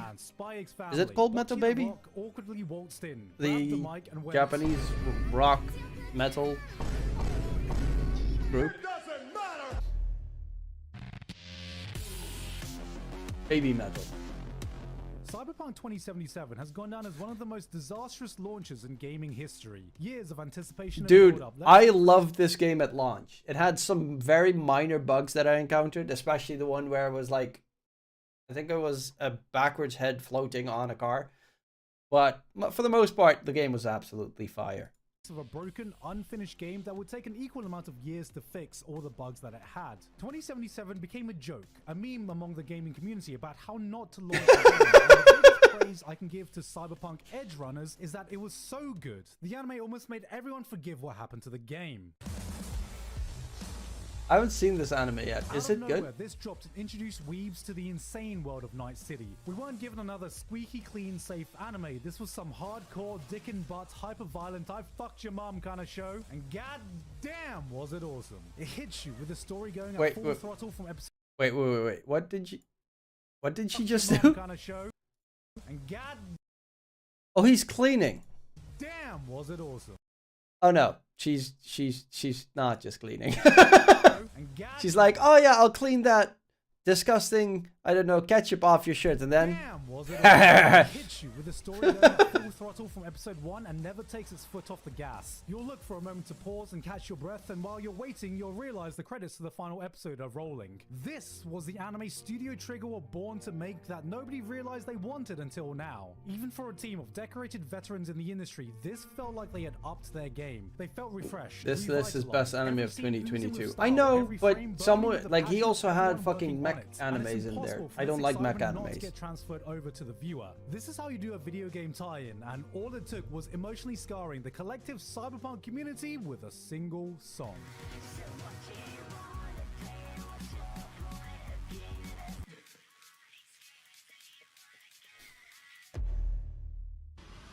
The top X list is always, hey, I need to watch Mob Psycho 3. Season 3 was announced, I remember saying to myself, we don't need another season of Mob. What a prat!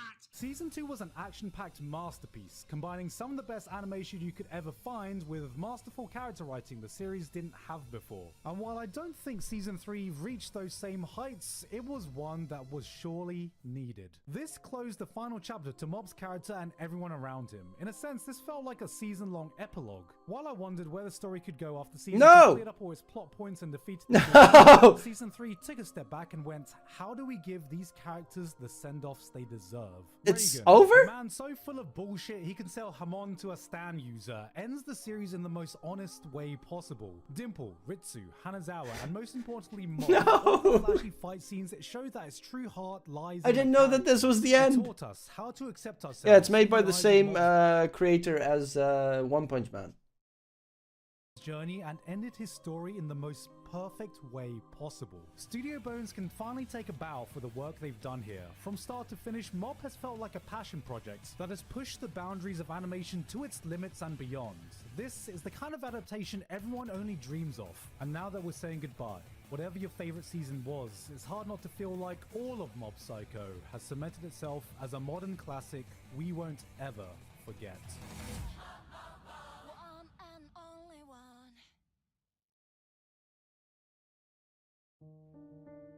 What's number 1?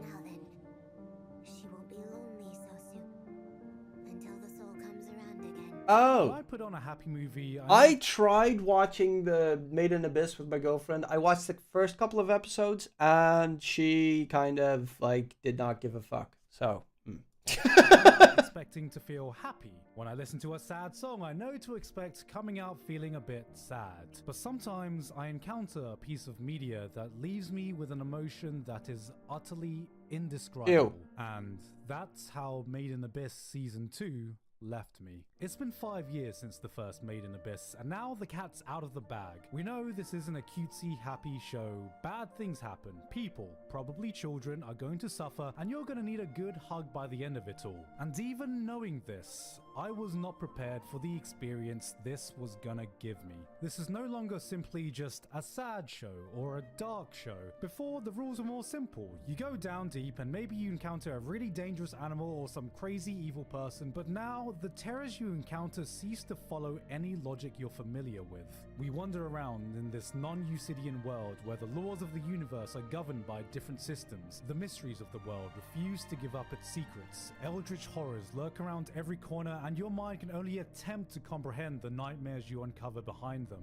Made in Abyss 2 contains some of the most haunting things I've ever seen in anime. But none of it was because of some simple violence or gore, but ideas and imagery that disturbs me to my core. Yet somehow through all this, there's a gentleness to its story. For all its terror, this is a hauntingly beautiful tale. It gives you hope in a place of hopelessness, then smashes it all away, terrifies you without scaring you, and hits you with a soundtrack that makes your soul just wail.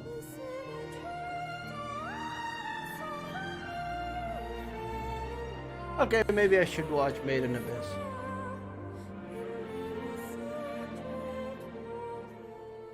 Incredibly I don't like the my favorite anime this year. I don't, Any one of the how top the 6 people could have taken look. the spots, but the reason I settled on Made in Abyss is because Like the fat it's given faces. me an experience like no other. Unlike everything else I've talked about today, this has grown beyond something I would wholeheartedly recommend. In the same way, I don't really recommend a movie like Requiem for a Dream, because it's not something you go into to enjoy, but I watched Everything, Everywhere, All at Once yesterday. The movie with fuck, I don't know those actors' names. Fucking with the Asians. But it's a really good movie. Like a really good movie. It's fucked up weird, but it's really good. Powerful experience that will haunt you for years to come. Yeah. Her. Made in Abyss allows you to find beauty, such a good movie. Hope in the despair. You watch this nightmare unfold through an ethereal lens. And it's also hilarious. Shreds, then gives you a warm hug and tells you everything's gonna be alright. You go on this ride that tears your soul apart, only to come out smiling at the other end. And only after it's all over, and you sit beside yourself to process the journey of emotions you just felt, is there only one word that can encapsulate it all. Wow.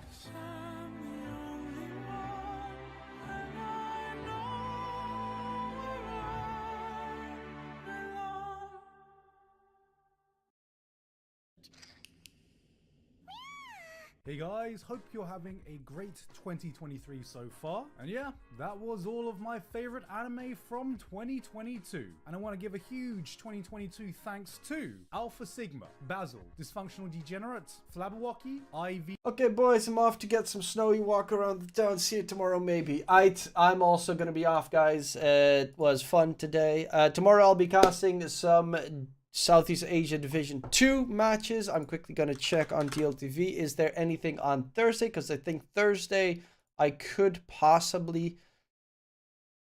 let's see. Matches. Wednesday. Thursday. Are there some Chinese matches then? Yes. I will probably be there Thursday again on this channel to cover the Knights versus Eho match. An Xtreme versus IG match for the Chinese region. Tomorrow on the Esports gaming channel, I will be covering the Division 2 matches that are, let's see, Wednesday.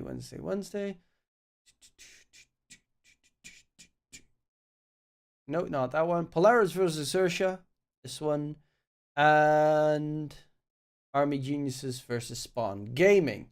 I'll be covering this match between all these Filipinos, and then this match afterwards between the Indo stack versus the Indo stack. Oh. So I'll see you guys then. And in case I don't see you, good afternoon, good evening, and good night in advance. I will be sending you all over towards Zati. Trying to clear out whatever's going on here. Oh, the channel's intended for mature audiences, so it's not for us.